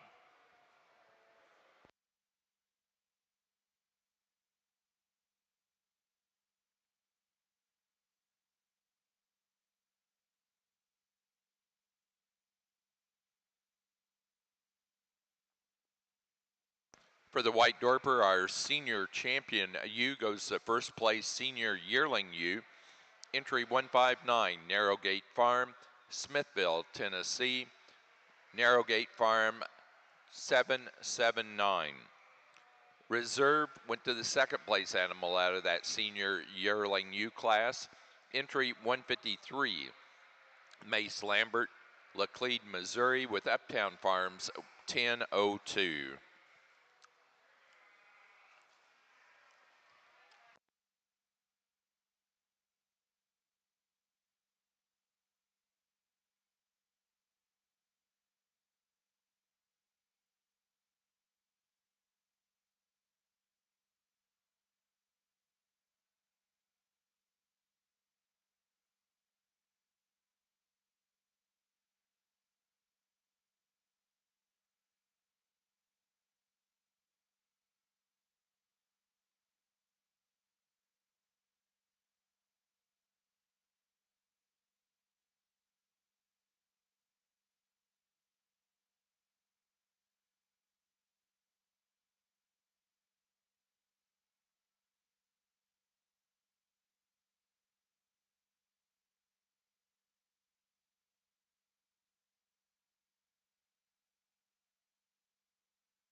our slick shorn February ewe lambs here in the Suffolk show. I think really a nice female to start the class off with. One of the heavier muscle ewes when you get behind her and analyze her. I really like the width up over that top and back into her leg region, but she's still very smooth up through her front end. She moves very nicely, holds herself together very well. Tremendously long hind saddle when you get your hands on this female. One of the longest loin sheep in the class. The next ewe, another ewe very similar to the first place ewe, maybe a little neater about her shoulders, a little more extended up through that neck. Really long topped, not near the muscle, not near the internal dimension we see in our first place ewe, but a good ewe, a good sound ewe. I really like this female. Again, handles very long through her hind saddle. One of the straightest topped, best footed sheep in the class is this ewe lamb in third. I like the bone for her age. I like her, the way she stands on her feet and legs. She's just not near as long as the two ewes ahead of her. I like the muscle in her, but she comes up quite a bit shorter through that hind saddle when you get your hands on her and handle her. But I really like this sheep for her bone structure or skeletal makeup. The next ewe, one of the bigger ewes in the class, I like her front end. She shows me a lot of extension up to that front end. I just like change her off her rear feet when she's on the move today. Put a little more bone under her, but really admire her for her overall frame and scale and growth to this date. The ewe lamb here in fifth, another correct, sound individual, just gives up a lot of dimension as far as shape of rib, depth of flank as compared to the ewe lambs above them. Maybe a little younger lamb out here than some of the ones in the class. I think ewe lamb has a lot of potential. I like her front end, her style. She just needs to have more to her today. Thank you.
Probably one of the closer decisions of the day comes between 1 and 2 between these, and I think you could put an emphasis or argue either one of the two.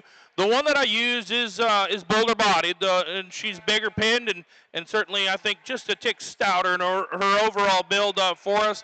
I think if she gets out and moves, she does so relatively nicely, and I think she just kind of reaches out there and grabs the ground pretty nicely as well. I think that it's close because the one that comes into the 2 spot is certainly feminine headed, and I like the neck and the look. I think she's just a tick square in her pin set as well. So we got some boldness and shape to the class winner. We got some levelness and look to the one that comes in 2. Those are very nice. I think she gets a little more restricted in how her hip is designed. Consequently makes her not quite as good as she kind of roaches in her top as she gets out motoring, but a nice kind of an individual. And truthfully, 2 of them that I think make me scratch my head, and you could pick whichever one you'd like between those. I wouldn't argue with you too much. I just opt for the extra boldness of build and the one we're calling the class winner. One that comes in 3 matches up quite nicely. To me, she just matches and fits. That's the one that's got some extra stifle to her. She's big-backed and certainly feminine enough. I don't think she's quite as attractive, again, in terms of her rear leg skeleton. She gets a little straighter on her hock and how she's designed right there. Gets a little bit deeper in how that chest floor is designed and the protruding with her breastplate, but I think that's a good kind of a sheep. I still think that she's bolder and overall build than the one that comes in next. And in fact, This ewe's pretty intriguing because I like the stoutness of bone, and I think she's plenty rugged enough in her features. I think she closes up a little bit underneath and just gets a little flatter and narrower as we get back behind her, but long and level, no doubt. This one also is pretty attractive. And again, our exhibitor, this one's the shiniest one that came out of your pen so far, but I like her quite a bit. This one's plenty long, and you just see a bunch of femininity. I don't read this one to be challenged in growth. She's going to have an ample amount, and you like that extra look. She's just a little bit more feminine in her muscle pattern, and that's perfectly fine. Just kind of that longer, looser pattern as we get back behind her, but that's a really high quality one that makes it into the top 5. No doubt really fun ones to sort through and look at. Great group, and as competitive as class as any of them, certainly at the top end. Placing on the Slickshorn February ewe lamb class for the Suffolk Show. First place goes to entry 216, Mike O'Neill, Shirley, Indiana, with O'Neill 409. Second place to 225, Macaulay, Suffolk, at Glen, Pennsylvania, with Macaulay 6684. 3 to entry 226, Emery Gottlieb, Salem, South Dakota. 4 to entry 227, Krafka Harkima, Suffix of Montezuma, Iowa. 5 to 223, Macaulay, Suffix at Glen, Pennsylvania. 6 to 213, Krafka Harkima, Suffix of Montezuma, Iowa. 7 to 217, University of Idaho Sheep Center, Moscow, Idaho. 8 to 214, Cooper Leininger, Akron, Indiana. And 9 to 224, Mike O'Neill, Shirley, Indiana. 10 to 218, Vivian Stephenson, Mooresville, North Carolina. Placing on the White Dorper January class of ewe lambs, 1st to 46, East Star Livestock, Ron and Holly Waldron, St. Paris, Ohio. 2nd place to 250, Caleb T. Welty, Evansville, Indiana, with Two Rock Ranch, 24010. 3 to entry 188, Luke and Kayla Inbody, Dunkirk, Ohio. 4 to 184, Billy Wade, Scio, Oregon. 5 to 189, Austin Inbody, Bluffton, Ohio. 6th place to 187, Emery Gottlieb, Salem, South Dakota. 7th place to 49, Caleb T. Welty, Evansville, Indiana. And 8th place to 185, Vivian Stephenson, Mooresville, North Carolina.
This is a really nice class of plenty of nice ones, but man, the one that we've got to win the class is just wedged up beautifully. Love the femininity and just opens up right and is good in her hip design skeletally. This is just a really fun one. We'll see what other ones come out again in different classes, but she's a contender in terms of how she's designed, and I think that one's a fun one to own and to breed and to kind of see what will happen in the next generation.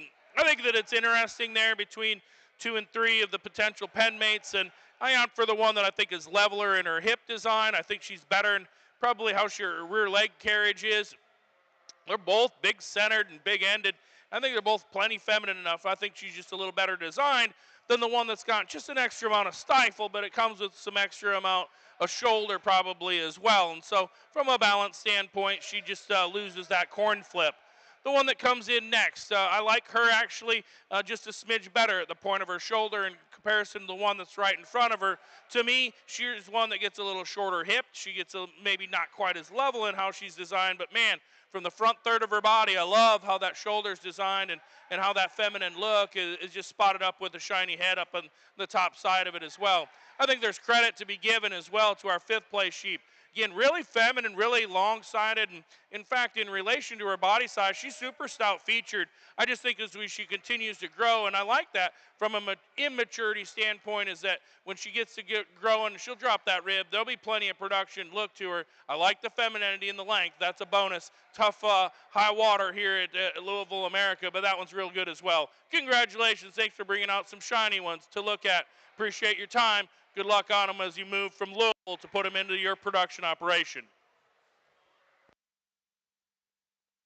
Placing on the White Dorper February ewe lamb class, first place to entry 55, Caleb T. Welty, Evansville, Indiana, with Welty Dorpers 0061.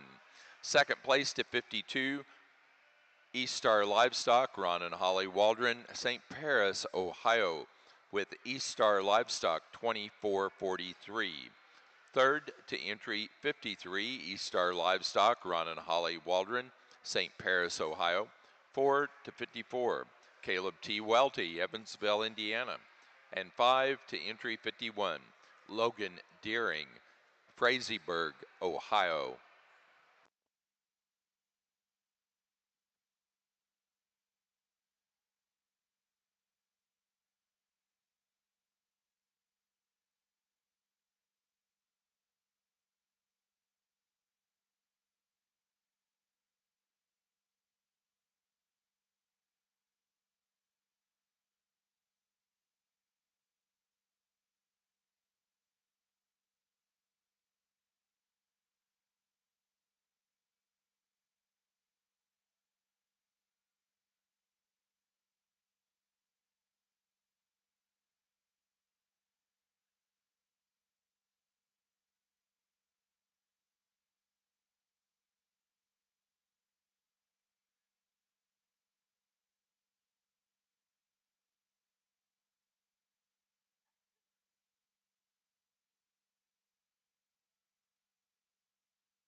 A very interesting class here in our February fitted UAM class. I think we got some different types and kinds.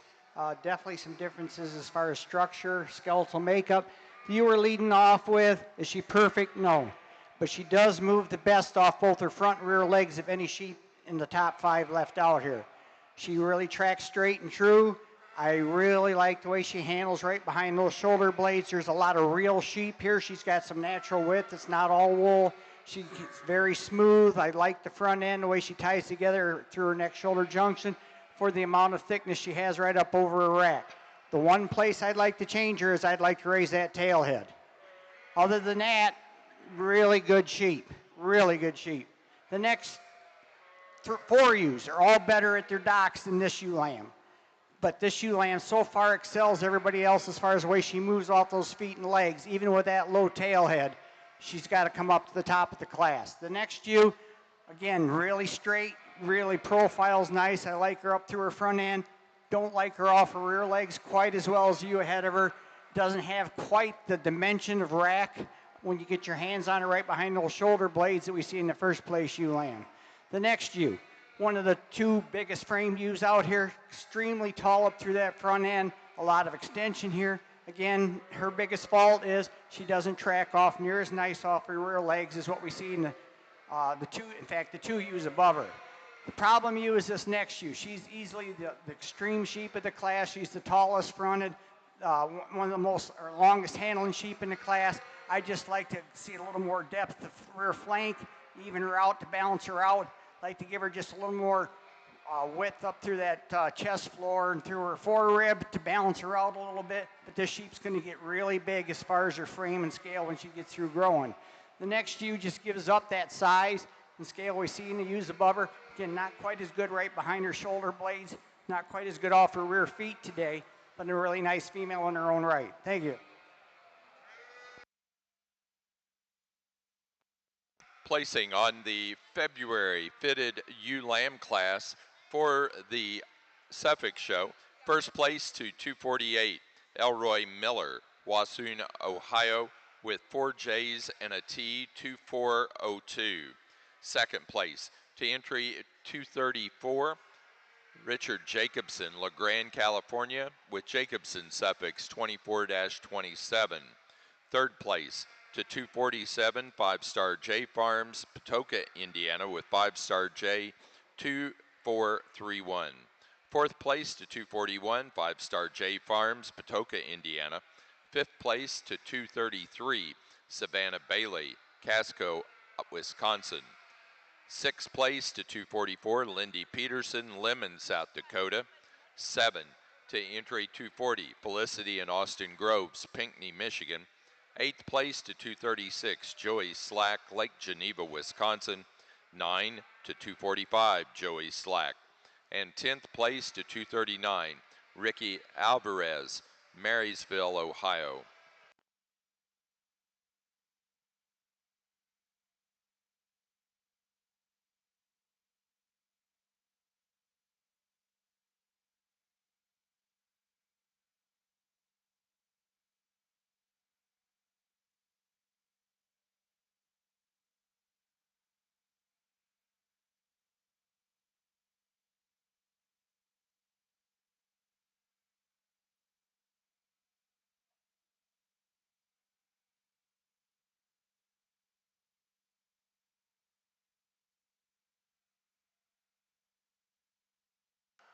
A very high quality class again for us, and I think one that's just so nifty here to start off this class, and that's the highest acclaim that I can give to one. She's feminine, she's great bodied, she's good hipped. I think she handles her rear leg adequately well as she gets out and motors and moves, and so I think that one's pretty nifty in terms of just the center body and just three-dimensional look and still maintaining some femininity, high-end quality right there.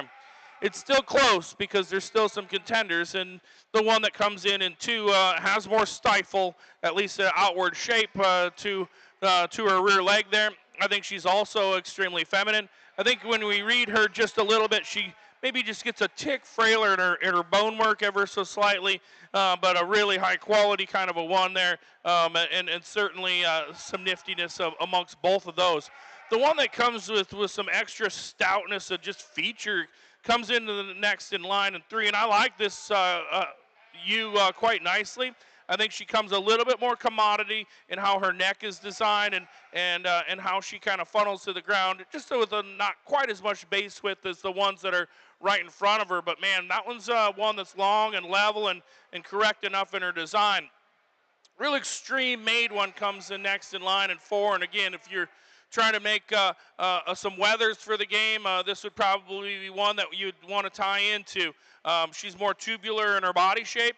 She's extremely expressive. To me, I think it just, I like the immaturity at this point, or the lateness of maturity that's going to allow her as she continues to grow to just have a really attractive kind of a silhouette, a nifty kind of a look as well of how she's designed. In terms of expressiveness, that one's unequaled in class. I just like to see her soggier and just kind of more maternal in her overall build. We get that with the 5th place one because that's her strength. That one's just got that extra amount of depth and look and just capacity and design that you would ideally like. With that, she comes earlier in her maturity pattern as any of them. She's not going to be one that's extended, but man, we really have to appreciate her in relation to the White Dorper breed of her functionality, her look of an easy fleshing and a good shedding kind of a ewe that can be prosperous and a good high functioning one on the rangeland or wherever home may be for them. That's ones that certainly doability echoes and gets the rewards. Congratulations, great ones to look at. That was a fun class to sort between because the quality's good. People came from far and wide to bring their best White Dorpers here to Louisville.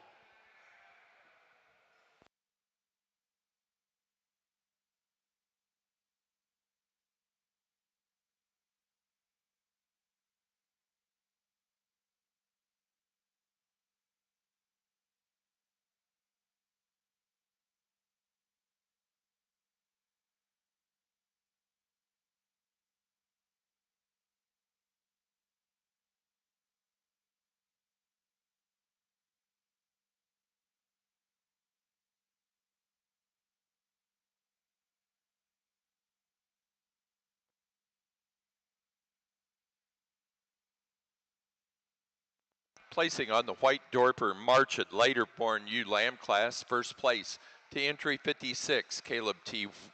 Welty of Evansville, Indiana, with Espartee Livestock Y 2223.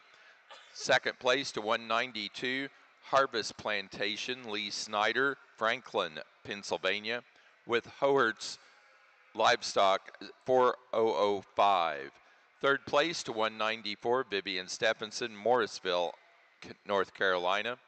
Fourth place to 195, Harvest Plantation, Lee Snyder, Franklin, Pennsylvania. Fifth to 59, Virginia Gordon, Gravel Switch, Kentucky.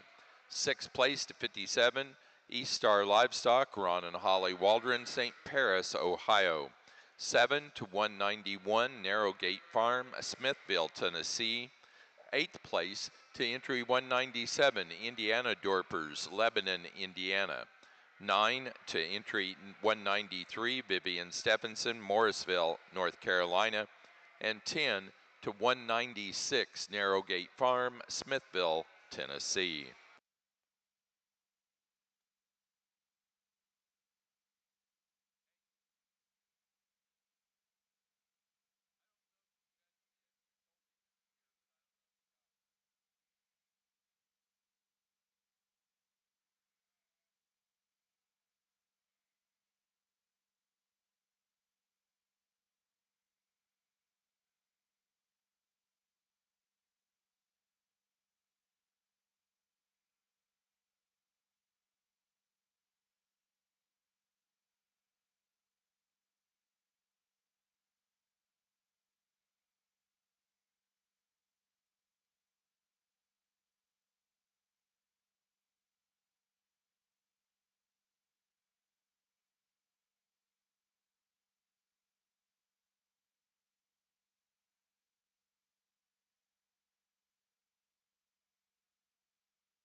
The ewe lamb we're leading off with here in our March class.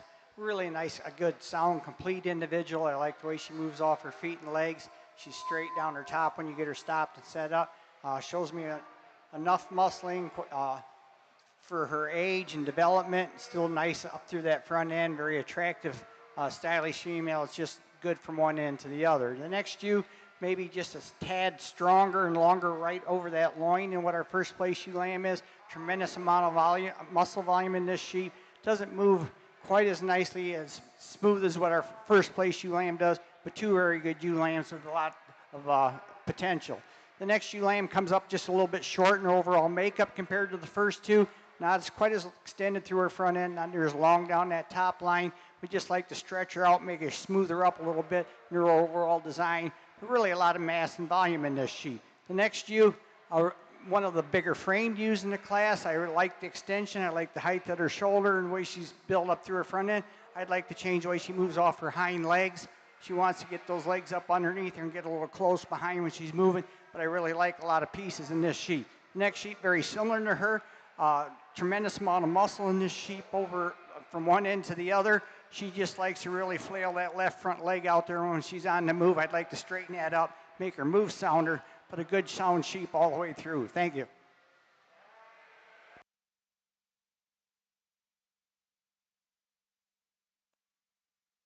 Placing on the white Dorper pair of ewe lamb class, first place to 61, Caleb T. Welty, Evansville, Indiana. Second to 62, East Star Livestock, Ron and Holly Waldron, St. Paris, Ohio. Third place to Harvest Plantation, Lee Snyder, Franklin, Pennsylvania. Fourth place to Billy Wade, Scio, Oregon. 5 to Luke and Kayla Imbody, Dunkirk, Ohio.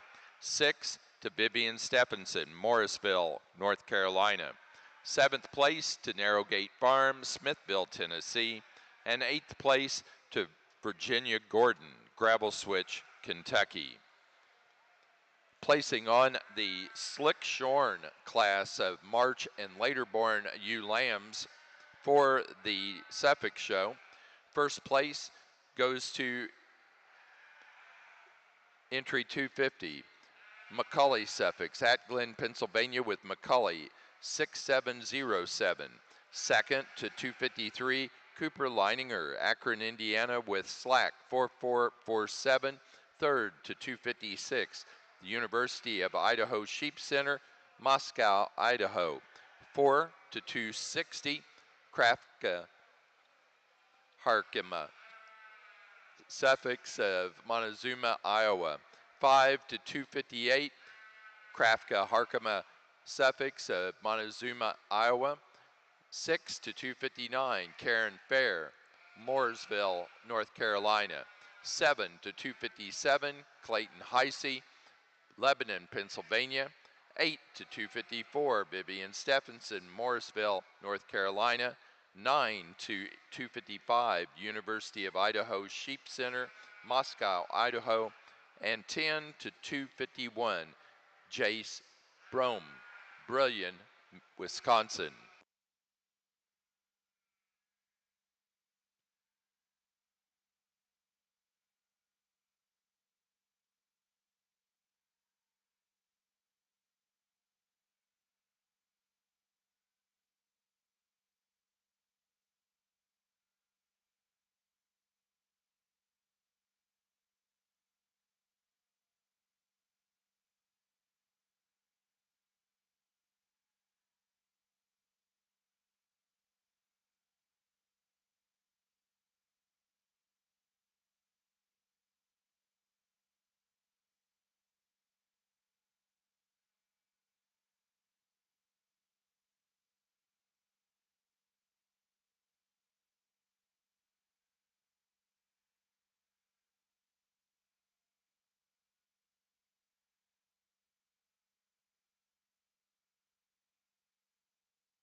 Well, great group. Again, we'll pick out our champions, bring back our senior champions in comparison, but really, really good, high quality group of females here in this junior division. So I know that it's been fun to sort some white dorpers, and I know that these are tip top, the best ones that there are.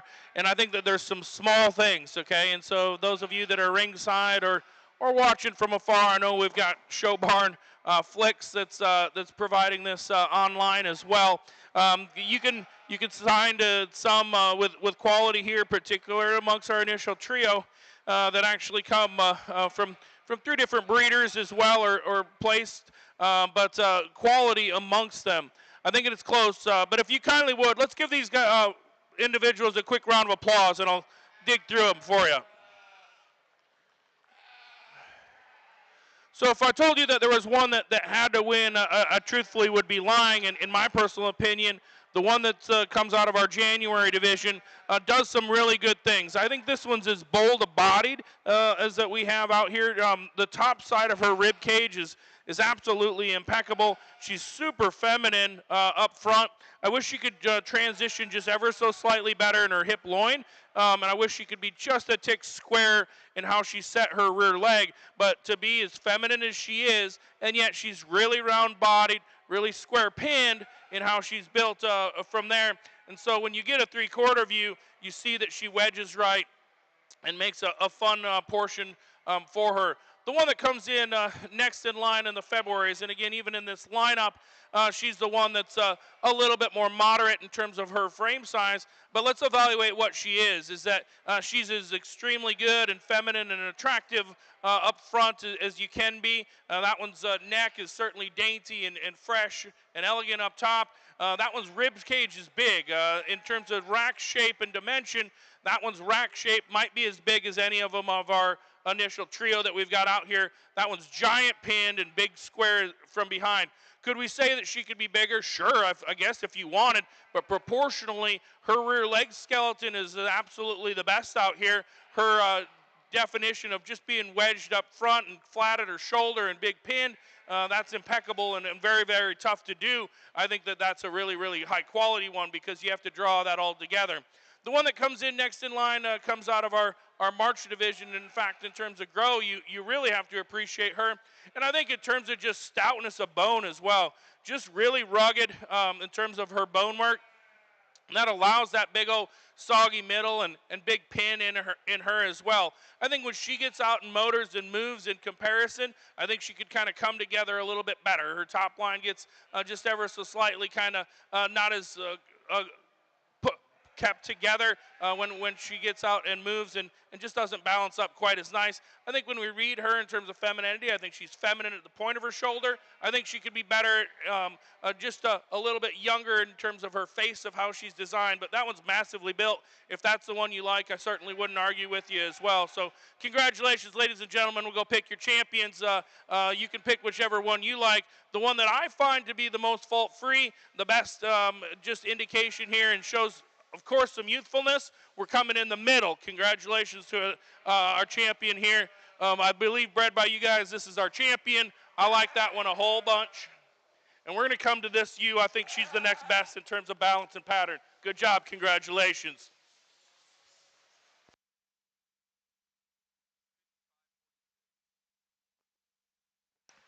For the White Dorper, our junior champion ewe goes to our class winner of the February ewe lamb class, entry 55, Caleb T. Welty, Evansville, Indiana, Welty Dorpers 0061. The reserve junior champion was our January ewe lamb class winner, entry 46, East Star Livestock, Ron and Holly Waldron, St. Paris, Ohio, with East Star Livestock 2441.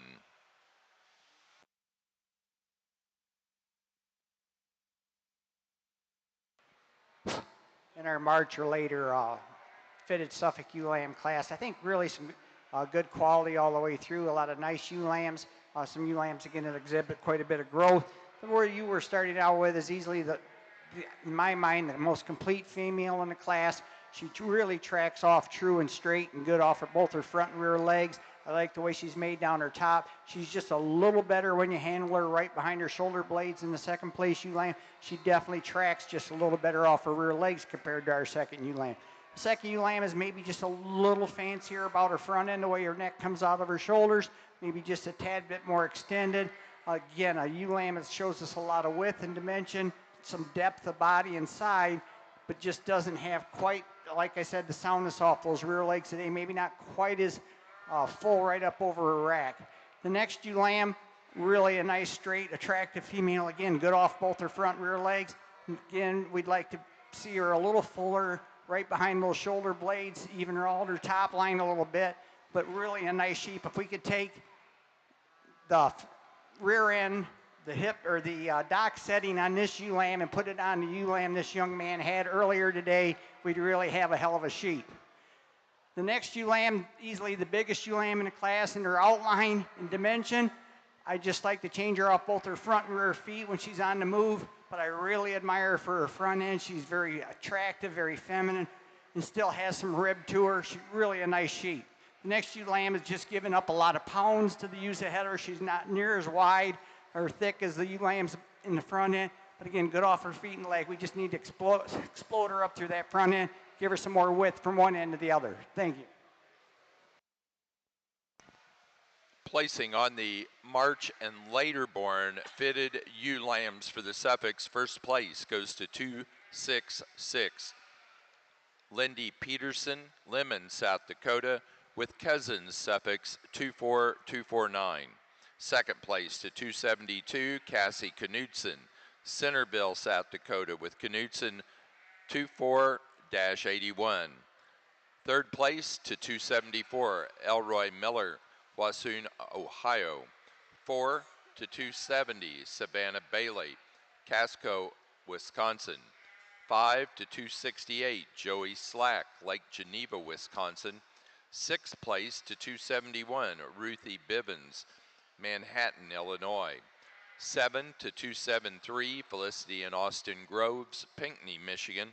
Eighth place to 263, Ricky Alvarez, Marysville, Ohio. And ninth place to 264, Jared Neumeister, Greenfield, Indiana.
We'll appreciate the chance. One of the last times that we'll sort on these, we might have to pick some best headeds or anything and some flocks to kind of finish up our white Dorper breed. But been an honor to get to sort these, to be able to be a part of the industry that is the hair sheep focused jam here with your Dorper and white Dorpers. So I commend all of our breeders for making great stock. What we've done and what we've seen in this breed over the past decade or two, because that about covers it, is extremely commendable for what you're doing and what you're doing, and truthfully changing a little bit of our own piece of the industry, because these aren't just seed stock. There's individuals across America that are using genetics either from these breeders or similarly to make high quality lambs that make it to market fast and efficiently and at a weight class that fits a lot of our consumers in America as well. So appreciate everything that the Dorper breed does for us and has done in the past and will do in the future. So let's give these guys a quick round of applause for all your breeders before we dig in and give away 2 banners. Good job.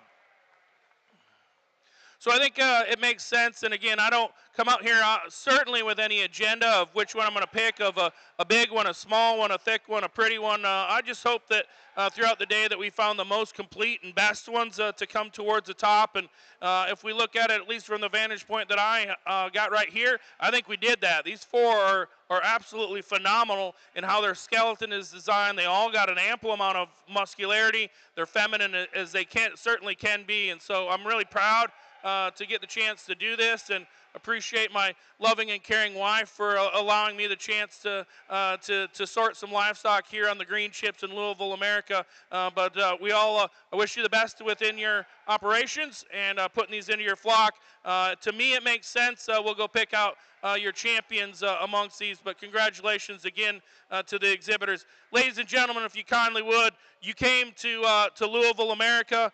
You wanted to see the White Dorper show, or if not, thanks for being ringside or joining us. But the one that we're going to use doesn't have a name yet, apparently, but it's probably going to deserve one because it's a champion. Congratulations on a national championship at Louisville, America. Good job at a 2024 North American International Champion. We're staying with the yearlings. Congratulations. That's a reserve champion in America. Good job. Wish you guys all the best. Keep up the good work.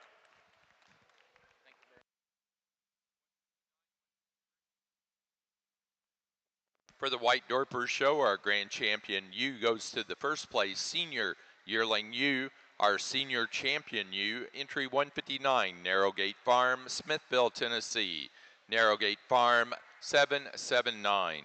The reserve grand champion was second in that senior yearling ewe class and was reserve senior champion ewe, entry 153, Mace Lambert, Laclede, Missouri, Uptown Farms 1002. Now ready for flock, White Dorper flock.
Placing on the slick-shorn pair of ewe lambs for the Suffolk show. First place goes to 275, Macaulay Suffolk's at Glen, Pennsylvania. Second to 279, Reza Zielinski, Brookings, South Dakota.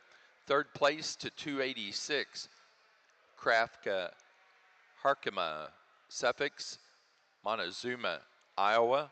Fourth place to 277, Cooper Leininger, Akron, Indiana. 5 to 287, University of Idaho Sheep Center, Moscow, Idaho. 6th place to 280, Claire Ford, West Lafayette, Indiana. 7th place to 282, Bo Howe, Danforth, Illinois.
Placing on the White Dorper Flock class, first place in the flock and also winner of the Premier Exhibitor Award for the White Dorper Show is Caleb T. Welty of Evansville, Indiana. Placing second in the flock, Narrowgate Farm, Smithville, Tennessee, and third to Vivian Stephenson, Morrisville, North Carolina. That does conclude our White Dorper and Dorper shows for the day. Travis Hoffman has been our judge. Give us just a few minutes so we can get the table set for the awards for the Border Cheviot Show.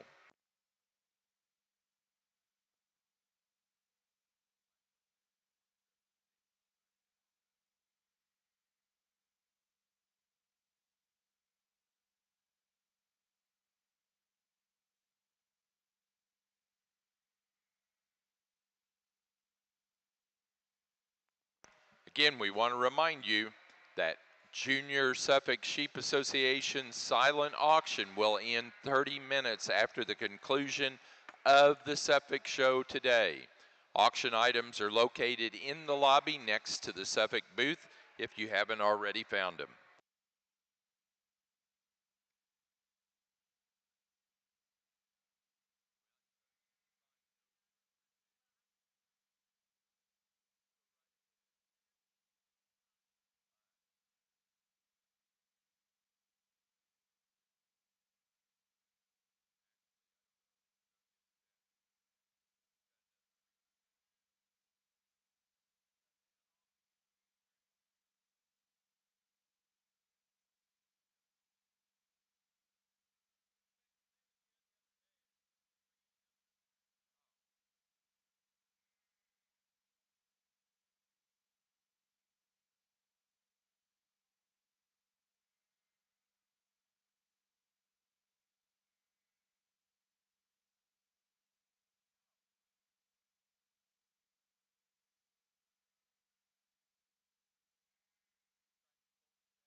Placing on the fitted pair of ewe lamb class for the Suffolk show. First place to Randy Dombeck, Ivanhoe, Minnesota.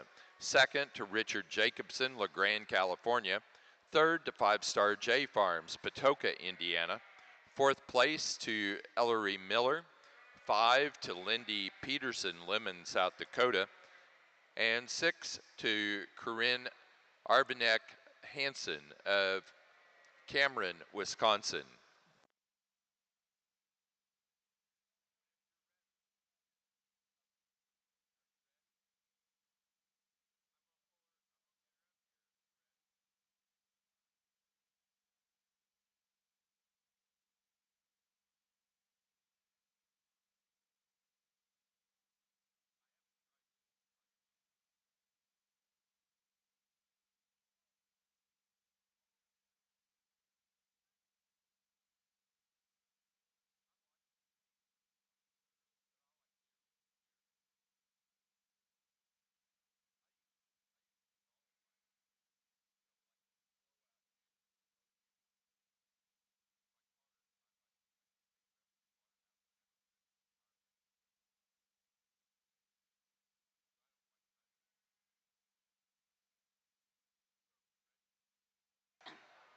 A really nice lineup of ewe lambs out here for junior champion and the Slick Shorn show.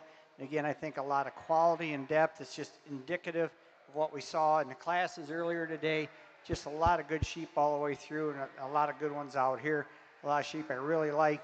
For junior champion, we're going to go with our January ewe lamb down here, first place January. For reserve junior, we're going to go with our first place February ewe lamb. Two really nice ewe lambs. Thank you.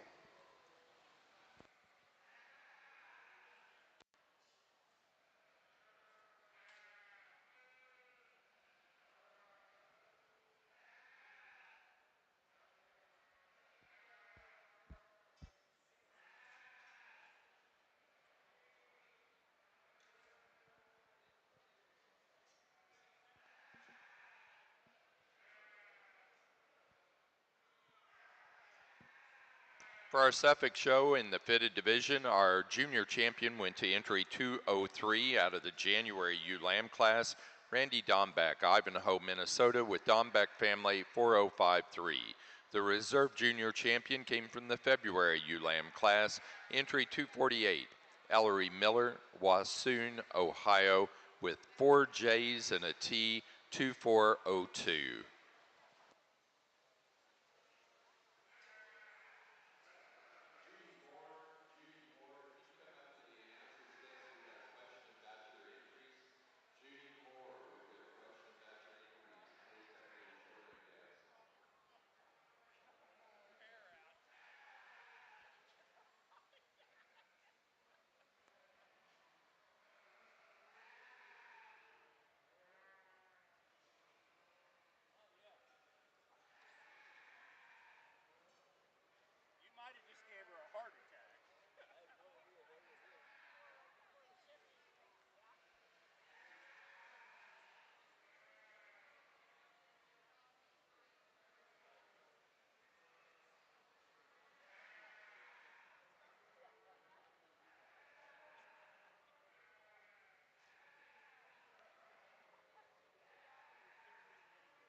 We do have a correction. A junior champion for the Slickshorn Suffolk went to our class winner of the January ewe lamb class, 198, Macaulay Suffolks at Glen, Pennsylvania, on Macaulay 6533.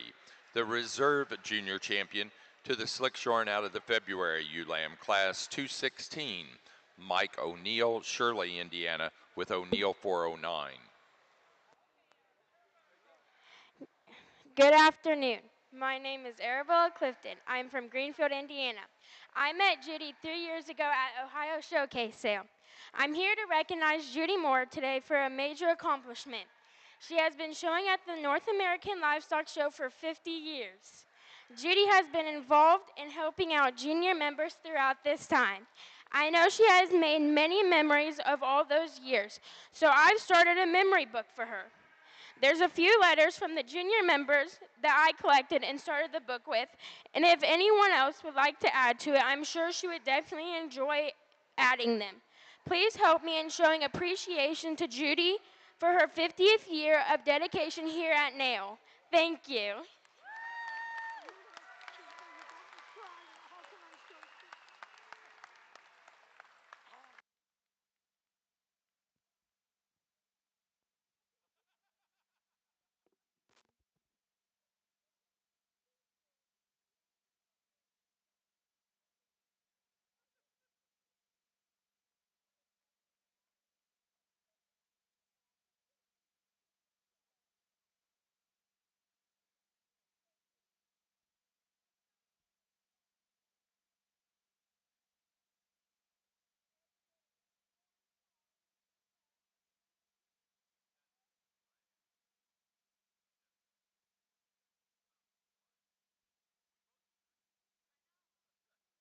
For junior champion here in the fitted division, again, I think 6 very good individuals in their own right, very impressive.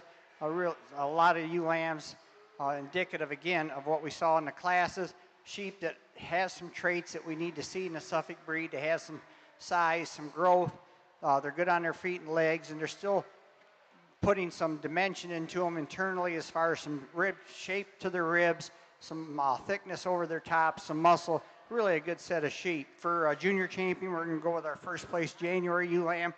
And then for reserves junior, I'm going to come back here to the first place March.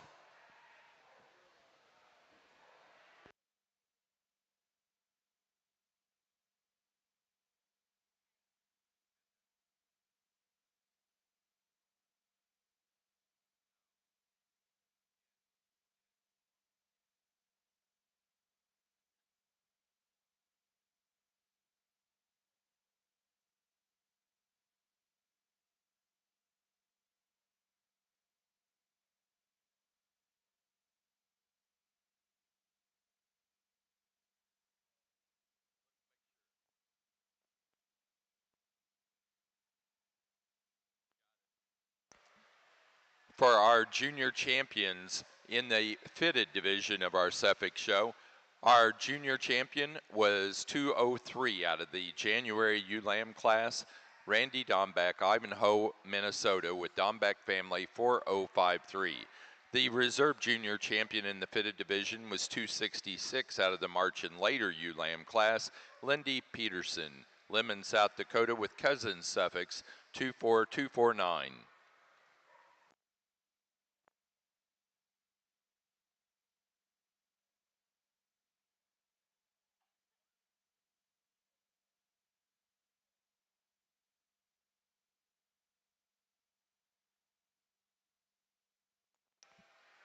Judging our Border Cheviot show today is Mark Johnson. Mark and his wife Amy own and operate A&M Ranch located in Sandwich, Illinois. A&M Ranch is a Southdown flock that was established in 1979 and has produced numerous national champions. Mark and Amy have been 4-H leaders that supported beef, sheep, swine, and goat, as well as horse project members, and coached the county livestock judging team. Mark has been a national ambassador for Honor Show Feeds since 2005. In that capacity, he provides exhibitor and producer information through show livestock events, clinics, and video with customers and dealers in the northern Illinois, southern Wisconsin geography. Mark has judged sheep and cattle shows as well as showmanship contests for over 30 years and in more than 20 states. Mark's a graduate of Oklahoma State University and Joliet Junior College. Let's welcome Mark Johnson to your Border Cheviot show today.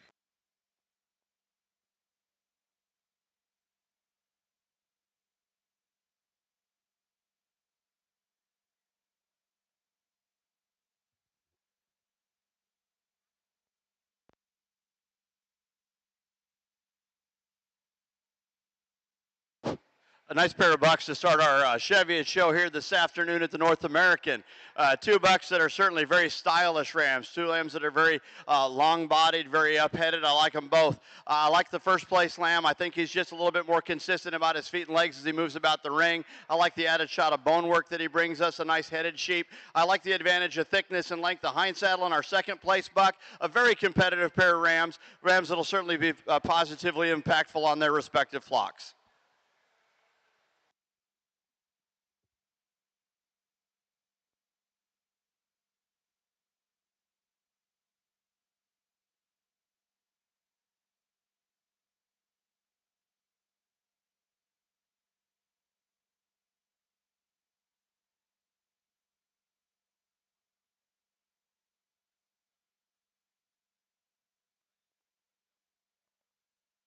Placing on the Border Cheviot Yearling Ram class for your National Border Cheviot show, first place goes to entry 2, Blackacre Farm, Greenfield, Indiana, with Gold Strike, Blackacre 034. Second place to entry 1, Caitlin Von Barron, Stewartson, Illinois, with Yellowstone 3.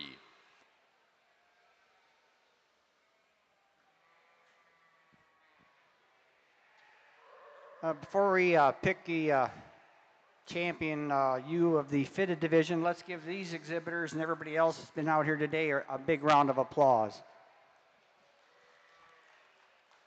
Not only have we had a lot of sheep out here in the fitted division, but a lot of quality sheep. I was very impressed with the quality all the way down the line in every class, and I thought a lot of nice, good sheep.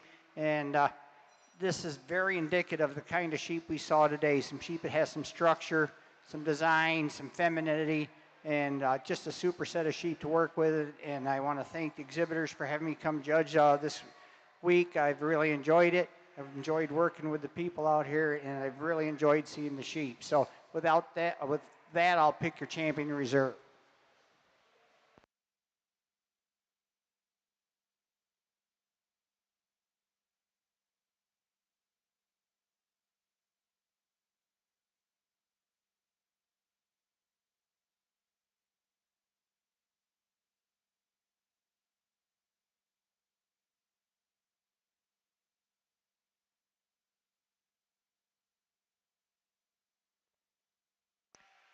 For the Suffolk show on the Slick Shorn division, our grand champion U goes to the our junior champion U.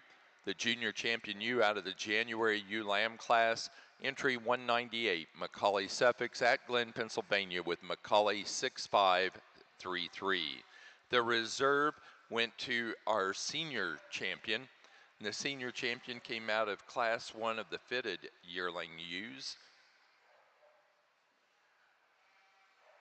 Entry number 116, Macaulay Suffolk at Glen, Pennsylvania, Macaulay 81.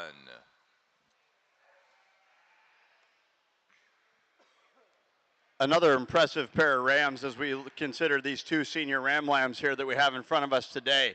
I like the ram to start the class with. He's really bold in his rib cage. He carries that thickness back out over that loin and hip. An exceptionally good hip ram up in that top part, carries that thickness all the way to the ground, sets down on a good set of feet and legs. Just a really massive ram that still has some attractive and style and balance about him.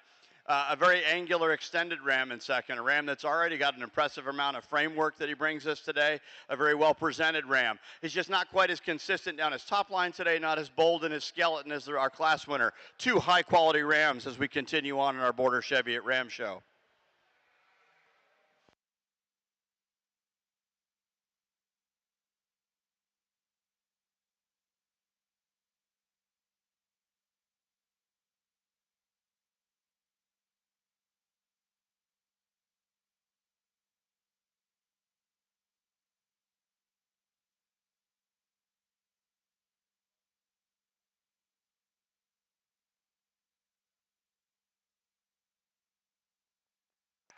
Placing on the senior Ram Lamb class for the Border Cheviot's, first place went to entry 4, Brooke Mazepink, Drums, Pennsylvania with Blackacre Purple 64. Second place to entry 5, Arabella Clifton, Greenfield, Indiana with Blackacre Red 10.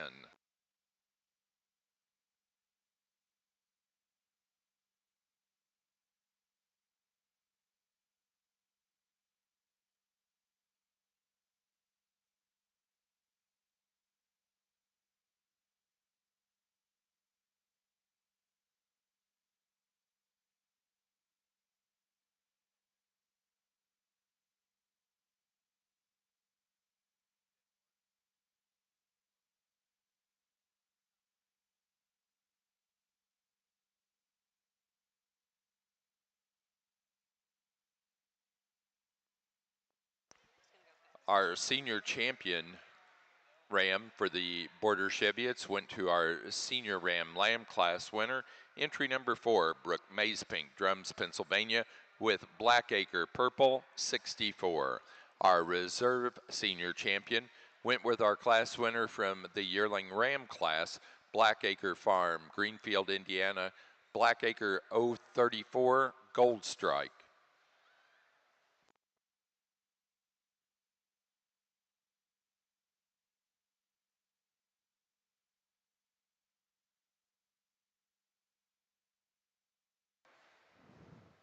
All right, let's give all the exhibitors that brought out the fitted sheep today a big round of applause.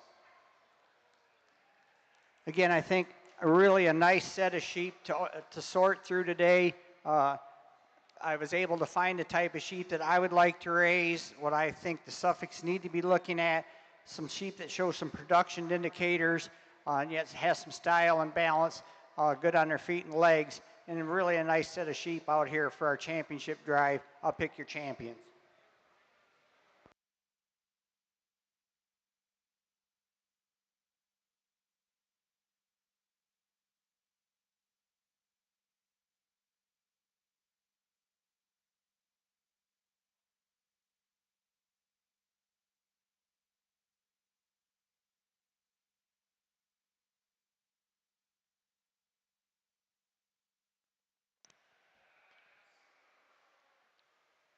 For the fitted Suffolk show, our grand champion U goes to our senior champion, first in the early class of fitted yearling ewes, entry 147, 5-star J Farms, Patoka, Indiana, 5-star J 235 1-23.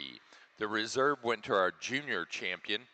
The junior champion was entry number 203 out of the January class, Randy Dombeck, Ivanhoe, Minnesota. Dombeck family 4053. Now ready for best headed ewe. That's slick and fitted together, best headed ewe.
a challenging class of early junior Ram Lambs here on the Cheviot side of the ring. There's some nice pieces in each of these individuals, but getting enough of those pieces to fit together to set a pattern, to set a trend within this class, very challenging to do. I think the Ram that I chose to start the class with puts most of those pieces together for me to the highest degree.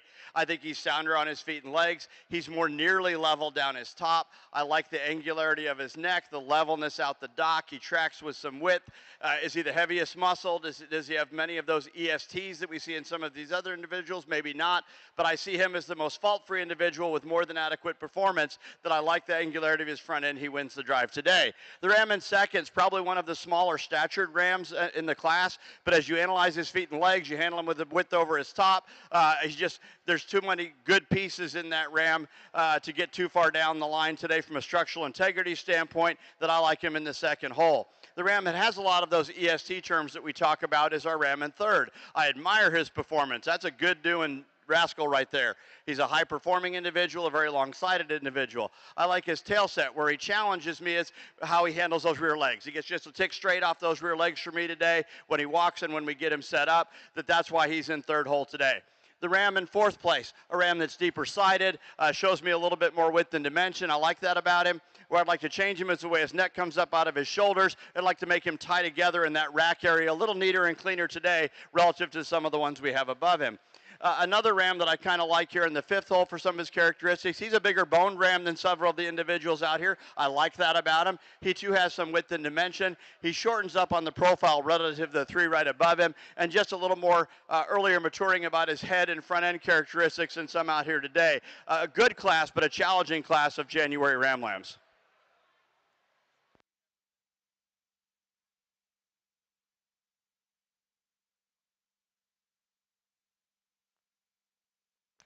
Placing on the Border Cheviot class of January Ram Lambs, first place to entry 14, Caitlin Von Barron, Stewardson, Illinois, with Rinker 27-23. Second to entry 15, Joan Lawrence, at Glen, Pennsylvania, with Breezeview 3789. Third place to 10, John and Judy Moore, Eagle, Michigan. Fourth place to entry 7, Cheyenne Clyde, Greenville, Pennsylvania.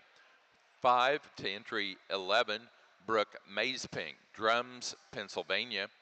6 to entry 12, Arabella Clifton, Greenfield, Indiana.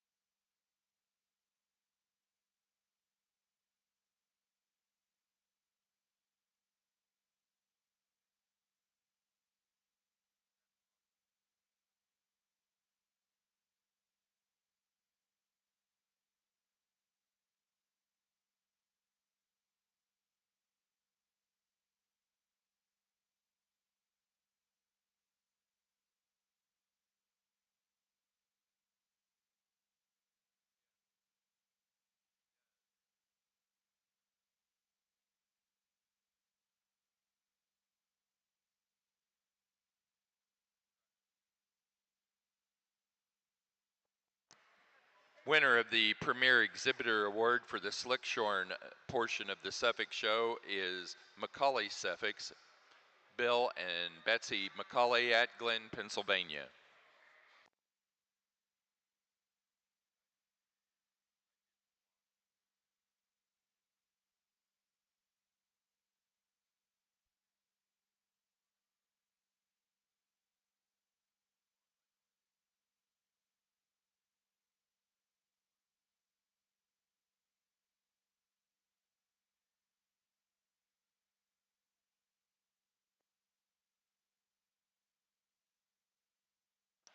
Placing on the flock class for the Slickshorn Suffolk Show, first place goes to entry 320, Macaulay Suffolk's at Glen, Pennsylvania.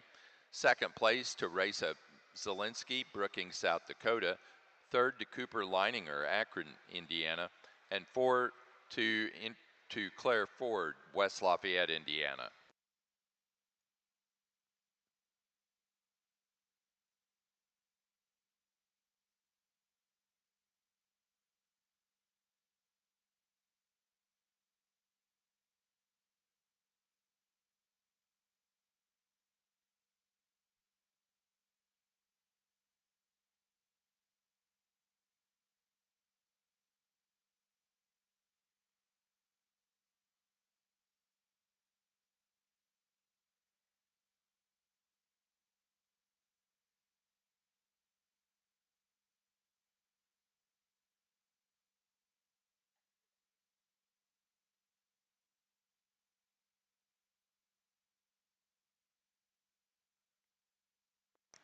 Placing on the fitted flock class for the Suffolk Show, first place goes to Randy Dombeck, Ivanhoe, Minnesota.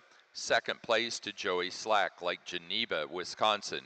The winner of the Premier Exhibitor Award for the fitted portion of the show is Lindy Peterson of Lemon, South Dakota.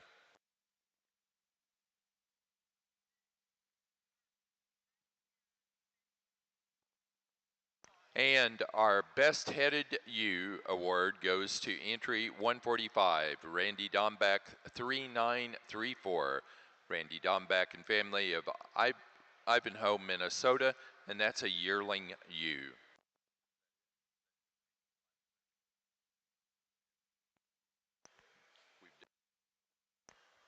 And that does conclude our Suffolk show. Our judge has been Mark Chapman. Montadale exhibitors, just give us a few minutes to reset the table so we can begin with yours. Outstanding pair of Cheviot Ram Lambs here in this class. I wish we need a few more of them out here so you can see how truly superior these two individuals are. They are flat good. We're getting really nitpicky to pull these two apart, and on a given day, I could understand going a different way. I like the angularity of these two. I like the size appropriateness of these two. I like the immaturity about their heads. I like the way they glide around the ring. I like their breed character. All right, so I said all these great things about these two. How do I separate them?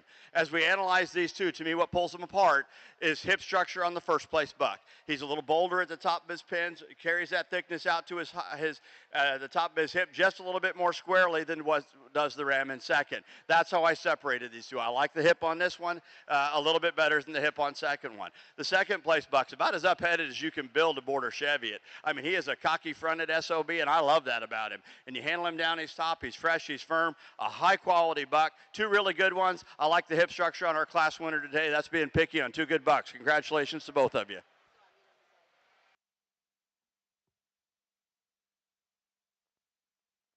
Placing on the February Ram Lamb class for the Border Chevy, first place to entry 16, Caitlin Von Barron, Stewardson, Illinois, with Rinker 2733.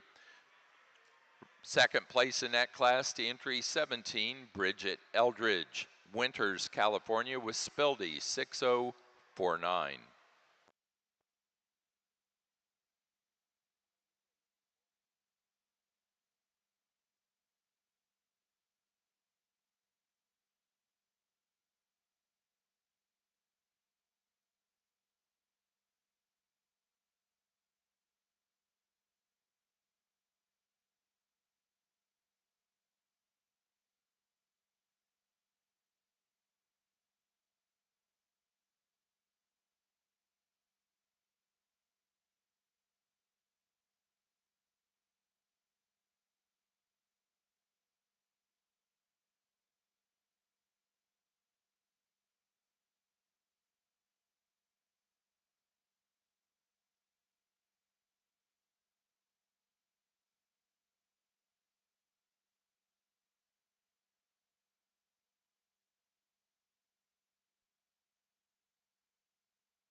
another class where we have 3 strong individuals to represent the Cheviot breed here in this junior Ram Lamb drive. I chose to use the Ram that when you get him set him up on the profile, he props up with an impressive silhouette. Again, very cocky fronted. I like the way his neck pops up out of his shoulders. Got plenty of depth of body from his forerib all the way back through his flank. I like those things about him very well. He's pretty good on his feet and legs. He moves around the ring just a little truer than our Ram in second today. I love the hip shape and the width of pins when we get around to our Ram in second, like we've been talking earlier today. This one gets so wide at back there, though, when he starts to get in motion, he gets a little looser on those hocks than what we've seen today or within our class winner. The next Ram we have in line, long body, deep rib shape, like that one really well from those 2 characteristics, but he gets a little higher in his flank, not quite as consistent down his top line as a couple of the others in the class today, but 3 high-quality Cheviot Rams.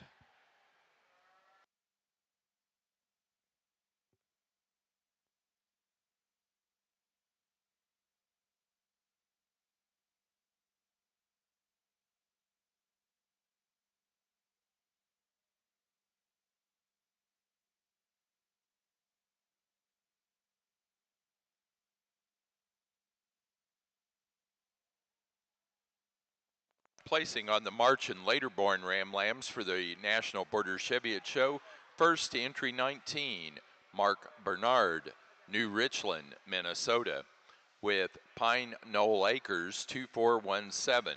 Second place to 21, Brooke Mazepink, Drums, Pennsylvania, with Snowcap 2417.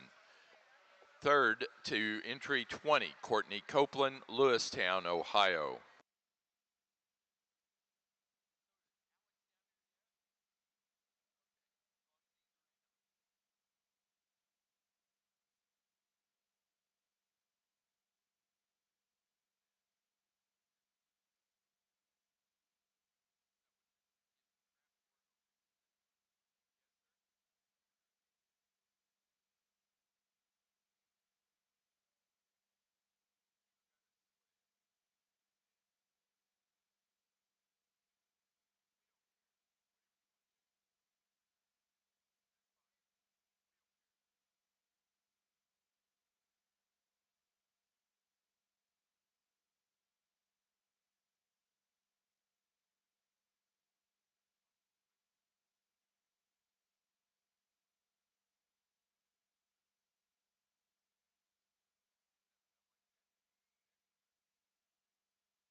The class of Cheviot Slick Short and Ram Lambs, we've got a pair of Ram Lambs out here that are a little bit different in the way they're designed, a little bit different in their maturity pattern. What I chose to do in separating these 2 is use the longer-sided, leveler designed individual. I like him better down his top. I like the cleanliness of his front end just a little bit better. So that's why he gets my nod as a class winner today. If we're going to weigh him and we're going to do total carcass quality, the Ram in second is going to have some friends in that area. He's a little bit thicker. He's a little bit more massive. He probably weighs more. And those are all high-quality characteristics, but I just like the design and skeleton of our first-place individual a little bit better today. Congratulations to both exhibitors.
Placing on the Slick Shorn Ram Lamb class for the Border Chevy, it's first place to entry 23, Caitlin Von Bairn, Stewartson, Illinois, with Rinker 2713. Second place to Arabella Clifton, Greenfield, Indiana, with Blackacre, Green 603. Now showing pair of Ram Lambs. We will follow that with our junior champion selection. We are ready to begin the Monadale show. And we would like to first, though, introduce the new Executive Secretary of the Monadale Association, Abilene Gatson from Vandalia, Missouri. Abilene is a full-time farmer and raises cattle, sheep, and row crops on the family farm. She is a fourth-generation Monadale breeder and is part of the Baugh and Dunn Monadale family. Let's welcome Abilene Gatson as your new Monadale Secretary.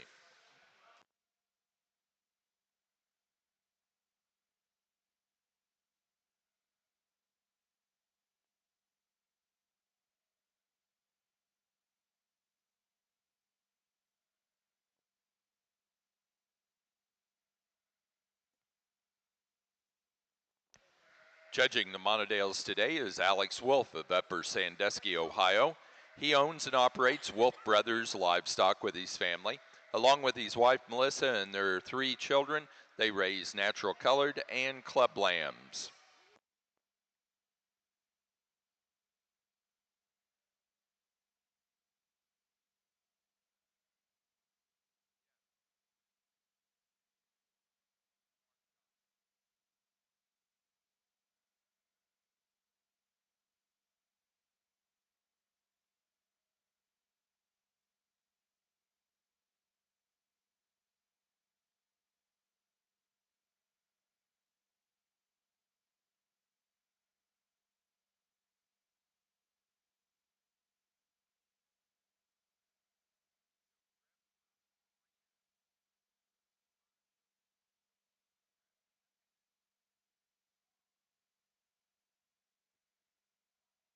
Placing on the Border Cheviot pair of Ram Lamb class, first place to Caitlin Von Bairn, Stewartson, Illinois. Second, Brooke Mazepink, Drums, Pennsylvania. Third, Arabella Clifton, Greenfield, Indiana. Over here to start your Monadale show. Good afternoon. It's a pleasure to be out here in Sorton. I think we start off this show with 2 really nice rams in their own right. We've got a buck we're going to go ahead and lead off, just massive in terms of his body shape. He is bold in terms of his rib, really big top type of sheep. Comes back to a really ideal type of an upper hip on him. One that's level in his dock set. He's wide and square in his pins. One that's out on his corners in terms of his feet and bone work. Just really stout kind of a ram that I'm proud to lead off with. We come to a growthy type of ram here in second. Love the length of body and length of hindset on this sheep. He is super long from his 13th rib on back. One that's really ideal in terms of a straight.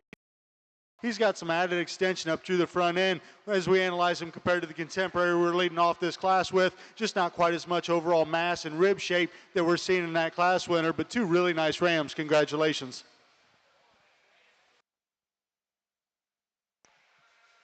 Placing on the yearling ram class for the Monadales, first place goes to Mallory Corzat with entry number 1, Berwick, Illinois, on Corzat 2324. Second place to entry 2, J.C. Kurz, New Holland, Illinois, with 3J Kurz 1065. That was also our senior champion and reserve senior champion.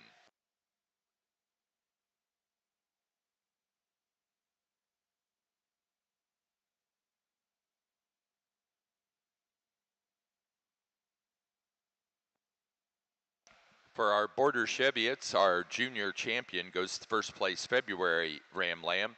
Entry 16, Caitlin Von Bairns on Stewartson, Illinois, on Rinker 2733. The reserve junior champion to entry 17, second place February Ram Lamb, Bridget Eldridge, Winters, California, on Spildy 6049.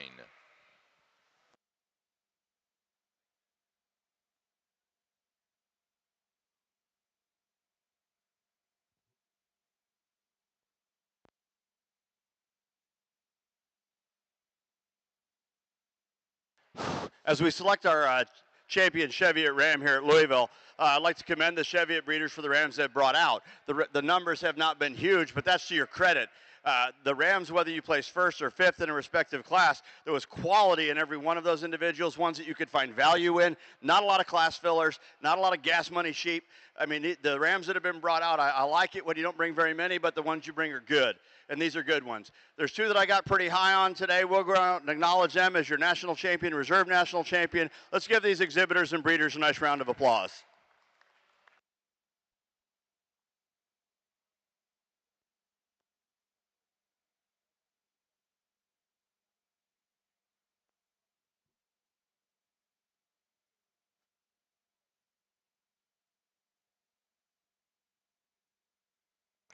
For our Border Cheviot show, our grand champion Ram goes to our junior champion out of the February Ram Lamb class. Entry 16, Caitlin Von Behrens, Stewartson, Illinois, with Rinker 2733. Reserve grand champion was our reserve junior champion. Second in that February Ram Lamb class, entry 17, Bridget Eldridge, Winters, California, with Spildy 6049.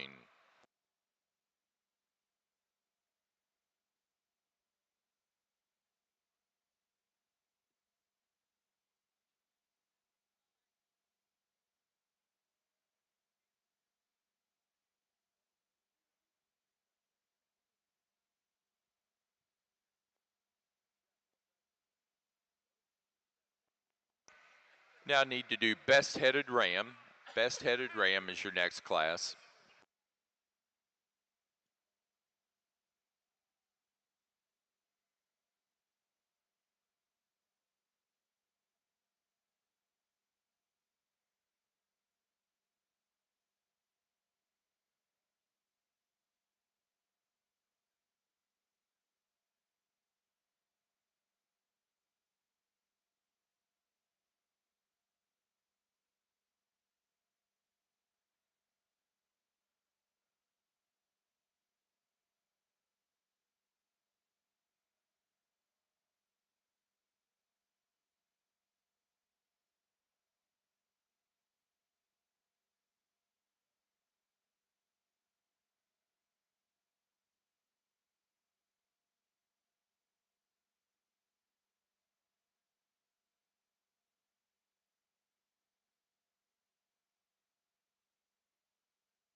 Now ready for Border Cheviot yearling ewes.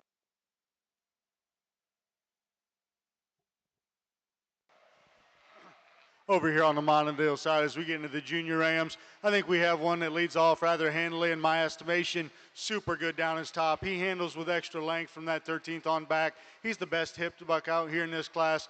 Like him out on his corners. I think that's just a really ideal place for me to start. We have a buck here that follows him. Really appreciate his mass and overall power. And again, when you put your hands on him, he is super long in terms of his loin. Maybe not overall as long as what we see in the class winner, but I think he is the longer hind saddled one of the pair. really big top type of a sheep. I like the breed character on that one. He's certainly struggling to get around the ring today. He doesn't want to cooperate. I read him good about his angles. I think he just doesn't want to cooperate to get out here and really go. We're going to go ahead and give him benefit of the doubt in that aspect. We've got a buck here in 3. Love how tall shouldered and extended he is. Again, really true down his top. He paints a really nice picture off the side. With that being said, we're shortening it up drastically compared to the 2 bucks standing right ahead of him.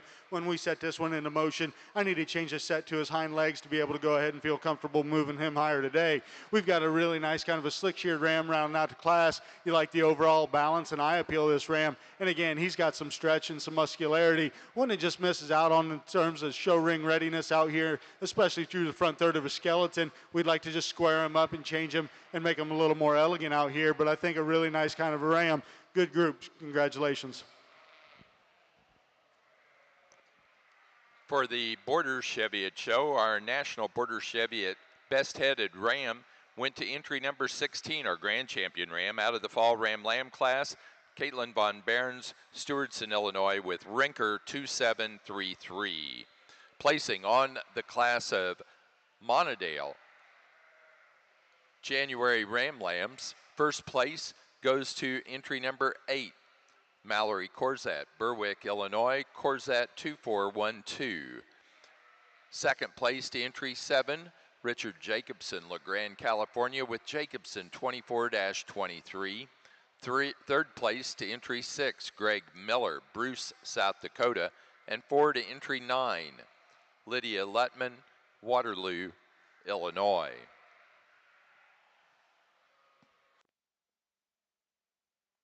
Again, this is the E.H. Mattingly National Monadale Show. It's also the National Border Cheviot Show, so we're very fortunate to have 2 big national shows here in the ring at the same time.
Really an interesting class to come out here and evaluate. And I think we've got a top trio of Rams that are all really good in their own right, and you kind of just got to pick your priorities and go with it. That being said, I think we find the sounder Ram out here on top. One that when you get off to the side, he's certainly not the more extreme. He's not the longest sided. But boy, I tell you what, you put your hands on him, he is extremely big in terms of his top shape. He's really got a good advantage. The way he lays in his shoulder into that forerib, the way he ties in up high, really level, really smooth. And then he comes back with the most amount of width all the way back into that loin and hip. One that balances up well enough from the side. Like I said, he's certainly not the prettier profiling ram, but I think once you put all the pieces together in this particular class, he's the one I feel the most comfortable leading off with. We got a buck here in second. It really pushes him again in terms of rib shape and mass. This buck follows that in type and kind. One that when you put your hands on him, maybe doesn't carry as much muscle back into his hip compared to that class winner, but he offers me a little more length aside. We set these into motion. I don't think he's quite as free as my class winner, and that's my biggest sort between these two. I think those are two really nice rams. If you want to argue this buck in 3 should lead off the class when you're off the side, boy, you're not going to get an argument out of me. He is extended. He is beautiful. Great down his top in terms of straightness of spine. One that's really level back through that hip. With that being said, he's the narrowest in terms of his construction compared to this top trio. I'd like to just go ahead and open him up. I think with time, maybe that's going to come. Today, this is the way I see him. I think that's a good trio. We come to a ram here in 4. Again, really extended type of a sheep, one you appreciate through that front end. With that being said, one that wants to open up a little more behind his shoulders there compared to the 3 that are right ahead of him. I'd like to just make him a little truer right behind his shoulders, the way he lays into his spine, to go ahead and feel comfortable. Again, this one here in 5 follows my class winner really closely in terms of overall body construction, like I like to see him. Super big top, really level in his design. What you see is what you get out here. Really appreciate that aspect of him. When we set this one into motion, I need him to handle his back legs better. He just wants to pick him up a little too much and throws off his whole balance as we set him into motion. But boy, I think if you could fix that, this one runs to the other end of the class. Good group of Rams. Congratulations. Placing on the class of February and later Ram Lambs for the National Monadale Show. First place to entry number 14, Kuykendall Monadales, Richland Center, Wisconsin, with Kuykendall 1285. Second place to entry 11, Richard Jacobson, LeGrand, California, with Jacobson 2433. Third place to entry 15, Mallory Corzat, Berwick, Illinois, 4-13, Kelly Patterson, Hannah City, Illinois. Fifth to entry 12, Ethan Smith, Stewardson, Illinois. And sixth to entry 10, J.C. Kurz, New Holland, Illinois.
Well, certainly commend the Montadale exhibitors out here and breeders standing ringside. Just a great group of rams we've gone through out here, and maybe we haven't had a lot of numbers, but I've had the opportunity to sort this show a few times, and boy, I'm really pleased with the quality we're finding up here at the top end. That being said, we're not going to take a lot of time. I think there's two rams out here that really follow the type and kind I'm looking for, like we did in the senior champion out here. I'm going to go ahead and congratulate your champion and reserve junior champion rams.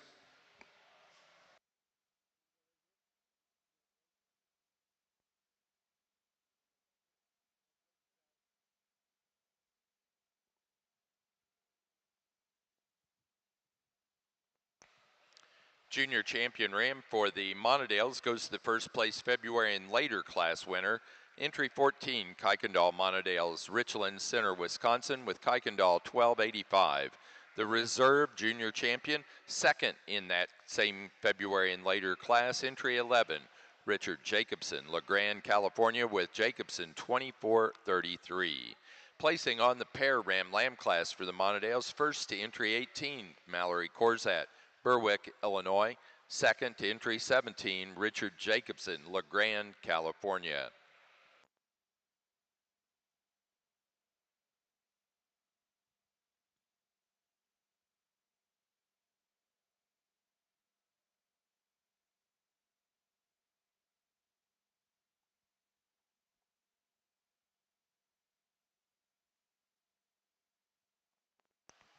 In the Montadale ring, we're now showing Grand and Reserve Grand Champion Ram. The winner of this award will receive the E.H. Mattingly Trophy, given in a recognition of a lifetime of service to the founding and developing of the Montadale breed.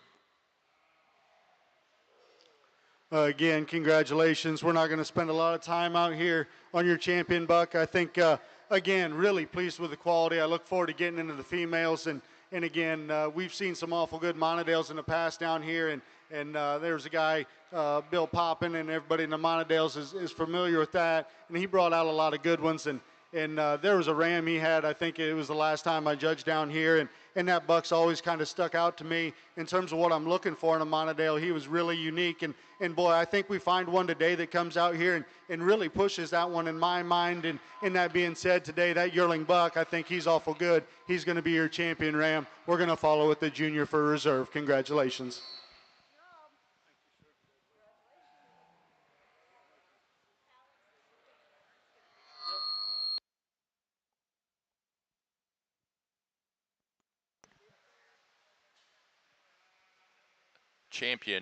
Grand champion ram for the Montadale show is entry number 1, the senior champion, first place yearling ram, Mallory Corzat, Berwick, Illinois, with Corzat 2324.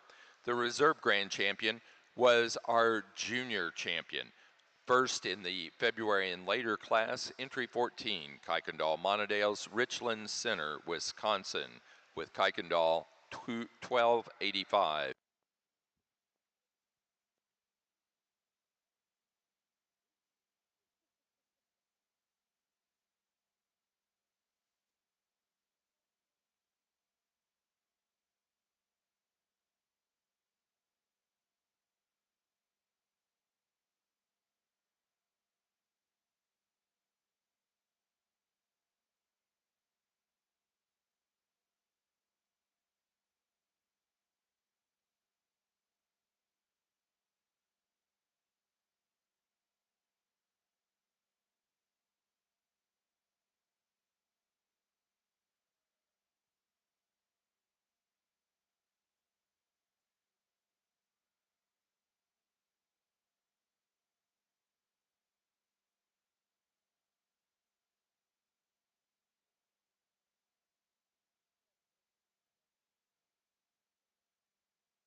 That was a fun class of Chevy yearling ewes to have the opportunity to sort through here this afternoon. And I'm really excited about the 5 that we have left out here. It's a fun group of sheep to evaluate. It's a fun group of sheep to consider. All very well presented, all very well shown. It makes my job easy and fun. Having said that, out of a very competitive class, if you can't find this one, you and I don't like the same kind of sheep because that one's pretty dang good. I mean, she is straight and strong down that top. She's as fluid around the ring as anything we have out here. You combine that with a really nice Cheviot head and ear set on her, and it makes her a real easy place to run to a top of a good class. We get a little closer in second, third, and fourth, in my opinion. These 3 ewes all have some real quality about them and some things I like about them. The ewe in second has an advantage over the next 2. She's longer sided, she's bolder sprung. I like her hip set better on her. She's broody yet feminine and flashy enough for a show ring sheep. She's not quite as strong down our top as what our class winner is today, and just a notch more restricted in those hocks than what we have in our class winner today. The longest sided ewe of these top 5, and maybe within the drive, is the ewe we have in third place. I like the extra dimension of length of side that she brings us. A big bone sheep, a very extended sheep. Not quite as money down her top line as we have in several of the individuals right above her, and that's why she's in third today. A stronger top ewe is the ewe in fourth. Again, a tremendously bold sprung ewe, a ewe that's really deep and soft about her, a ewe that's got some bone, just a little broodier, not quite as flashy as the 2 that we have at the top of the class, and maybe not quite as extended as the ewe in third. Like I said, those ewes in second, third, and fourth all have a lot of good in them, and where you want to put your priorities we can discuss. The ewe in fifth, kind of as we sort through this class, just kept moving her way up. She handles money down her top. I mean, she's a big top sheep. I love that about her. She handles really, really strong. Big hip on this sheep, but as you get around her, she just narrows up just a little bit, and she doesn't balance out as well on the profile. A little deeper chested, higher flank. Being critical, gang, this is a good set of ewes that we have out here in these 5. Congratulations to all those exhibitors.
Placing on the Border Cheviot Yearling U class, first place goes to entry 59, Bridget Eldridge, Winters, California, with RBF 5017.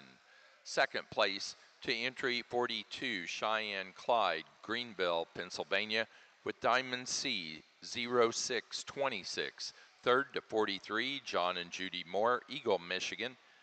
Fourth to 54, Caitlin Von Barron, Stewardson, Illinois. Fifth to 41, Bridget Eldridge, Winters, California. Sixth to 45, Paige Clyde, Greenville, Pennsylvania. Seventh place to 47, Black Acre Farm, Greenfield, Indiana. Eighth place to 58, Courtney Copeland, Lewistown, Ohio. 9 to 60, Luke Mumm, Whiteheath, Illinois. And 10th place to entry number 40, Arabella Clifton, Greenfield, Indiana.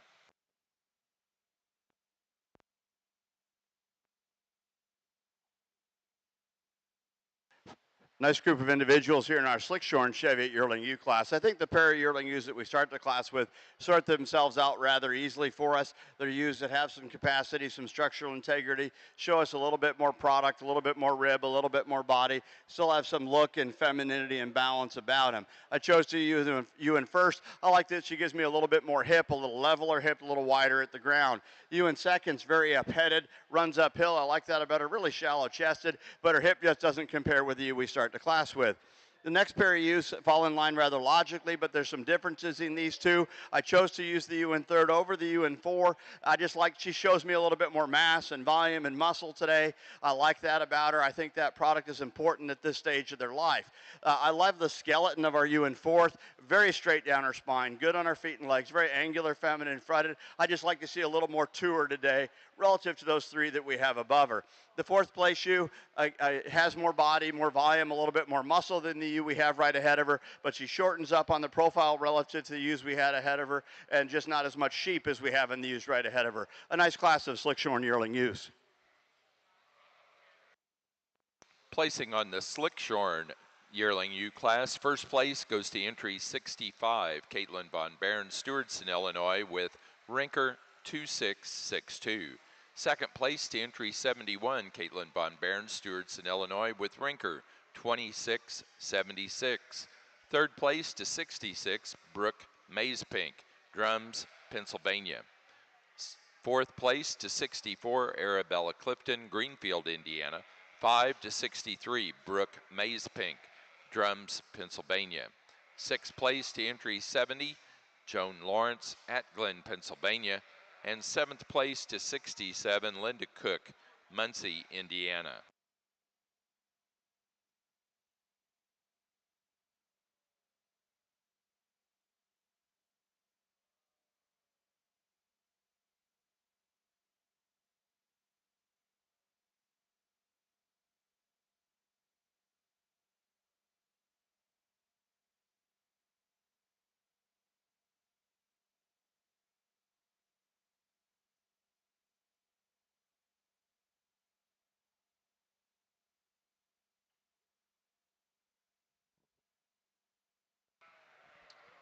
What a great set of females as we get into these Monadale Yearling U's and all the way down through. And that being said, I found my top pair pretty quick out here when we go through them. I think this is just a really elite set of Yearling U's, especially this top pair. The U we're starting with, boy, she just paints such a good picture off the side. She is big. I mean, she is large, but that's not what gets her there. She is by far the most dimensional female we've had in this class. Big about her top, really level about her top as well. Really round in terms of her center body and her rib shape. I really appreciate her there, and she still looks really feminine up through the front end. I think that female is awful far along in terms of her cover for me. It makes me just a little uncomfortable in that aspect, but boy, once you get past that, that's just an awful good female. She's got to go ahead and lead off. We've got an extremely long, pretty pattern you here in second. Love the length of body, love the percentage of hind saddle as well. Really extended up through that front end. One that's level in her design, good about when we set her into motion. I think just doesn't have the overwhelming power and mass we're seeing in that class winner. But boy, that's two really, really good ewes. We come to a really long hind saddled ewe here in 3. You put your hands on her, and she's the longest loin by quite a shot out here, and I appreciate her for that. Again, she's tall-shouldered, she's extended. One that when we set her into motion maybe isn't quite as free as our class winner up there, but I think that's being really critical. When we get off to the side, maybe you would like to change your underline if we're going to go ahead and run her up higher.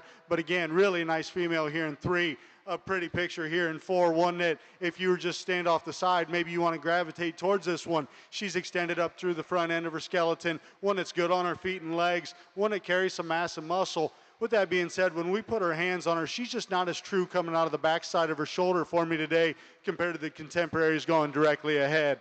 Rounding out the class, a really big body type of a ewe, maybe a little more generic in her overall makeup compared to the one standing ahead. But boy, you put your hands on her, that's a powerful female. She carries a big top all the way back into her hip, plenty of muscularity. I think one that balances up well enough from the side, just misses out on some of those extra bells and whistles out here in the show ring compared to the top 4. Good group of sheep. Congratulations.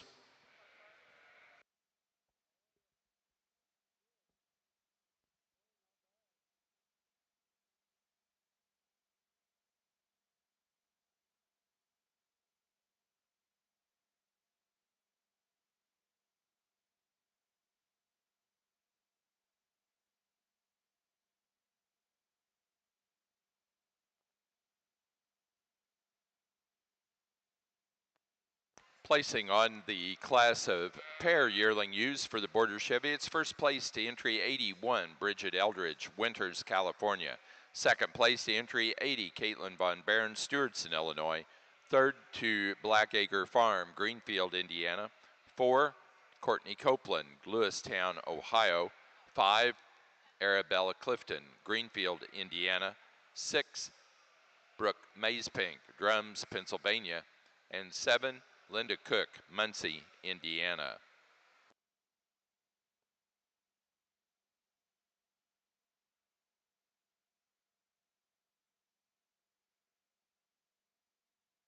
Placing on the class of yearling ewes for the Monadale show. First place goes to entry 34, Mallory Corzat, Berwick, Illinois, on Corzat 2390, Sweet Caroline. Second place to 23, Richard Jacobson, La Grande, California, with Mummy 2327. Third place to 24, Chad Bruns, Herman, Minnesota. 4 to 29, Mallory Corzat, Berwick, Illinois. 5 to 27, J.W. Sims Reisner, Albion, Illinois. 6 to 33, Richard Jacobson, La Grande, California. 7th place to 28, Hayden and Easton Novak, Rolling Prairie, Indiana.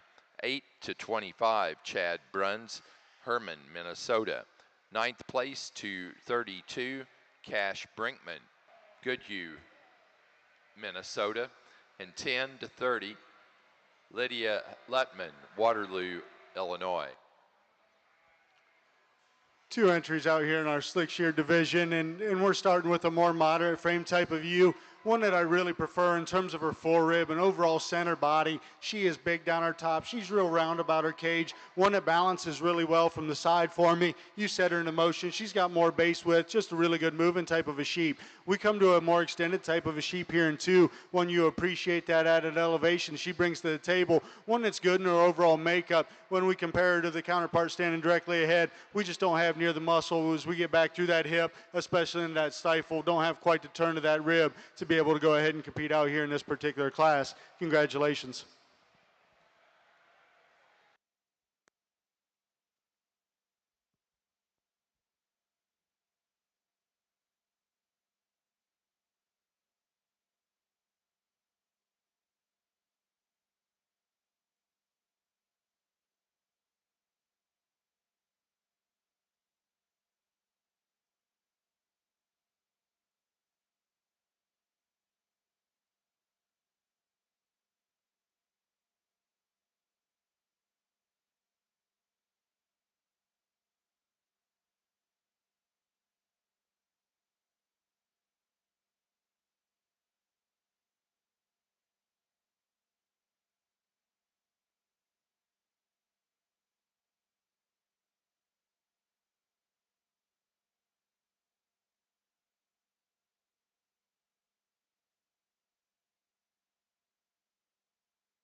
Placing on the slick-sheared yearling used for the National Monadale Show, first place to entry 36, Lydia Letman, Waterloo, Illinois, with Letman 1541.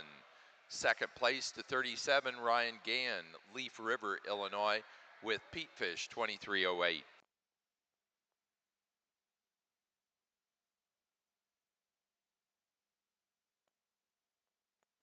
Placing on the pair yearling U class for the Monadales, first to Mallory Corzat, Berwick, Illinois. Second, Richard Jacobson, LeGrand, California. Third, Chad Bruns, Herman, Minnesota.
Got another fun class of Cheviot females in this fall ewe lamb class. Several really nice individuals well down deep into the drive.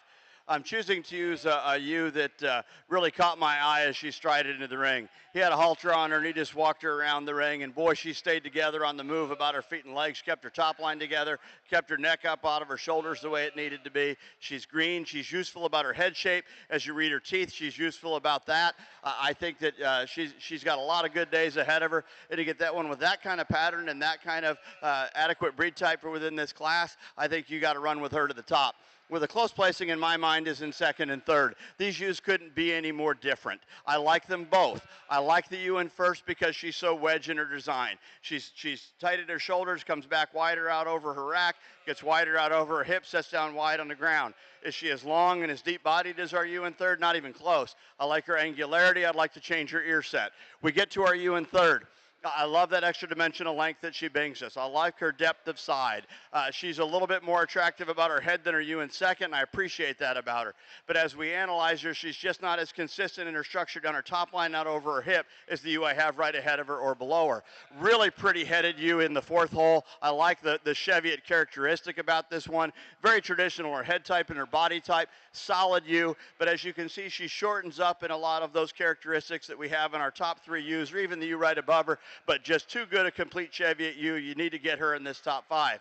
The next ewe we have in line, a rugged boned ewe, a bold sprung ewe, a ewe that's cocky in her front end, but just shortens up a little relative to the three that we have in the top of the class, and just not quite the show sheep we have in the top few, but a really nice class of Cheviot fall ewe lambs with a strong first and second place individuals.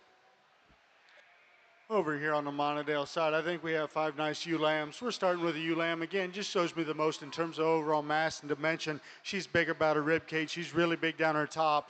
One that handles herself moving around the ring well enough for me in this particular class. One that if we were to change her, I'd like to change her coming out of the backside of her shoulder and make her a little taller there, and just the way it blends in with her spine. But I think that's an awful nice place to start. We've got a ewe here in second that's completely different than anything else in the class. One that is really upstanding. She's elevated. Love the extension this ewe has. She's super straight down her top. She's the greenest yet out here in her condition. I forecast her being the more powerful yearling ewe today for me. If we're going to go ahead and use her, I need to change her about her breed type to go ahead and feel comfortable. We come to the ewe here in 3. Really, again, a big body type of a female. I love the rib shape in that sheep. And again, a big top. With that being said, she shortens up compared to the 2 standing directly ahead of her for me today. Maybe carrying just a little more cover than I prefer to see as we forecast them on to be yearlings. We come to the ewe here in 4. And again, really a nice kind of a complete sheep. One that's level down her top. She's got some thickness. She's got some rib shape. With that being said, we're getting just 2 short coupled out here for me today compared to those 3 standing directly ahead. Rounding out the class, the young man's done a nice job. A really level type of a sheep. One that maybe does want to run downhill. Gets a little plainer about the front end of her skeleton in terms of straightness of scapula as well to be able to go ahead and move her higher. But the young man's done a nice job. Congratulations.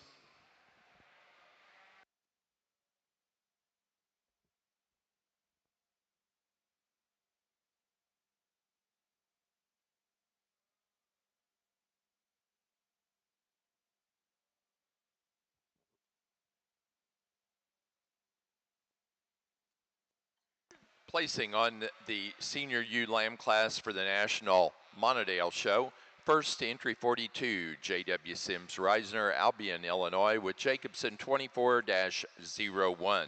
Second place to 46, Jace Coors, New Holland, Illinois, with 3J Coors 1079. Third to entry 45, Chad Bruns, Herman, Minnesota. 4 to 44, Lydia Letman, Waterloo, Illinois, and 5 to 41, Hayden and Easton Novak, Rolling Prairie, Indiana. Placing on the senior ewe lamb class for the National Border Cheviot Show. First to 87, Blackacre Farm, Greenfield, Indiana, with Blackacre Red 6. Second place to entry 90, Caitlin Von Baron, Stewartson, Illinois, with Rinker 2712. Third place to 82, Bridget Eldridge, Winters, California. Fourth place to entry number 88, Cheyenne Clyde, Greenville, Pennsylvania. 5 to 84, Caitlin Von Baron, Stewartson, Illinois. Sixth place to 86, Arabella Clifton, Greenfield, Indiana. 7 to 89, Arabella Clifton. 8 to entry number 83, Bridget Eldridge, Winters, California. Over here for your senior champion, Montedale, you certainly ought to commend the exhibitors. It's just a great set of sheep all the way through in this particular show. And that being said, as we went through that class of yearling ewes, boy, it was just awful competitive all the way down through. I think a guy'd look like a fool if he didn't come out here and use the 2 out of that class. We're going to stick with them for your senior champion and reserve senior champion today. Congratulations.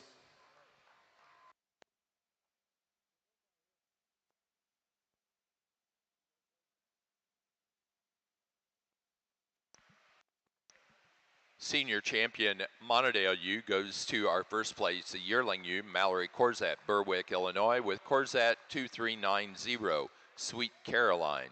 The reserve senior champion to entry 23, Richard Jacobson, LeGrand, California, with Mummy 2327.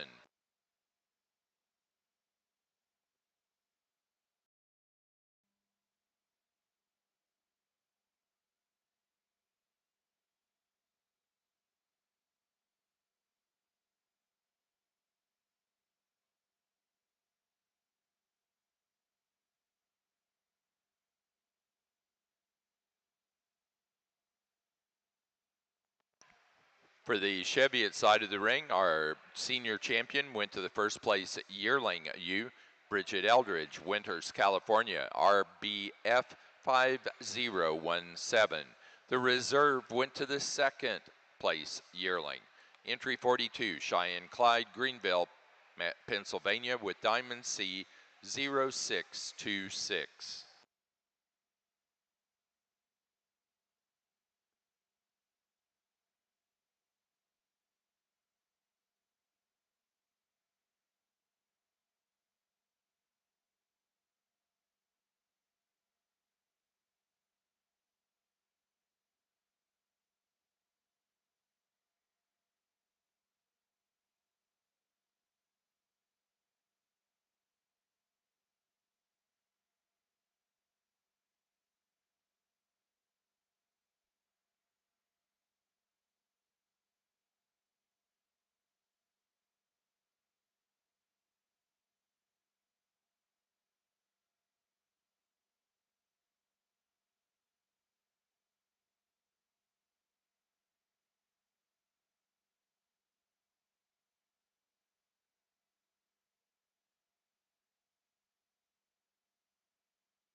a nice set of ewe lambs out here. And that being said, I think we got a pair that leads off pretty handily in my estimation. The ewe we're going to start with, love this one off the side in terms of her profile. She's extended. She's the tall shoulder type of a sheep. One that's really good on her corners. Yeah, you put your hands on her and she is so level down her top. One that handles with plenty of thickness. Just a really nice kind of a ewe to start with.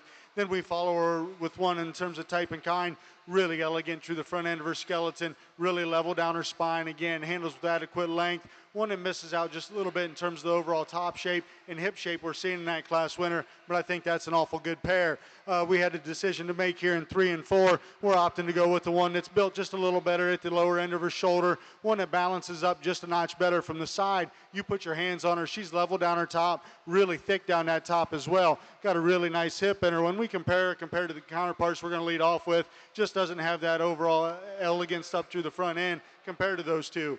We come to you here in 4, and she might be one of the larger framed ewes out here as a yearling and kind of struggle with that. She didn't want to give us a good show out here. One that you really appreciate, again, in terms of top shape and balance from the side. She's got some rib shape. We set her in a motion. She does want to jam up and get a little high in her loin. Maybe we'd like to change her in terms of her underline. This is the best look we've got of her out here today. I think that's a nice kind of ewe as well. We round out the class.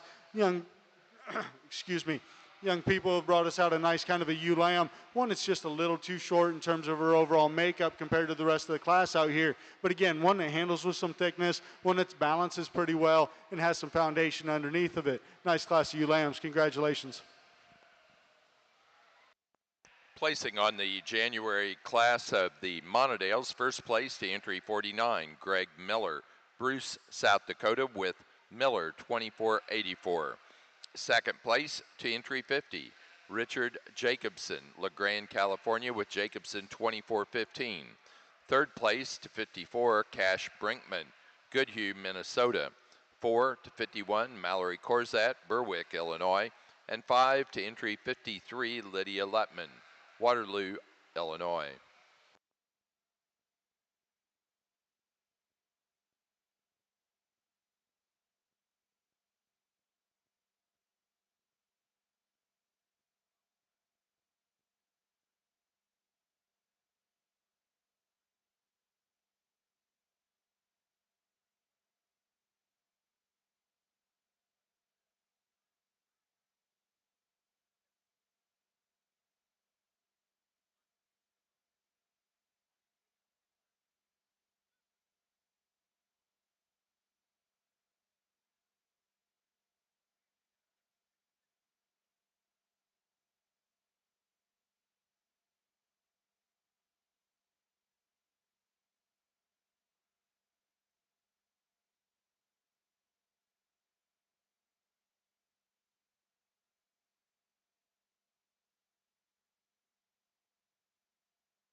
Probably the most difficult class I've had to sort here this afternoon. A lot of good ewes in this class. Several of them have already been excused. But in terms of depth of quality, parity, and so forth, this set of sheep is very impressive. I think we could sort these top 5 in a variety of different ways. We choose to keep our emphasis on adequate growth, structural integrity, breed type, all of those things in terms of trying to put the most pieces together. The 2 ewes that we have in first and second in this class of the top 3 are the 2 longer-sided ewes. I admire that about them. And of these 2 longer-sided ewes, the first place ewe hangs that top line together just a little bit better. A little square out the top of her hip. I like that just a little bit better. I think she's got decent head on her. She's got some depth of side, depth of flank, but she's balanced just a little bit better. Ewe in second might be even a notch the longer bodied of the 2. She's a long hind saddled ewe. I like that about her as well. As we handle her down her top, she's not as consistent down her top line as the ewes on either side of her, and out over her hip she rolls off just a little bit more. Again, being critical of an awfully good high performing ewe in second. The ewe in third is a challenge for me. I either put her third or I put her first. Today, she's third. She's shorter sided than the ewes on either side of her by a bit, but as you lay your hands on her, she percentages as well. In other words, she's as long from that last strip back as any of these top 4. I really like that about her. Super advantage in tail set and hip structure. I like that about her a bunch as well. But as we get back off of her, she's just short enough from flank to flank that I got to put her in third as opposed to drive her in the top of the line. But just know that I gave it some consideration because I like that sheep. Ewe we have in fourth. Again, one of the higher performing ewes in this class. I love that about her. Big boned ewe, but she's just a little piecier in her structure. She's harder to show, and that may be contributing to that. But as I analyze her on the profile, a little bit deeper chested, a little bit higher flanked. When I handle her down her top, not as quite as consistent, but that's a really pretty ewe and a growthy package and the kind that'll make somebody some money. The ewe we have in fifth, I wanted to make sure I got out here in this top 5 because I like this sheep. She's more youthful. She's very angular, good on her feet and legs. A very pretty ewe, well-presented ewe like the rest of them. But again, just a little bit shorter-sided and not quite as much total mass and volume. Also not carrying as much fat as the several of the ewes out here. Nice ewe in fifth as well.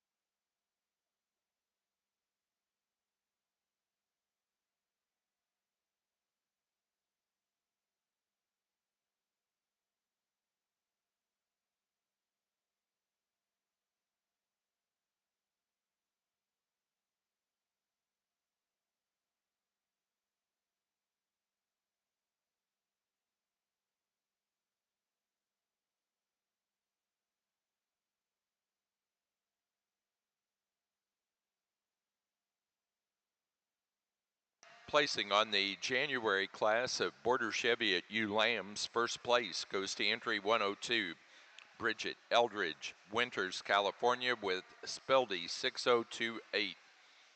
Second place to 96, John and Judy Moore, Eagle, Michigan, with Moore 296. Third place to entry 98, Cheyenne Clyde, Greenville, Pennsylvania. 4 to 95, John and Judy Moore, Eagle, Michigan. 5 to 94, Allison Oberholzer, East Earl, Pennsylvania.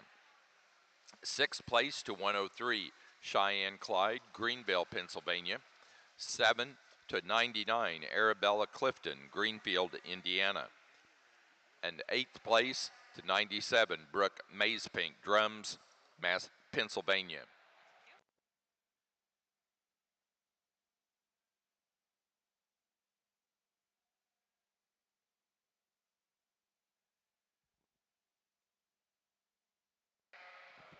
Really good set of late ewe lambs out here. And that being said, I think there's one that from the time she walks in the ring, she just kind of owns this class really easy in my estimation. It's always nice when you put your hands on one and she is what you see on the side. She is super straight down her top. She's incredibly big topped as well, round about her center body. And then when you go ahead and set one that looks like that into motion and she stays true, she's the best moving sheep we've seen out here today. She stays wide, she's free and easy in her movement, keeps herself collected. I like that one a great deal to start this class. We come to some ewes here in 2 and 3 that that there's a little give and take between these two. The ewe in second, super pretty ewe off the side, one that's good down her top. She handles with a notch more thickness than my third place ewe, one that has a really big rib in her, one that's long bodied, just really upstanding type of a sheep. If you want to go ahead and say maybe she's not quite as attractive at the lower end of her shoulder compared to the third place one, I'll grant you that. And maybe she gives up a little bit in terms of overall hind saddle length, in terms of percentage compared to that one. But I think it's awful close this way I see them. You and three, again, really extended type of a sheep, long hind saddle like we just talked. One that when we get off the side, if we're going to go ahead and swap these, in my opinion, I'd like to change them in terms of their underline. She's just a little deeper in terms of her chest and her rear flank for me out here today. I'd like to change that to go ahead and do it. Coming to the ewe here in four, really an attractive, youthful appearing type of a sheep. One that's got some rib shape and some top as well. Really sound on all four corners. With that being said, we're a little lower fronted than the three standing directly ahead of her. We shorten up drastically as well. Coming to the ewe here in five, and again, really a pretty picture off the side. I like this one when I get over top of it as well. Really thick down her top. She's got some rib and some center body. We set this one into motion, and she wants to get just a little short and choppy on the move to be able to move higher today. We round out our top lineup. We have a long-sided sheep, super extended, one that I think is going to make a whale of a yearling ewe. Out here today, she gets just a little spongier on her rear too for me as we set her into motion, one that maybe doesn't handle with quite the condition, but I think if you're looking for an outlier to come back as a yearling ewe, she's standing here in six. Good group of ewes all the way down. Congratulations. Placing on the class of February ewe lambs for the Monadales, first place to entry 56, J.W. Sims Reisner, Albion, Illinois, with 3J Coors, 1087. Second place to 69, Mallory Corzat, Berwick, Illinois, with Corzat, 2472. Third place to 63, Richard Jacobson, La Grande, California. Fourth place to 57, Greg Miller, Bruce, South Dakota. 5 to 64, Kuykendall Monadales, Richland Center, Wisconsin. Sixth place to 59, Cash Brinkman, Goodhue, Minnesota. 7 to 62, Mallory Corzat, Berwick, Illinois. Eighth place to 65, Cash Brinkman, Goodhue, Minnesota. Ninth place to entry 55, Hayden and Easton Novak, Rolling Prairie, Indiana. And 10 to 68, Jace Kurz, New Holland, Illinois.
Starting this class with a really youthful appearing type of a sheep, one that when you analyze her, I think she certainly fits in terms of her age. I think she's going to have a really bright future out here. One that is extremely elegant up through the front third of her skeleton, one that's arrow level down her top. She handles with adequate thickness. Yeah, you get off the side, and she shows me the best balance. She's the best in terms of her chest floor. Just a really nice place for me to start. Coming to you here in second. Again, really ideal in terms of her breed type, really level down her spine. She handles with a notch more thickness than my class winner does.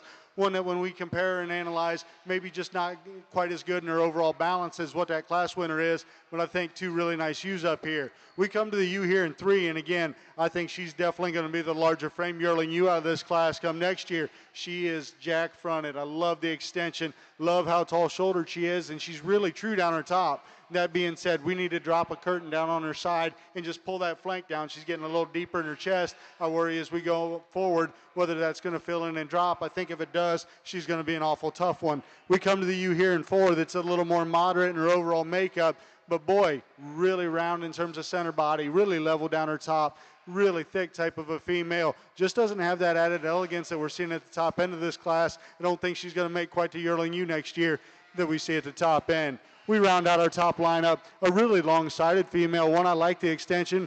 I like the length of body in that one. One that's maybe not quite as true over the top side of her skeleton. Gets a little rounder about the lower shoulder for me out here today. But again, a really good set of sheep all the way through. Congratulations. Another impressive class of Cheviot females here in the February ewe lamb class. I really like these ewes up here in these top 5. I like the ewe to start the class with. She's just really flashy, really structurally sound, glides around the ring really well. She's got an advantage where her neck comes out of her shoulder, percentages long from that last rib back, and out hips most of the class. Ewe in second handles with an impressive amount of muscle down her top. I like that about her. She's a firm handling ewe that's got a lot of growth to her, and I think she's got a lot of growth yet to come. Bold in her rib, good in her bone work. Not the dynamic hip that we have in the ewes on either side of her, but I like the muscle down her top. Doesn't percentage quite as well as the ewe we have ahead of her. The ewe in third place, another very flashy ewe from the side, a ewe that's dynamite out her hip. She's a little less extended through that front 1/3, not quite as sound off those front legs as some of the ewes we have in this top 5. The longer-sided, larger outlined ewe here in the 4th hole. I like that extra dimension of length that she brings this lineup. A big ewe with a lot of body, a little plainer about her head maybe, and doesn't balance out quite as rear on the profile, gets just a little higher in the flank. Similar story on our 5th place ewe. I'd push a lot of chips into the pile that's going to be a pretty big yearling ewe. I think she will be. She's a nice headed ewe for as exotic as her body style is, but she gets a little higher in her flank, a little more off in her hip relative to the ewes we had ahead of her today.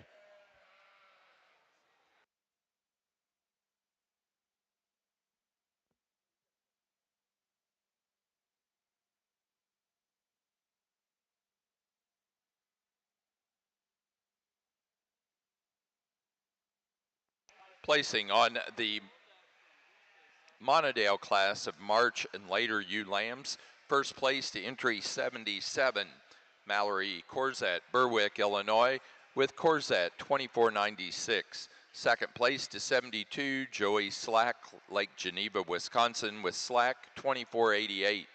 Third place, Richard Jacobson, LeGrand, California, 4 to 75, Cash Brinkman, Goodhue, Minnesota. 5 to 74, Kelsey Patterson, Hannah City, Illinois. Sixth place to 73, Jace Kurz, New Holland, Illinois. Placing on the class of Border Cheviot February ewe lambs, placing first was entry number 13, Cheyenne Clyde, Greenville, Pennsylvania, with Diamond C 0732. Second place to entry 7, Blackacre Farm, Greenfield, Indiana, Blackacre Gold 051. Third to entry number 108, Cheyenne Clyde, Greenville, Pennsylvania. 4 to entry 115, Luke Mumm, Whiteheath, Illinois. 5 to 110, Bridget Eldridge, Winters, California. Sixth place to 112, Caitlin Von Baron, Stewartson, Illinois. 7 to 106, Joan Lawrence, at Glen, Pennsylvania. 8 to 105, Joan Lawrence. 9 to 104, Brooke Mazepink, Drums, Pennsylvania. And 10 to 114, Caden Murphy, Plymouth, Indiana.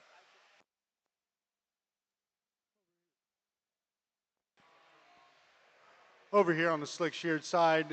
Really nice set of Monadale ewes out here. We're using the ewe that just shows me more in terms of natural muscling shape.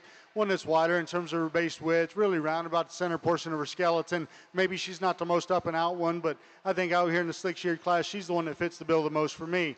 We come to the young man struggling here in second, one with a really elegant front on her. She's really big down her top as well, balances up well from the side, maybe misses out a little bit in terms of overall muscling compared to that class winner. We come to the ewe here in three, and she's definitely the up and out type of a sheep. I like the extension, really level in her overall design, really well balanced type of a sheep. One that's just given up too much in terms of center body and muscling today to go ahead and run at the top of the class. We round out the class out here. Young man's done a nice job, really a good balance type of a sheep. One that maybe is just a notch coarser in terms of its overall makeup, especially through the front shoulder and the front end of its skeleton to go ahead and justify moving higher today. But I do appreciate the added thickness she brings back over that rump and hip.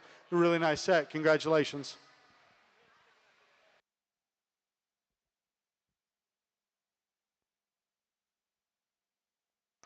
Placing on the Slickshorn ewe lamb class for the National Monadale Show, first place goes to entry 78, Lydia Letman, Waterloo, Illinois, with Letman 1594. Second place to entry 80, Ryan Gann, Leaf River, Illinois. And third to entry 81, Lydia Letman, Waterloo, Illinois.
Placing on the Monadale pair of ewe lambs class, first place goes to J.W. Sims Reisner, Albion, Illinois.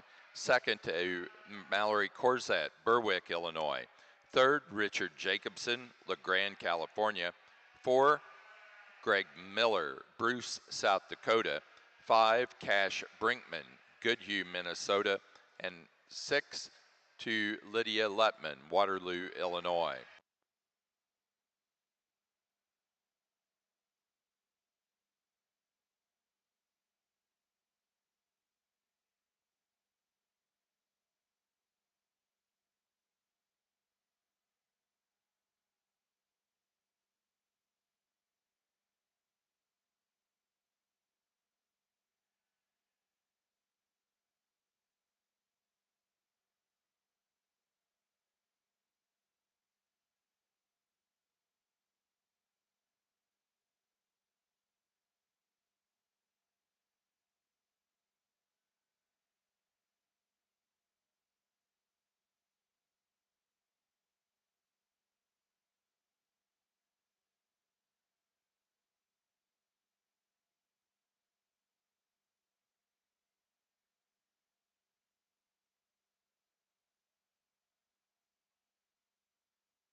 Well, again, congratulations to all the exhibitors. Just a great set of females we've sorted throughout here today. That being said, we left that yearling ewe class and really a lot of quality all the way through, and it really hasn't stopped. You get to these ewe lambs out here, I think these will push them awful hard. I got my mind made up. I think there's one that wins this junior division kind of for fun for me in terms of what I'm looking for. I didn't hold my cards very close in class. When I saw that one, I think she's awful special. For reserve, it does get just a little tighter for me. I think there's 2 different ways you can go. I'm going to go out here and pick the sheep that best suits my priorities. Let's go ahead and give them a round of applause as we congratulate your junior and reserve junior champions.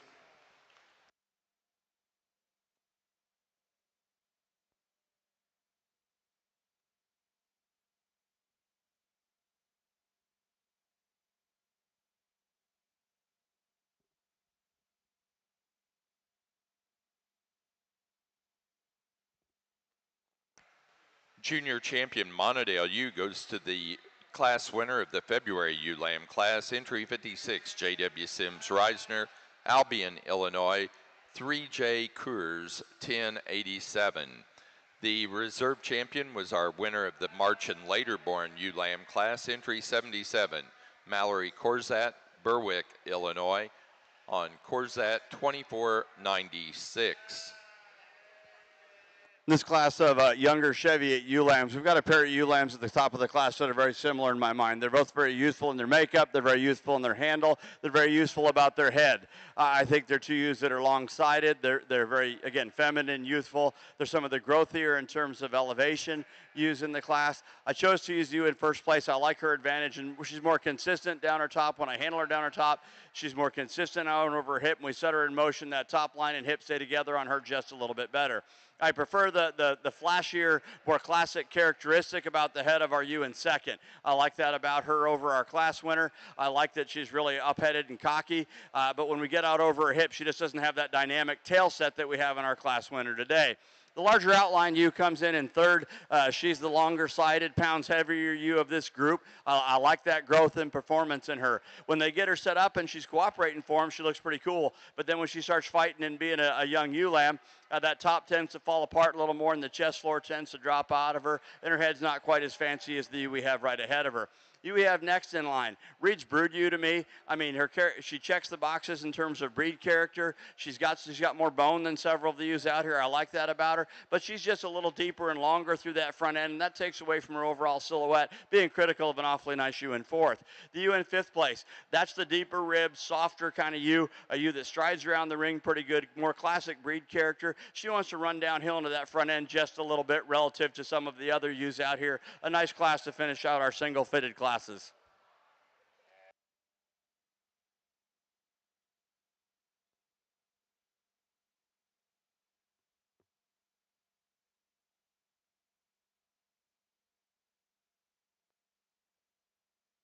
Placing on the March and later born ewe lamb class for the Border Cheviots.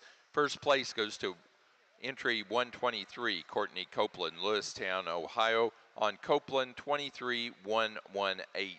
Second place to 125, Brooke Mazepink, Drums, Pennsylvania, with Snowcap 2412. 3 to 124, Luke Mumm, Whiteheath, Illinois. Fourth place to 120, Arabella Clifton, Greenfield, Indiana. 5 to entry 117, Avery Hopper, Ellendale, Minnesota. Sixth place to 119, Caitlin Von Barron, Stewardson, Illinois. Seventh place to 121, Blackacre Farm, Greenfield, Indiana. 8 to 122, Caden Murphy, Plymouth, Indiana. And 9 to 118, Linda Cook, Muncie, Indiana.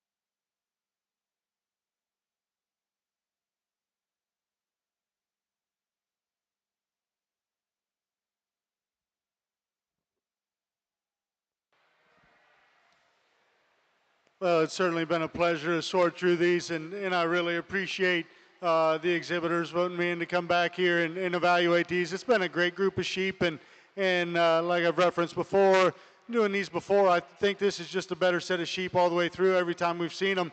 And it's just really encouraging, especially to the breeders and stuff, just bringing out a really good set of sound sheep, some that have some substance to them. I'm just really pleased with the quality we've had all the way through this deal. That being said, when we come out here and picked our senior champions, I thought, boy, it was a pretty easy decision, and we're going to come out here for Champion U and just roll with them, and I was going to be really pleased as we head back to the pens. And then we come out and hear these ewe lambs, and boy, they really push them awful hard, and they follow the same type and kind and really fit that bill as well. So it's a little tighter than what I anticipated when we get out here. I think he can go either way and try to justify it in your mind. I think these ewe lambs are going to fit that same mold the next year. I'm going to go out here and show you the way I like them today. Let's go ahead and put our hands together for a great set of sheep. Congratulations.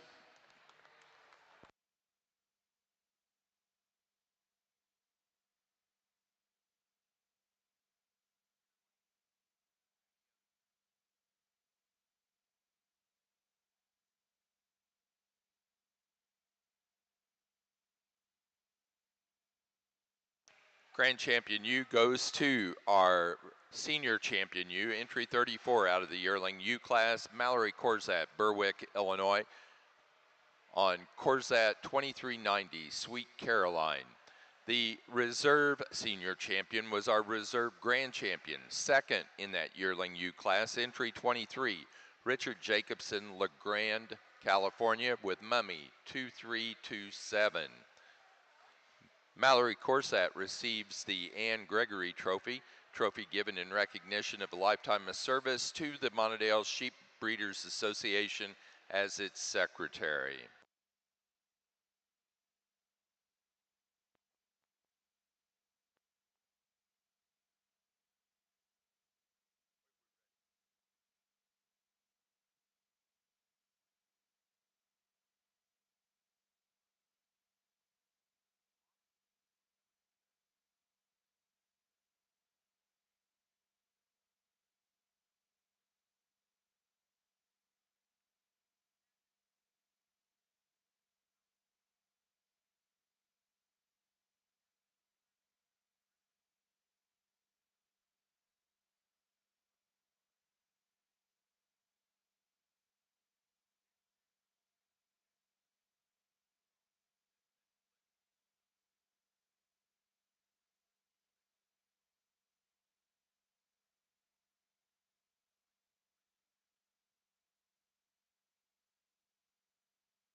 This class of Slick Shorn Chevy at ULAM's fixed together a little easier than several of the classes that we've had today.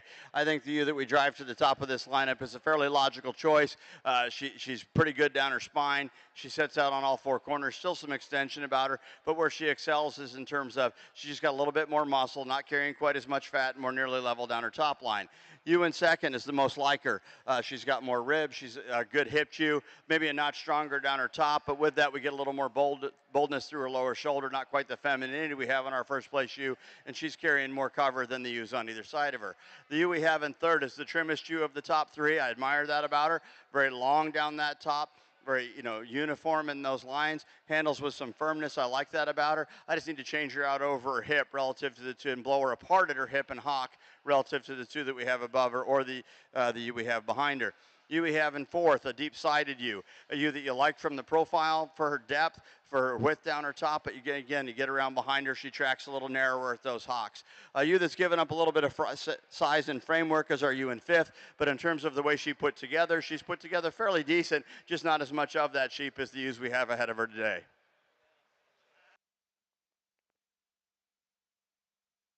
Placing on the flock class for the National Monadale Show, first in the flock and also winner premier exhibitor is Mallory Corzette, Berwick, Illinois.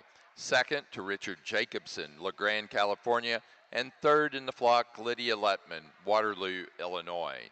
That does conclude our National E.H. Mattingly Monadale Show. Our judge has been Alex Wolf. Texel exhibitors, give us just a few minutes to get the table set so we can bring up the Texels.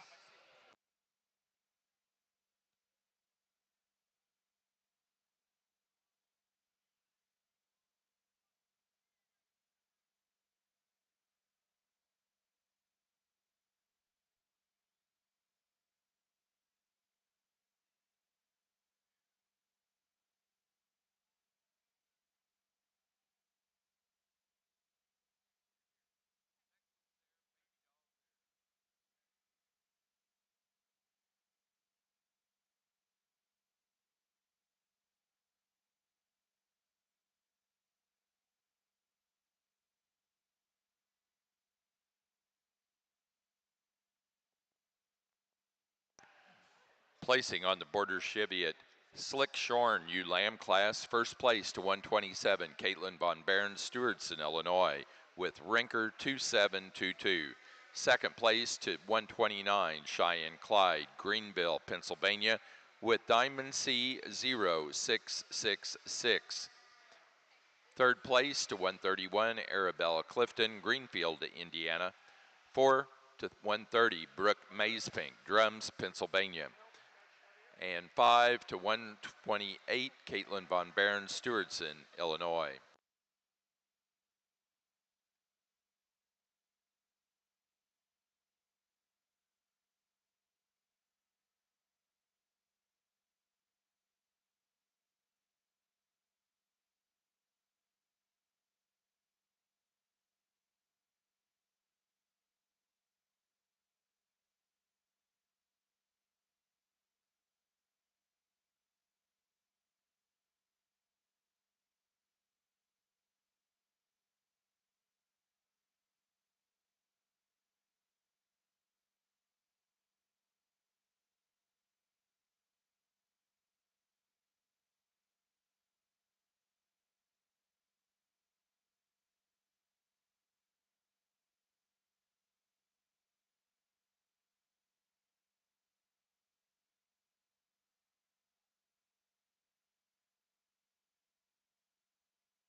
placing on the Border Cheviot class of pair lambs, first place to entry 136, Cheyenne Clyde, Greenville, Pennsylvania. Second to 137, Bridget Eldridge, Winters, California. Third place to 135, Blackacre Farm, Greenfield, Indiana. 4 to Judy and John Moore, Eagle, Michigan. 5 to 134, Caitlin Von Barron, Stewardson, Illinois. 6th place to 140, Joan Lawrence at Glen, Pennsylvania. 7th place to 139, Arabella Clifton, Greenfield, Indiana. 8 to 138, Brooke Mazepink, Drums, Pennsylvania.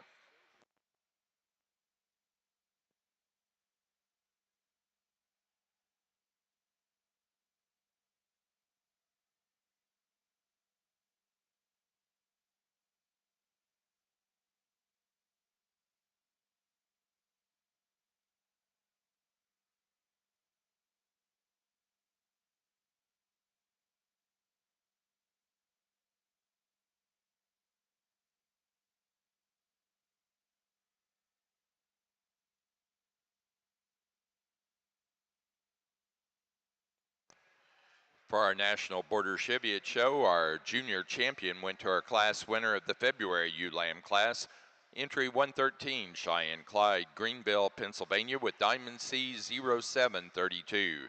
The reserve junior champion came out of the January ULAM class, entry 102, Bridget Eldridge, Winters, California, with Spildy 6028.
I've had a blast working through your National Cheviot Show here at the 2024 North American International Livestock Exposition.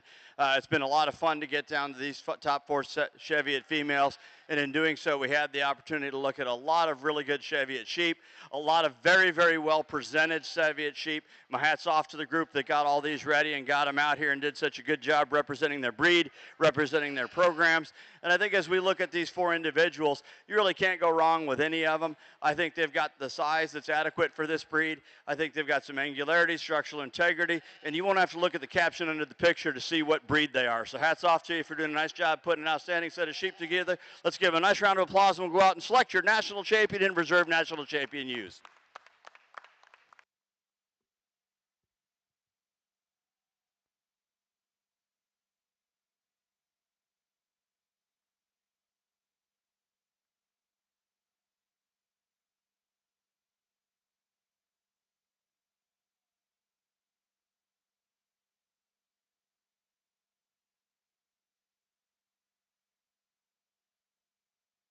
to have the opportunity to sort the Texels this evening as the night show in today's lineup of breeds. I think we have 4 pretty good individuals out here when we start. I think one that really comes to the top pretty easily in this particular set of 4, one that has a lot of style. When you look at this buck from the side view, he's extremely balanced from flank to flank. He hits the ground with a lot of mass and dimension of bone.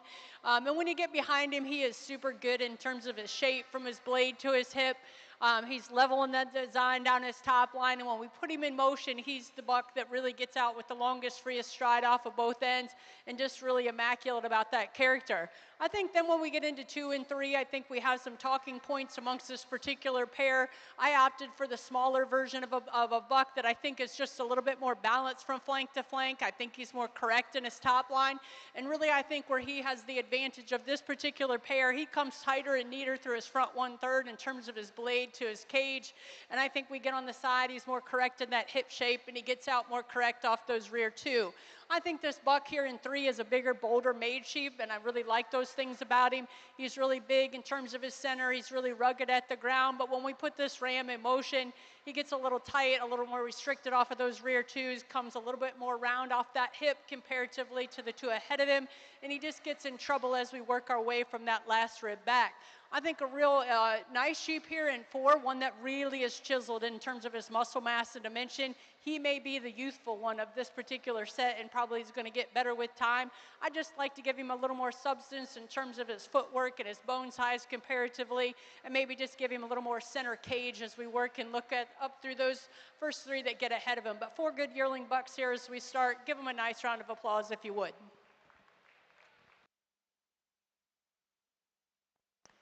Judging our Texel show today is Tracy Denninger of Washington Courthouse, Ohio. Tracy is a retired ag teacher. She taught 20 years at Miami Trace High School and served the 10 years as a state ag education specialist. She owns and operates W.D. Dorset's Club Lambs and White Dorpers, running about 40 mature Dorset ewes. She owns and operates Champion's Choice Camps LLC, conducting educational youth showmanship clinics nationwide for sheep and goats. She attended Ohio State University and graduated in the animal science and ag ed programs with a master's degree from Wright State University in school guidance counselor services. She participated on the national champion 4-H team in 1988 and at Ohio State's meat and livestock judging teams. Let's welcome Tracy to the North American.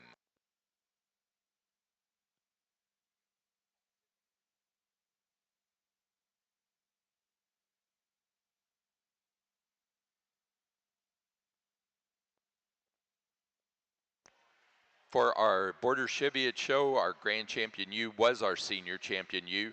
Out of the yearling ewe class, entry number 59, Bridget Eldridge, Winters, California, with RBF 5017. The reserve grand champion was also out of that yearling ewe class, was our reserve senior champion, entry 42, Cheyenne Clyde, Greenville, Pennsylvania, Diamond C 0626.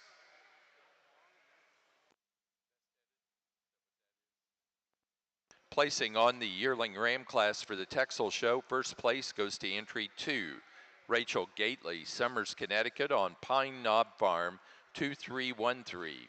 Second place to entry 6, Adams Texels, Shelbyville, Indiana on Adams 2310.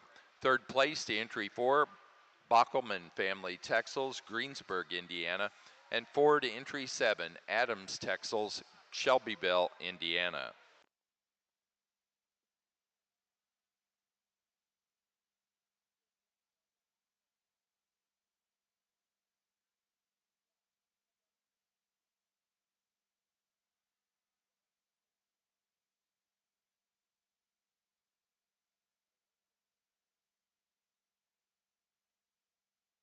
Nice pair of ram lambs in this particular class. I think two options here that have some differences between them. I think the buck that we're going to start with is the one that probably runs a little taller at the top of his shoulder, stays a little bit more balanced on the side when you view him from flank to flank, and just leveler in his design from the top of his shoulder back.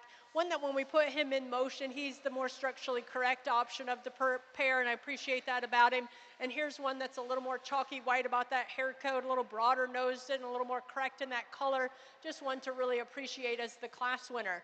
I think the ram in 2 is a nice ram. He maybe gives up some length of body comparatively, but one that really shows you a lot of boldness in terms of the way he puts his skeletal design together, and I appreciate that about him. I think where this ram gets in trouble is we get behind that last rib and we get just a little more slope to that hip. We get a little more set to that hock, and this buck, when we put him in motion, he really moves underneath of himself as well on that move, and maybe just a little soft in those pasterns structurally for me, but a good pair here in this particular class. Congratulations.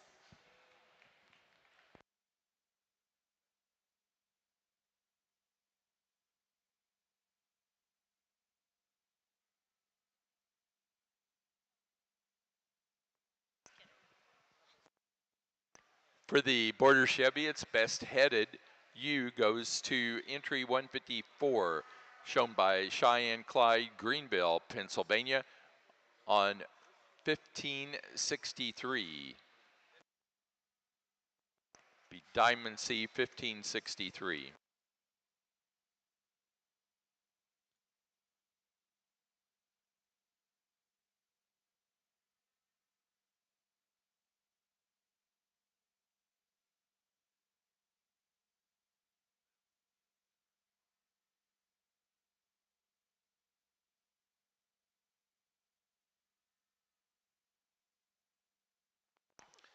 Placing on the Texel Fall Ram Lamb class, first place to entry number 8, Natalie Marquette, Buffalo, Minnesota, on Pine Knob 2403.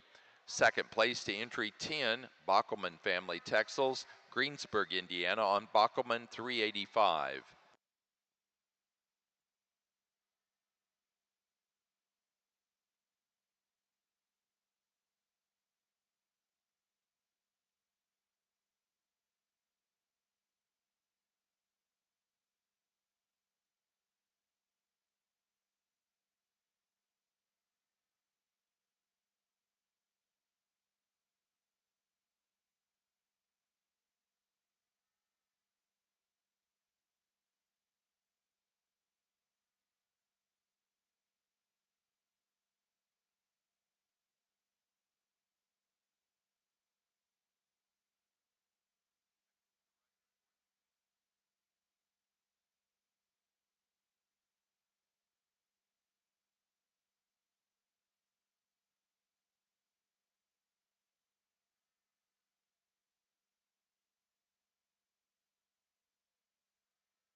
Placing on the Border Cheviot mixed pair of lambs class, first place to entry 161, Bridget Eldridge, Winters, California. Second to 157, Caitlin Von Barron, Stewartson, Illinois. Third place to 162, Brooke Mazepink, Drums, Pennsylvania. 4 to 160, Cheyenne Clyde, Greenville, Pennsylvania. 5 to entry 163, Joan Lawrence at Glen, Pennsylvania. And 6 to 165, Courtney Copeland, Lewistown, Ohio. 7 to 158, Arabella Clifton, Greenfield, Indiana.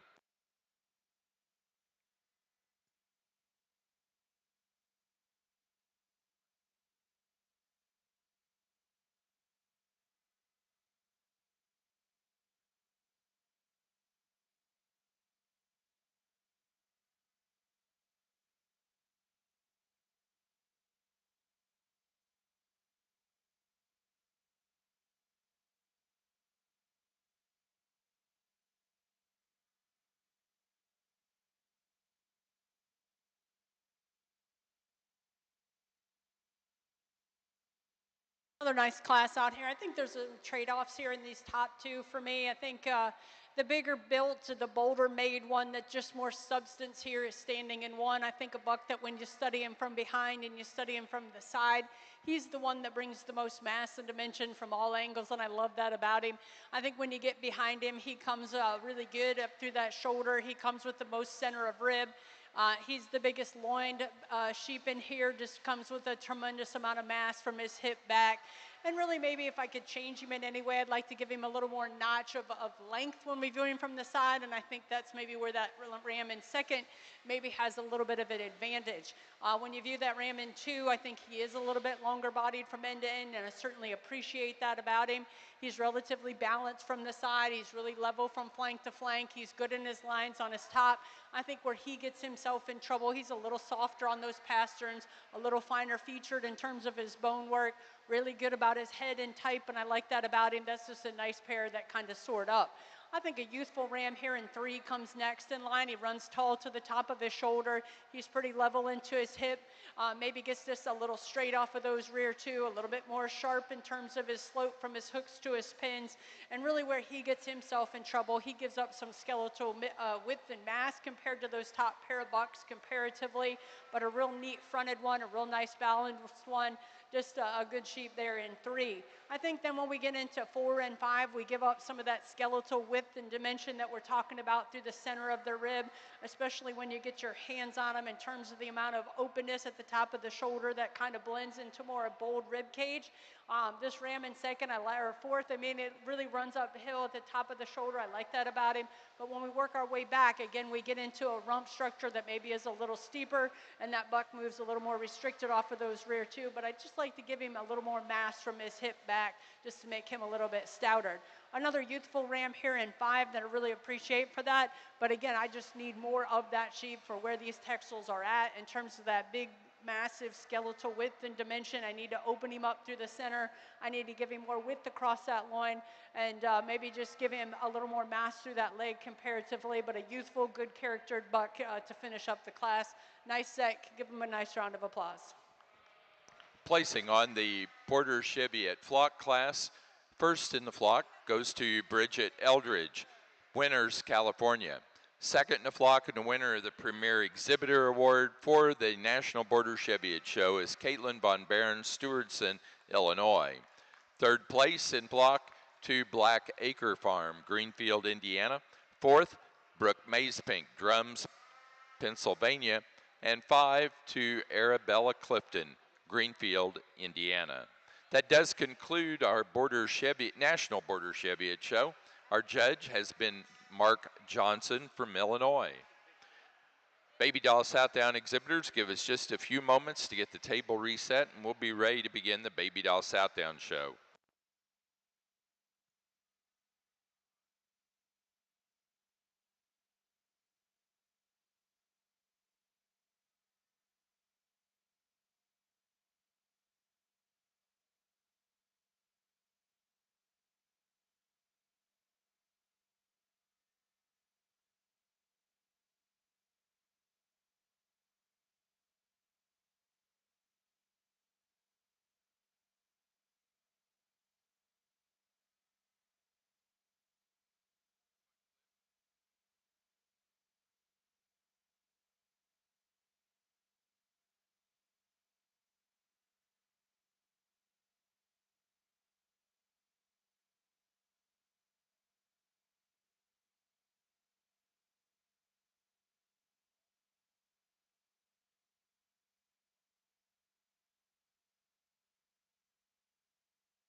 Good.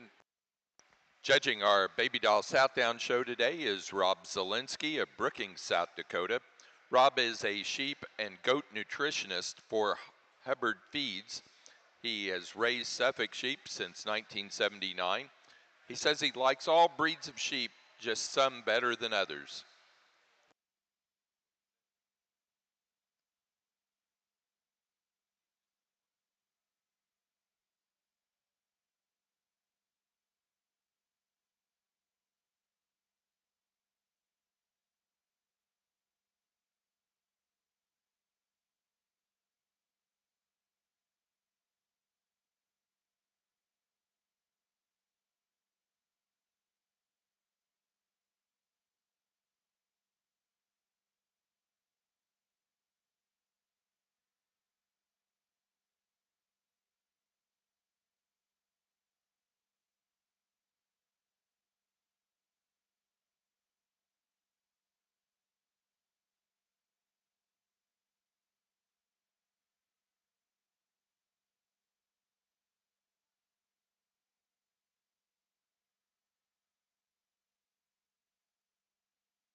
Interesting set of spring buck lambs out here. Some differences and variations in terms of where these bucks are, in terms of size and maybe what they got to bring to the table. But I think the complete one is at the top. I think a ram that you can really admire for the way this ram props up on the side. He really runs tall to the top of the shoulders, just super level to his dock.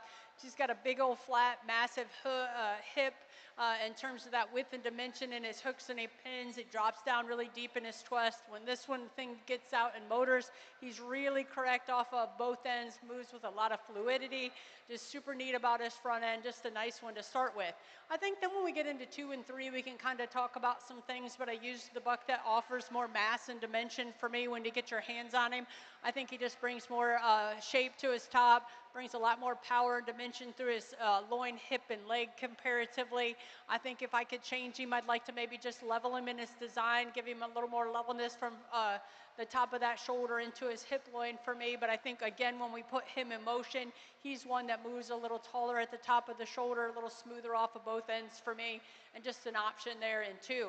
I think this ram here in 3 maybe has a little bit more of that rump shape, right? We're starting to get big hip in this ram. He's a little shorter bodied comparatively. He's one of the shortest bodied ones out here, and I think when you study him, if I could give him a little more levelness of design and a little more length, this one we could talk about and moving him up into 2. I think then we go to the little buck here in 4, and he may be too little for some, but I think he's the correct option when we put him in motion of the ones there in 4 and 5. When we put him on the move, he really is long and fluid in that stride. I like that about him.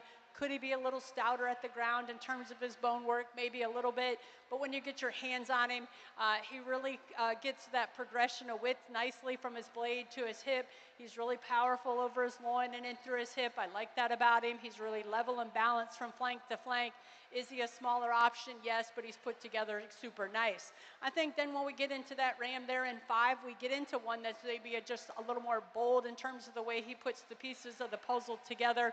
Really stout between the blades, got a lot of center and cage to him, a big hip with lots of twist and dimension to that lower leg. But for me, when we put him in motion, he gets soft on those front two, maybe a little tight off the rear two, and maybe just doesn't give us quite as nice of a profile when we view him from the underline. But a good buck here to finish the Springs. Congratulations.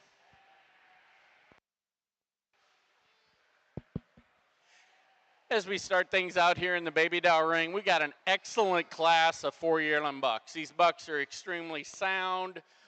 They represent the breed, I think, very well. All these bucks, I think, have a very practical purpose within the breed. My choice to win this class is the bigger outline buck that's got the most capacity is at the ground or around his rib. At the ground, he starts as wide-based as anything in the class, and that natural width and expansion carries all the way out over the top of his hip. I like the scrotal circumference of this buck, the depth of side. When we set him in motion, this buck gets about the ring very, very well. The buck that mimics him the most in terms of type and kind is the ram that we've got here in second. Dead level down his top, not as elongated up through his front end, but I admire his base width. I admire the length of side that this ram has. Although he doesn't proportion as long in the hind saddle as our class winner, I do appreciate the good underline and natural width and expansion he has. As we move into third, the third and fourth place pair in this class, in my mind, was the closest in this drive. The buck that we've got in third, I like the extra front end extension that this ram has, the extra turn to his rib that he possesses. When you get your hands on him, there's more turn and edge to his loin than we find in 4. The white buck, I like the length that he has from flank to flank. He's really uniform in his fleece from 4 to rear. As I study him and compare him to the bucks that placed in front of him, I'd like to make him leveler from his hooks to his pins to justify moving him up any higher. Really good class. I like all 4 of these bucks quite well. Placing on the Texel Spring Ram Lamb class, first place went to entry 25, Rachel Gately, Summers, Connecticut, with Pine Knob Farm 2456. Second place to entry 19, Adams Texels, Shelbyville, Indiana, with Adams 5410. Third place to 18, Bockelman Family Texels, Greensburg, Indiana, 4 to 23, Morgan Inbody, Wapakoneta, Ohio. 5 to 24, 419 Texels, Arcadia, Ohio. 6 to entry number 17, Alexis Cook, Oldenburg, Indiana.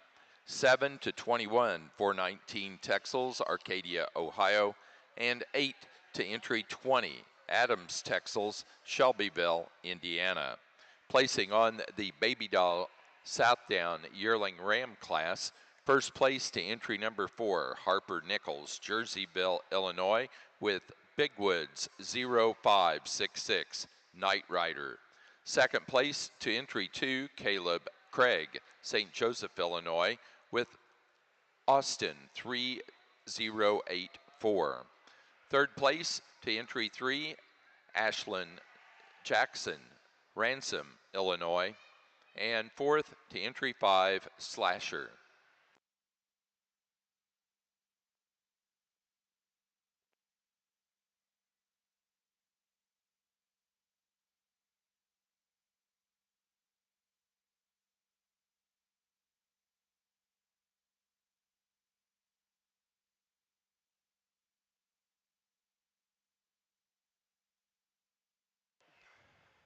Only one entry in our senior Ram Lamb class, and that truly is a shame. This buck could stand a lot of competition. Look forward to having him out in the senior drive. He's really up and out in terms of his front end design. Big-footed, long-bodied, level. I like the uniformity of fleece, the density of that fleece from 4 to rear. Really good senior Ram Lamb.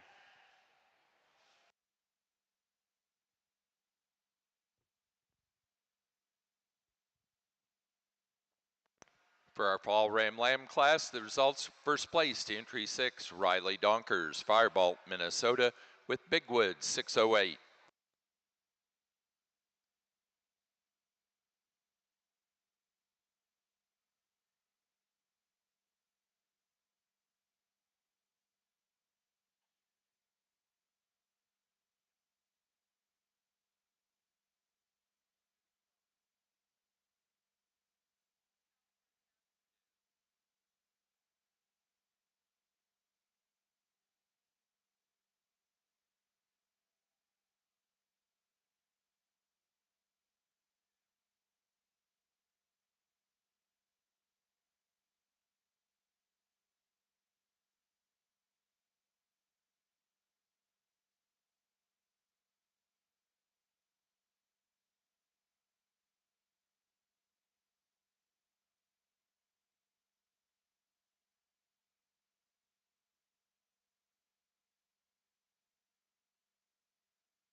In the winter ram lamb class, we've got an extremely dense built ram, both in terms of his fleece and in terms of his body mass. Extremely wide based at the front of this buck's skeleton. Extremely big in terms of his top. Drops that into a really wide square hip with actually a lot of center and lower leg shape, and pops a big stifle as he goes. For being a buck that's is blown apart in his rib shape as he is, this buck comes out of his neck shoulder juncture extremely well, making him really attractive from the side profile. Be anxious to get him back into junior champions and drives as we move forward. I think this is a really competitive ram. Placing on the Texel pair Ram Lambs, first place to Morgan Inbody, Wapakoneta, Ohio. Second place, Bockelman Family Texels, Greensburg, Indiana. Third place, Adams Texels, Shelbyville, Indiana. 4 to Alexis Cook, Oldenburg, Indiana. And 5 to 419 Texels, Arcadia, Ohio. Placing on the Winter Ram Lamb class, first place to entry 7, Vivian Stephenson, Mooresville, North Carolina, with Big Woods 618, Oregon.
Just to summarize probably some of the bucks in here, really outstanding individuals that came out of each of these particular classes.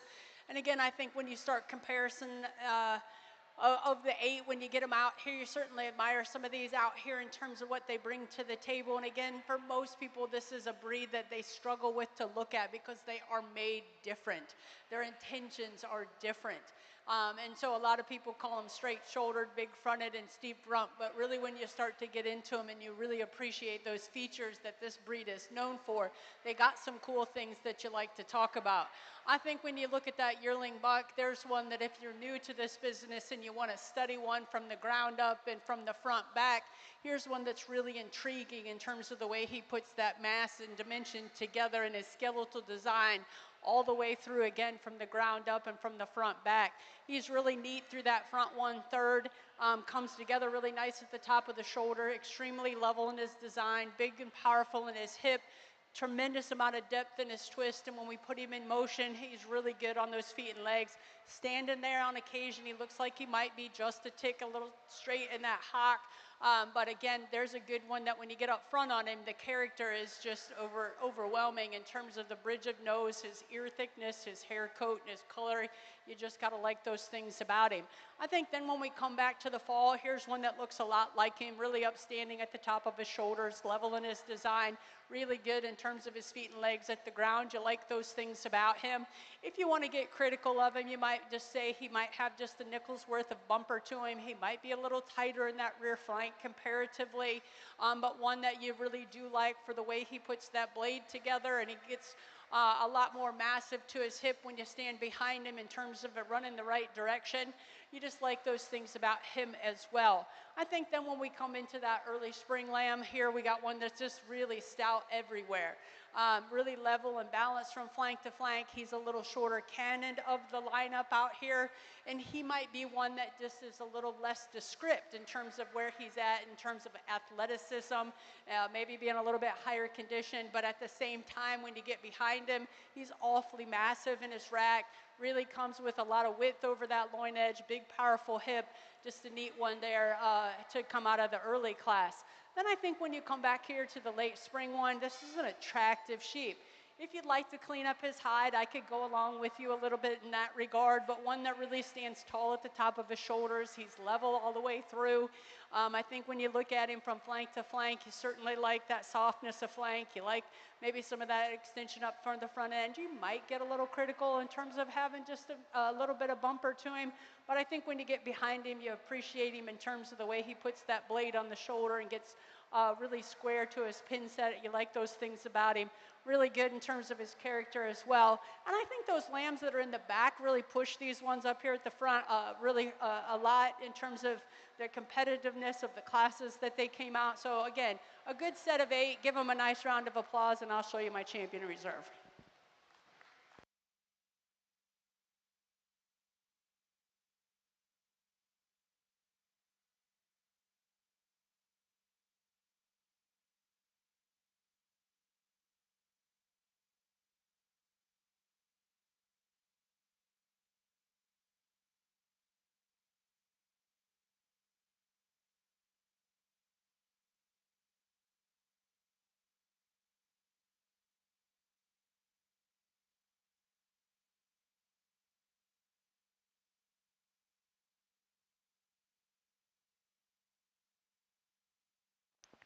Grand Champion Ram for the Texels went to our first place yearling ram. Entry number 2, Rachel Gately, Summers, Connecticut, Pine Knob Farm, 2313. The reserve Grand Champion goes to our Spring Ram Lamb class winner, entry 25, Rachel Gately, Summers, Connecticut, Pine Knob Farm, 2456.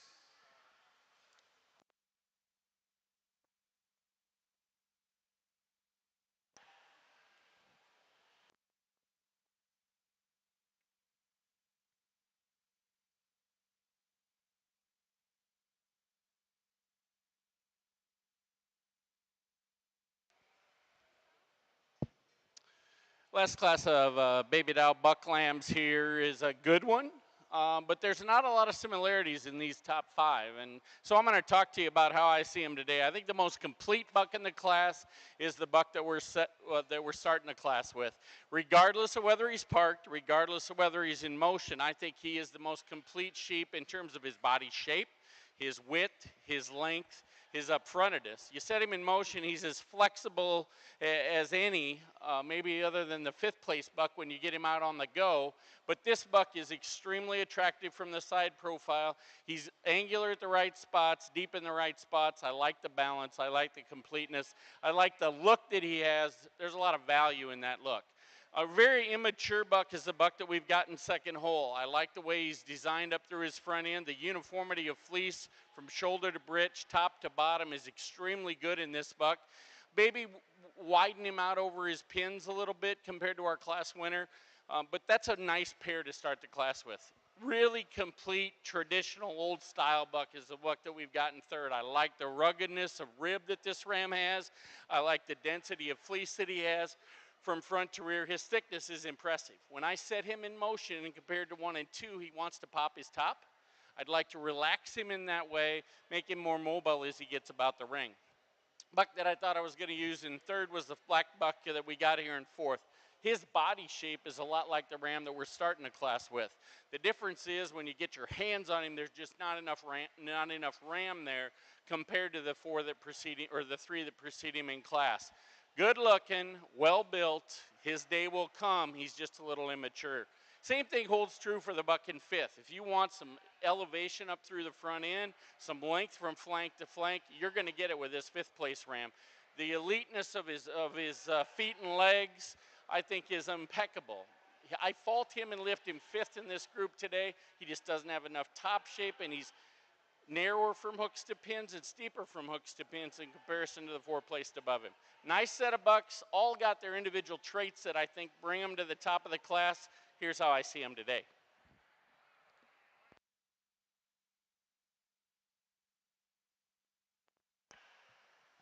Placings on the Spring Ram Lamb class for the Baby Doll Southdowns. First place goes to entry 13, Harper Nichols, Jerseyville, Illinois, with DBSL 2452, homework. Second place to entry 17, Riley Donkers, Firebolt, Minnesota, with Big Woods 659. Third place to 9, Ashlyn Jackson, Ransom, Illinois. 4th to 16, Caleb Craig, St. Joseph, Illinois. 5th to entry 12, Dustin Milroy, Glendive, Montana. 6th to 14, Vivian Stephenson, Mooresville, North Carolina.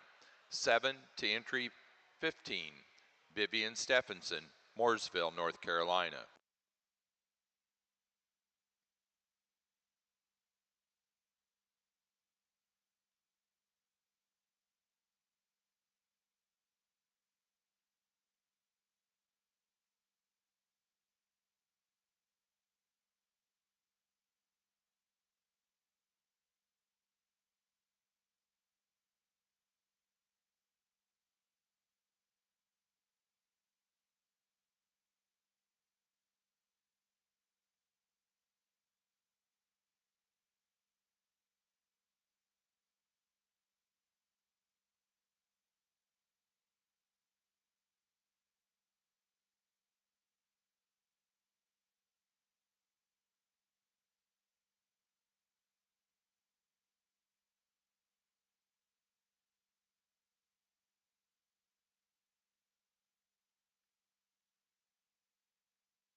really pleased with the quality the exhibitors brought to me today in terms of structural correctness, body shape, levelness of design. And as you get these six Rams out here for overall drive, we got a really nice look in these bucks. I think all of them can go into a flock and add some value just from a phenotypic perspective. And also these bucks all percentage extremely well and have a lot of natural thickness with some really, really dense uniform fleeces from front to rear.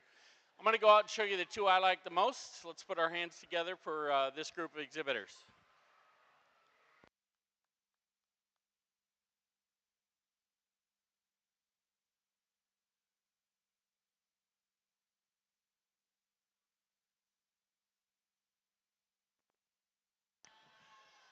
Grand Champion Ram for the Baby Doll Southdowns goes to entry number 4, the first place yearling Ram, Harper Nichols, Jerseyville, Illinois, Big Woods 0566, Night Rider.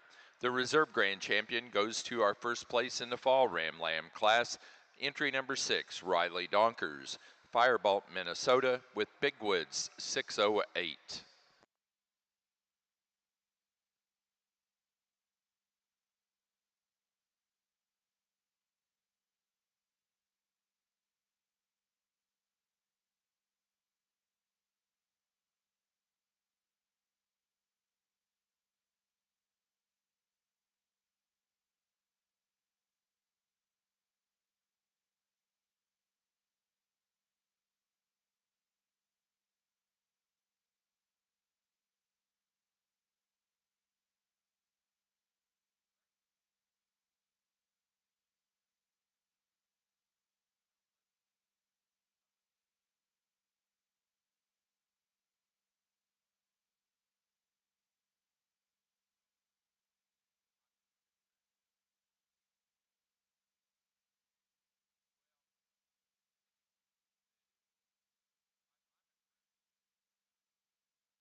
excellent class of yearling ewes all the way down through. Just a really impressive set of females top to bottom in that particular group. And there's some really small things that kind of maybe just sorted them out there as we got to the top 5. But I think these 5 females really have a lot of cool things to offer, and each of them have some individual characteristics that I think are just really kind of neat about them. I think the maternal one in this particular group is up here in 1. When you look at her, she's obviously the longest sided of the 5. She's the one that gives you the deepest rib, the boldest center. Just really comes at you with a lot of femininity up through her front end, yet at the same time kind of just progressively shows you that width and dimension all the way through, and you like those things about her. I think that 1 and 2 is really kind of a neat sheep. She might be just a little bit more youthful comparatively, and I like that about her. I think she's super fresh in terms of the way they presented her. She maybe just isn't quite as conditioned as some of the others that may be around her, and so I think she's got a lot of future to her. It's a really, really neat sheep there in 2, but I think where you get her in trouble a little bit in this particular group, she's a shorter-sided female. Okay, I love the chisel, the freshness to her. I love her balance about her, but when you compare her to the other one, we just give up some length of body. She handles like a dream. I love that about her. I'd like to maybe turn her front toes a little more north-south comparatively to some that stand around her, but that's an awfully nice female in 2. I think then when we move into 3, we find one that's really level in her lines. I like that about her. But she's one of them in the 5 that's probably the farthest along in terms of condition out here. So I start to kind of question myself, what kind of real mass does she bring to the table? But when you get your hands on her, she is tabletop in that loin, comes back powerfully constructed in her hip. You like that about her. You put her in motion, she moves relatively structurally correct off those rear legs. I just like to change her a little bit in that condition to see how much sheep I actually have there. And comparatively, I think we're going to run out of gas when we compare to those 1 and 2. I think then when we get into 4, here's really an up-fronted one that's really kind of comes tall to the top of her shoulder. And I think she's probably the most unique out here in that particular concept. She's super tall at the top of the shoulder. She comes really good and ties good into her forerib. I love that about her. She's really level down that top line. Forerib as well. I think when we work our way back behind that last rib, she's the one that gets a little shorter in her hip, a little higher in her flank, and maybe not quite as bold in her muscle shape and dimension compared to those 3 females that get ahead of her in this particular group, but she's a neat one in that front 1/3. A real pretty profiling one here in 5, and when we get her set up and propped up, I like those things about her. She's one in here that's level from her top of her shoulder to her hip, and I love those things about her. I think though when we start to study her, I love her center of body, but her problem that gets her trapped here in the front 1/3 is she wants to run downhill just a little bit comparatively to some of those females ahead of her. And if we could maybe just give her a little more height at the top of the shoulder, she'd be awfully impressive from the side. But you certainly like her hip shape, her dimension of leg, and her structure as we put her in motion. A solid set of females, guys. Congratulations. Placing on the class of Texel yearling ewes, first place goes to entry number 34, Rachel Gately, Summers, Connecticut, on Pine Knob Farm 2321. Second place to 33, Avery and Brant Lindsay, Coshocton, Ohio, on Pine Knob Farm 2317. Third place to entry 40, Alexis Cook, Oldenburg, Indiana. Fourth place to 43, Rachel Gately, Summers, Connecticut. 5 to 42, Adele Town, Lipster, New Hampshire. Sixth place to 39, Adams Texels, Shelbyville, Indiana. Seventh place to entry 44, Alexis Cook, Oldenburg, Indiana. 8 to 41, Adele Town, Lempster, New Hampshire. 9 to entry 35, Adams Texels, Shelbyville, Indiana. And 10 to 38, Adams Texels, Shelbyville, Indiana.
Placing on the Texel pair of yearling ewes, first place to entry 49, Rachel Gately, Summers, Connecticut. Second place to 46, Alexis Cook, Oldenburg, Indiana. Third to Adele Town, Limster, New Hampshire. 4 to 48, Adams Texels, Shelbyville, Indiana.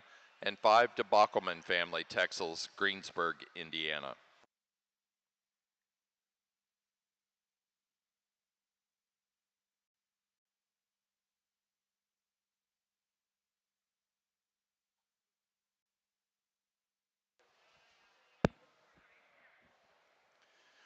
Baby Doll Yearling U class, really an outstanding set of females from top to bottom. I could go 8 deep in this class and talk about them. Those last 2 ewes that we kicked out of the ring, I love the length of body, especially in the 6th place ewe, the uniformity of fleece that she had from front to rear, top to bottom. Some very, very impressive features. But I think when we put all the pieces together, in terms of the ability to move, a look from the side, plenty of internal capacity, I think these are our 5 best ewes in the class. I like the big-bodied ewes to start. She appears to have some extra condition. Yes, she does. But I think when you peel that off of her, she is still the biggest ribbed, roundest bodied, longest bodied sheep in the group. And when you set her in motion, she handles herself extremely well on her feet and legs. Love that about her. The ewe that we've got in second, probably a little shorter fronted than 3, 4, and 5. Maybe that a little bit of its fit job. She's not as V-necked as what 3, 4, and 5 are, but this sheep is dead level. She's extremely uniform in her fleece, long stapled, very fine on the upper end of the scorecard, and extremely uniform. Beautiful fleece, really eye-appealing female that's got brood ewe and show ewe written all over her. This ewe, when you set her in motion, is just like a dream. She floats across the green shavings. I like her in second today. Then we get into 3 ewes that are extremely attractive from the side profile. The fit jobs on these is about as carved and chiseled as you can find. I prefer the extra body mass and width of the ewe that we've got in third. She follows 1 and 2 in terms of her mass in comparison to the 2 preceding her or following her in class. She's a notch longer out over her hip, and I think that's one of the advantages she has when you set her in motion, especially compared to 4. 4's bigger bodied than 5. She's also rounder ribbed than 5.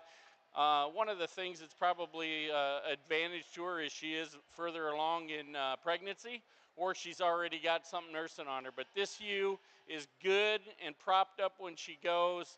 I like her a lot in 4th hole today. Really attractive ewe, most useful appearing ewe is the ewe that we've got here in 5.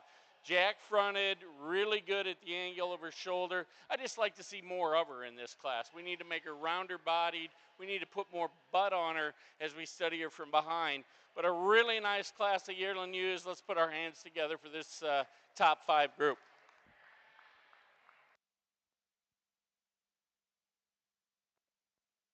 Placing on the Baby Doll Southdown yearling ewe class, first place to entry 22, J.C. Johnson, Delavan, Wisconsin, with Big Woods 526, Nirvana. Second, 32, Ashlyn Jackson, Ransom, Illinois, with Woolly Treasured Farm 0122, Dixie. Third place to 28, Caleb Craig, St. Joseph, Illinois. 4 to 25, Caleb Craig, St. Joseph, Illinois. 5 to 24, Harper Nichols, Jerseyville, Illinois. 6th place to 35, Slisher. 7th place to 29, Ashlyn Jackson, Ransom, Illinois. 8 to entry number 31, Harper Nichols, Jerseyville, Illinois.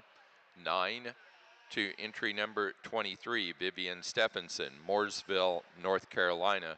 And 10 to entry 34, Slisher.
interesting set of falls out here in this particular group. I think I could use some pieces and parts of each of them and reconstruct them into one to maybe lead off, but I think the one up here at the top probably puts the nicest things together in terms of length, in terms of balance from flank to flank. One that comes relatively tall at the top of the shoulder. I think she's nice the way she blends in from her blade to her forerib. If I could change her, I'd maybe just give her a little more dimension right there at her tail head to make her more massively compared to some of the ones that stand behind her. But in terms of the combination of style, balance, and femininity, she's the one that comes to the top. Really big centered one here in two, and I love that about her. Just really bold about that rib, really deep about that middle. She maybe isn't quite as level in her top line. She's the female of the five that probably is carrying a little bit more condition, and certainly if we could make her just a little more athletic looking in terms of where she's at in terms of that condition. But when you get your hands on her, she's big back, big hip, deep twisted, just powerfully constructed in terms of muscle mass and dimension, and is really good on her feet and legs. I think she's the easy choice to follow, that maternal and kind of capacity in those top two females. I think then when we get into 3 and 4, we get into a pair of yearlings or a pair of falls here that are a little bit more youthful in terms of where they're at, in terms of their maturity. The one there in 3 is just really striking in terms of her front 1/3. She's really tall at the top of their shoulders. She's really extended through her neck. I like that about her. As we work our way back, she gets herself into trouble. She's one of the shorter hipped ones in here that comes just a little steeper from her hooks to her pins without maybe some of that mass that we find in that pair ahead of her. But I think she fits there nice in 3. I think then when we work in here to 4, we get into, again, one that maybe is a little shallower bodied, a little narrower in terms of her cage dimension, and she gives up some of that natural widthness and thickness, but she too is built the same in terms of getting a little shorter about her hip and a little plainer about her muscle description through her lower leg. And when we study her from the side, she might just run downhill to the top of that shoulder ever so slightly compared to those ewes that get ahead of her in this particular group. A real level-made one there in 5, and I like that about her. I think she's just plainer in terms of her skeletal build. She's one that maybe just doesn't have that openness at the top of her shoulder, that powerful loin and hip dimension that we find in some of those others, and just doesn't come with as much shape. But in terms of structure and balance, I like those things about her. I think she gets out really good off of both ends in terms of her feet and legs. She's level from flank to flank, just a neat one that we'd like to give her a little more skeletal width and dimension. As we finish up here with 6, we get into one that maybe gets shorter from flank to flank. She's easily of the group the one that's the shortest and the steepest in that hip, and consequently she pays for it when we put her in motion. She's the straighter one off of those rear 2 in this particular group, but a really good set of females. Congratulations.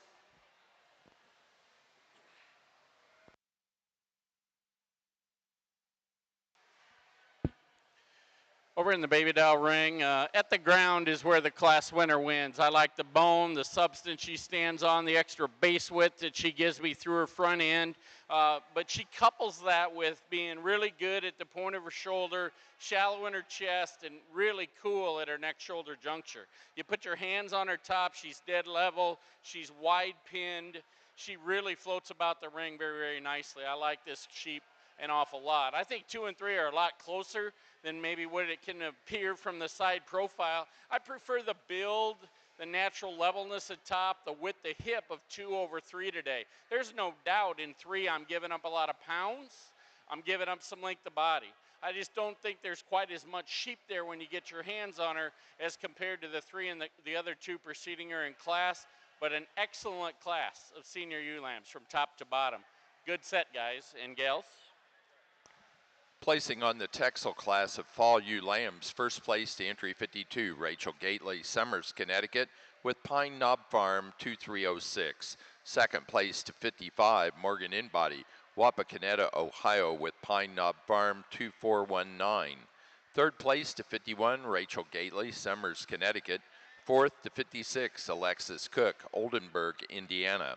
5 to 50, at Adele Town, Limster, New Hampshire. And 6 to 54, Alexis Cook, Oldenburg, Indiana. Placing on the Baby Doll Southdown Fall Ewe Lamb class, first place to entry number 37, Knox Heffelfinger, Patoka, Indiana, with 2375. Second place to 38, also Knox Heffelfinger, Patoka, Indiana, with 23.74. Third place to entry 36, Caleb Craig, St. Joseph, Illinois.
I think we got an easy winner in this class. I like the upstandingness of this female, the structural correctness. It all starts at the ground. She's big bone, big footed, wide based.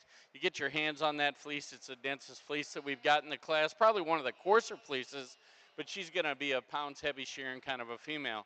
Maybe drop down into a little bit more moderate sheep, but this build suits my speed really well. She's a ewe that's good enough fronted. She really opens up into a big old wide rib through the top, center, and lower portion of that rib. She balances extremely well on the bottom side of that underline from her chest floor all the way to her rear flank. You set her in motion, her top just doesn't deviate. She stays dead level. I like this one's construction quite a bit. Really fancy, attractive ewes, the one that we've got here in third. Maybe a notch more sexy up through the front 1/3 of her body cavity compared to even our class winner. But she's a little shorter from flank to flank, doesn't give me quite the turn to the top that I see in the two that precede her in class. In and up here in 4 and 5, two ewes a similar build. I think the one's more attractive here in 4. She's better at her blade, she's level in her hip, she has more shape through the center and lower portion of her leg. And in this top 5 drive in this class with a really broody female. She's wide base, she's big rib, she's got plenty of natural thickness. She just runs out of the attractive features that we find in the top 4 preceding her in class. I think she fits nicely in 5-hole today.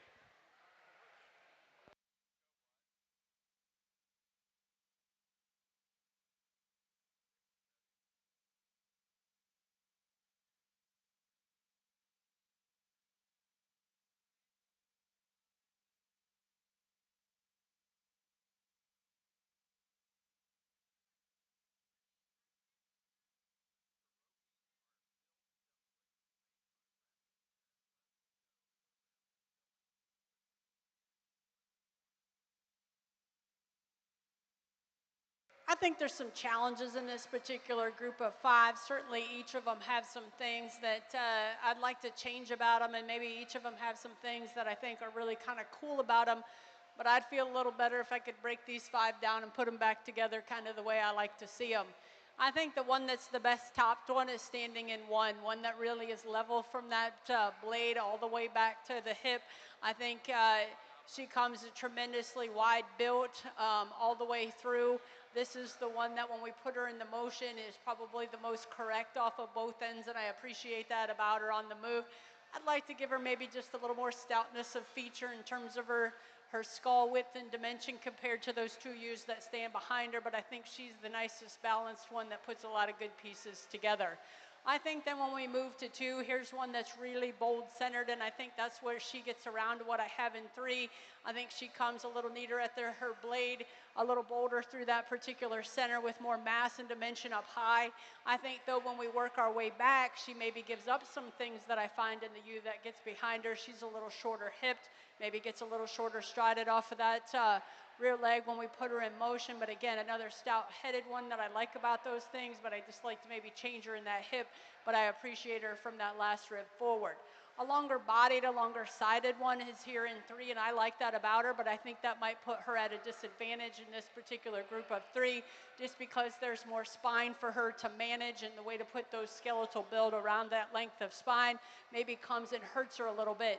She is really balanced from flank to flank. I like that about her. When you get behind her, she's a little more bold about that shoulder, a little tighter about that forerib, and when we work our way back from her hips to her pin, she progressively gets narrower from that hip to her pin, and consequently when we put her in motion, she maybe gets just a little questionable off those rear 2 comparatively, but a real light, long-bodied one that I appreciate her in that front 1/3. We just need to change some pieces and parts about her. I think then when we get into this one here in 4, one that gives up some of that length of side comparatively to that one that gets in front of her and even behind her, but I think she's bolder made in terms of her center of body. I think there's just more skeletal width and dimension about that particular female compared to what I have behind her. I'd like to just give her a little more length of body, length of hip, and maybe just freshen her up in terms of her condition a little bit, but that's a solid one there in 4. I think then we go to a larger outlined one here in 5, and certainly we can appreciate for that size and grow and length that this particular female brings with her, but we just need to put the pieces and parts together a little bit more consistently from front to rear. She maybe just doesn't come with as much boldness behind that shoulder. She gives up some of that dimension probably in her hip. She comes a little flatter to her stifle, yet when we put her in motion, I appreciate her structural correctness down low. Just need to really build her in that upper chassis. But again, a good set of 5 females in this particular group. Congratulations.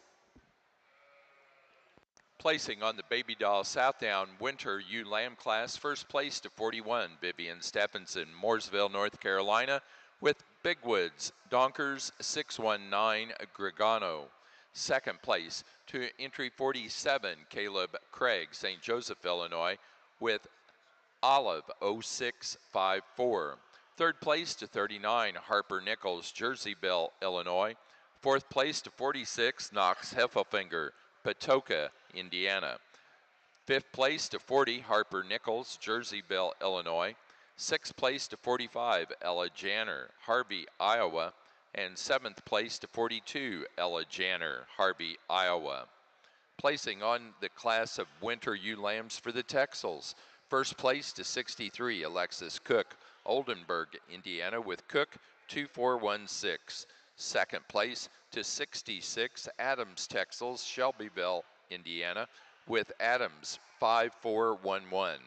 Third place to 57, Rachel Gately, Summers, Connecticut, 4 to 58, Morgan Inbody, Wapakoneta, Ohio, 5 to 59, Natalie Marquette, Buffalo, Minnesota. Sixth place to entry 61, Bockelman Family Texels, Greensburg, Indiana. 7 to 62, Alexis Cook, Oldenburg, Indiana. And 8 to 64, Adams Texels, Shelbyville, Indiana.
Excellent class to end the individual classes over here tonight in your baby doll show. It's been my privilege to come in and sort these sheep. A good set of sheep, sound set of breeders, a fun group to work with. I really like them complete, and this ewe fits the bill for me.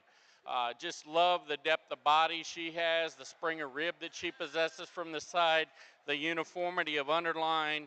You get your hands on her, she's dead level in her top. She's extremely uniform in her fleece. I really like this one a bunch when you set her in motion. If you want them a little jack-fronted, a little more exotic in their look, you're probably going to navigate and tie on to the ewe that we got here in second. That's an ideal front 1/3 on a female.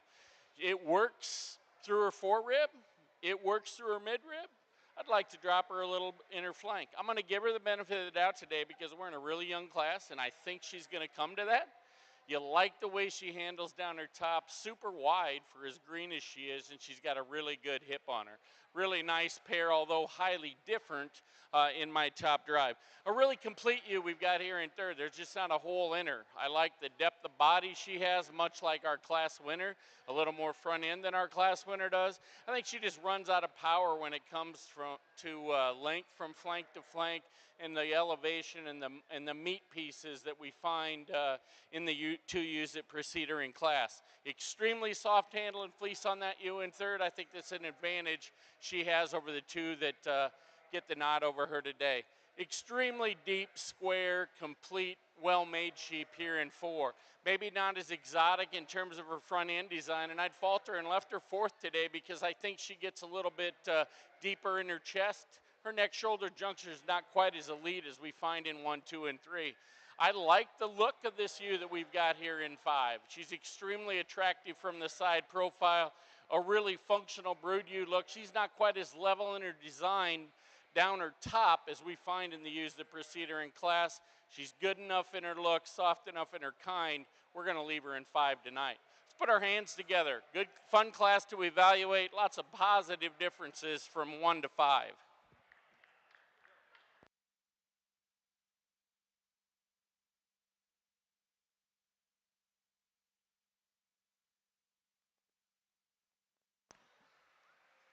We're now ready to show for Grand and Reserve Grand Champion U for the Baby Doll South Downs.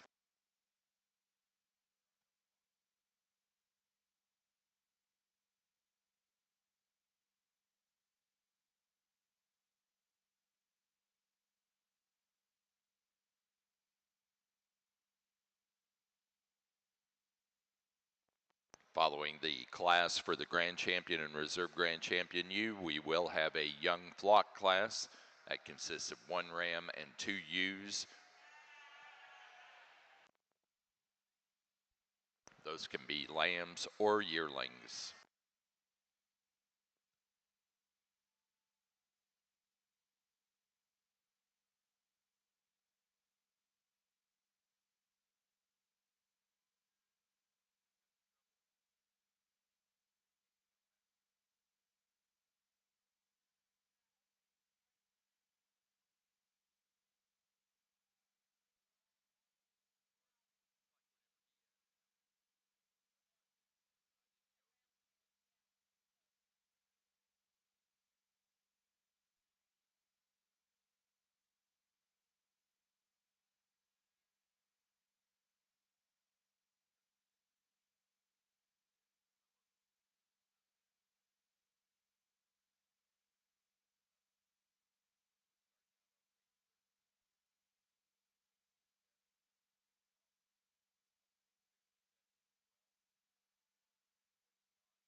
Really neat set of 5 here, and they came out of a really strong set of U's all the way through. I thought, in my mind, if you went to the scorecard and read about the Texels, the way the one is built in one is almost like you're reading the description. Her head is beautiful. She has got like the prettiest hair coat color, the darkest points, the correct eyeliner, a good thick ear that's horizontally parallel to the ground. And when you get behind that neck, the way she's construction in terms of her boldness, yet still maintains some femininity and extension up through her front end is really kind of cool about her. I think she's the most massive handling of the 5. She comes with the most center of ribs. She's easily the widest, biggest, squarest loined one out here. She's really powerful on her hip. Could I make her hip a little longer?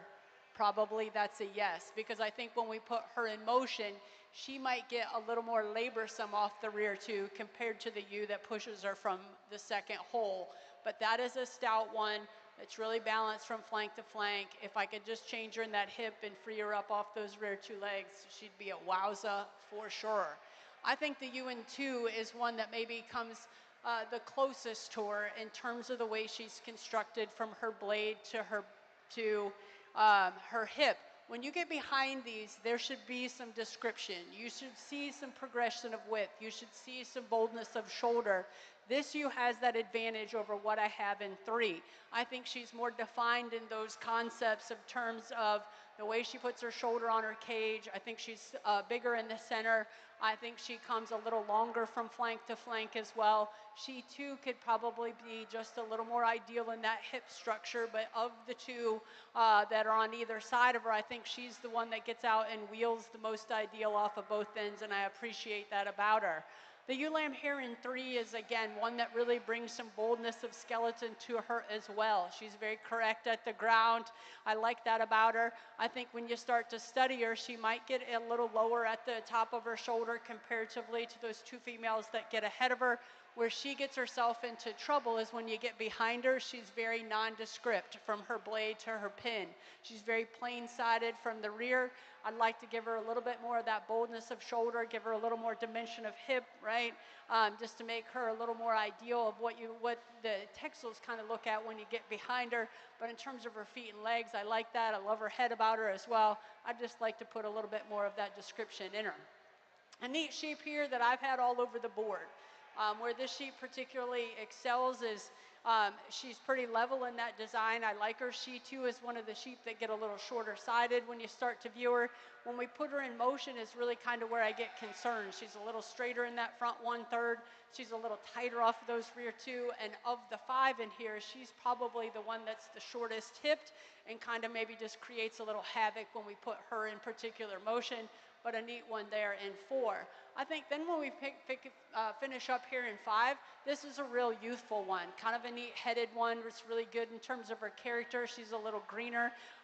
Down low, she's really built very correctly. She gets out and moves exceptionally well off of both ends. I like that about her. When you get behind her, of those 4 ahead of her, she's the one that's probably the most immature in terms of her skeletal build and dimension in terms of her cage.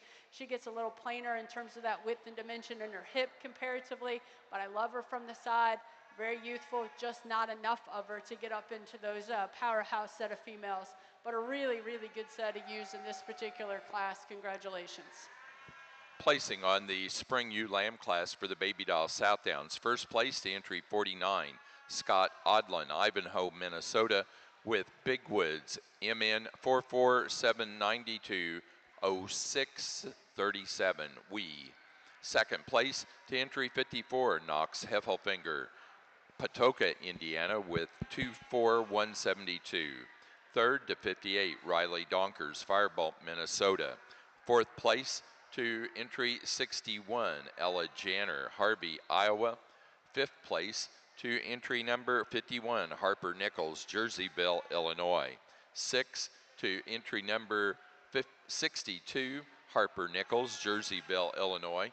7 to 66, Caleb Craig, St. Joseph, Illinois. Eighth place to entry 864, Dustin Milroy, Glendive, Montana. 9 to entry number 50, Ashlyn Jackson, Ransom, Illinois. And 10th place to 59, Addison True, Oakchee, Tennessee. As we line this set of females up for your champion and reserve drive, I'm extremely pleased with the consistency we've had. The classes were a little variable in size, but I think the quality was extremely deep. I've had two favorites since they hit me in class, and I'm going to go show you what those two are right now. Let's put our hands together for a really nice set of females this evening.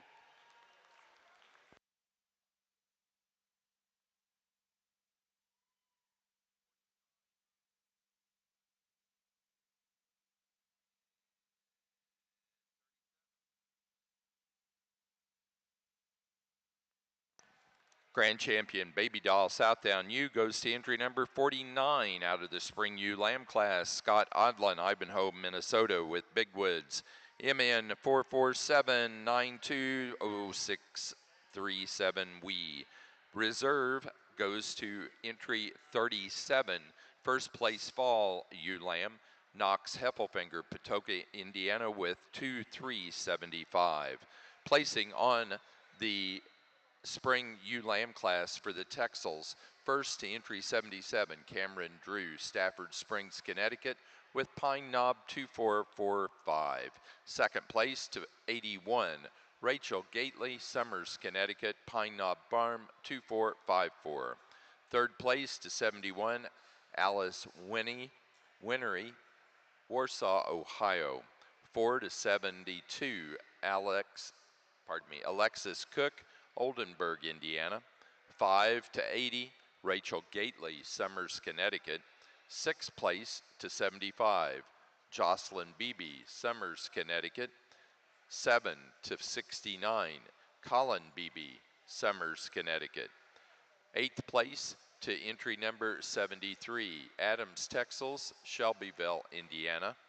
9 to 68, Bockelman Family Texels, Greensburg, Indiana. And 10 to entry 70, Alexis Cook, Oldenburg, Indiana.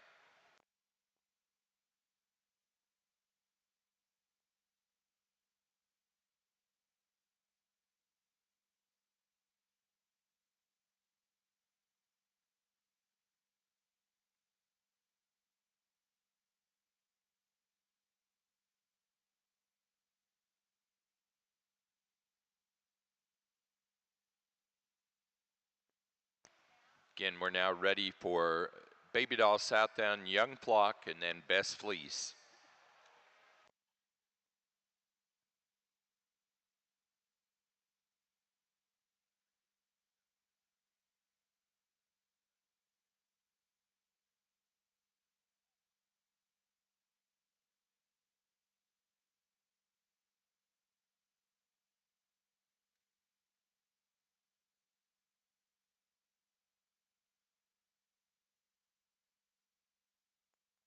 Placing on the Texel Pair U Lamb class, first place to Rachel Gately, Summers, Connecticut. Second place, Alexis Cook, Oldenburg, Indiana. Third place, Adams Texels, Shelbyville, Indiana. 4, Morgan Inbody, Wapakoneta, Ohio. And 5, Bockelman Family Texels, Greensburg, Indiana.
Final class for the Baby Doll Southdowns is Best Fleece.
Placing on the Young Flock class for the Baby Doll Southdowns. First in the Young Flock and winner of the Premier Exhibitor Award for this is Harper Nichols, Jerseyville, Illinois. Second place in the Young Flock, Riley Donkers, Firebolt, Minnesota. Third to Caleb Craig, St. Joseph, Illinois. 4, Ashlyn Jackson, Ransom, Illinois. And 5, Vivian Stephenson, Mooresville, North Carolina.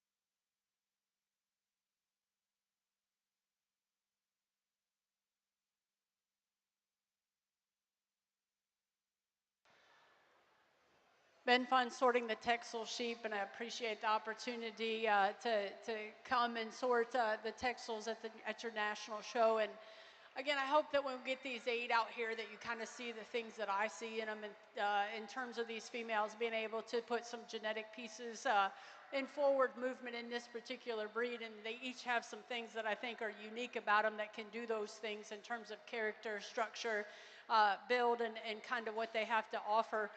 The breed. And so again, I don't want to rehash what we were. We talked a lot about these females in class, and again, I think when you talk about females, you want them to still be bold in terms of what they represent, in terms of their breed and the way that they look on paper in terms of that breed description, but yet at the same time, you want them to be able to offer some femininity and uniqueness in that kind.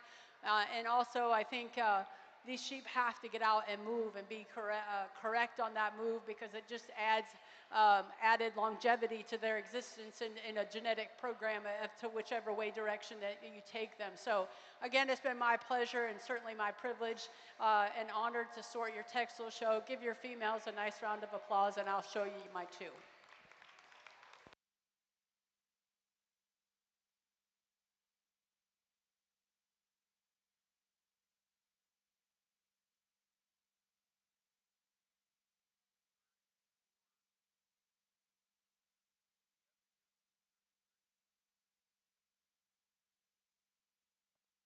Grand Champion ewe for the Texel show goes to our first place yearling ewe, entry 34, Rachel Gately, Summers, Connecticut, on Pine Knob Farm 2321.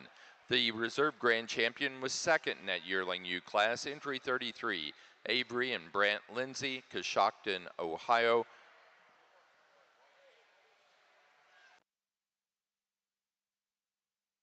Best fleece for the Baby Doll South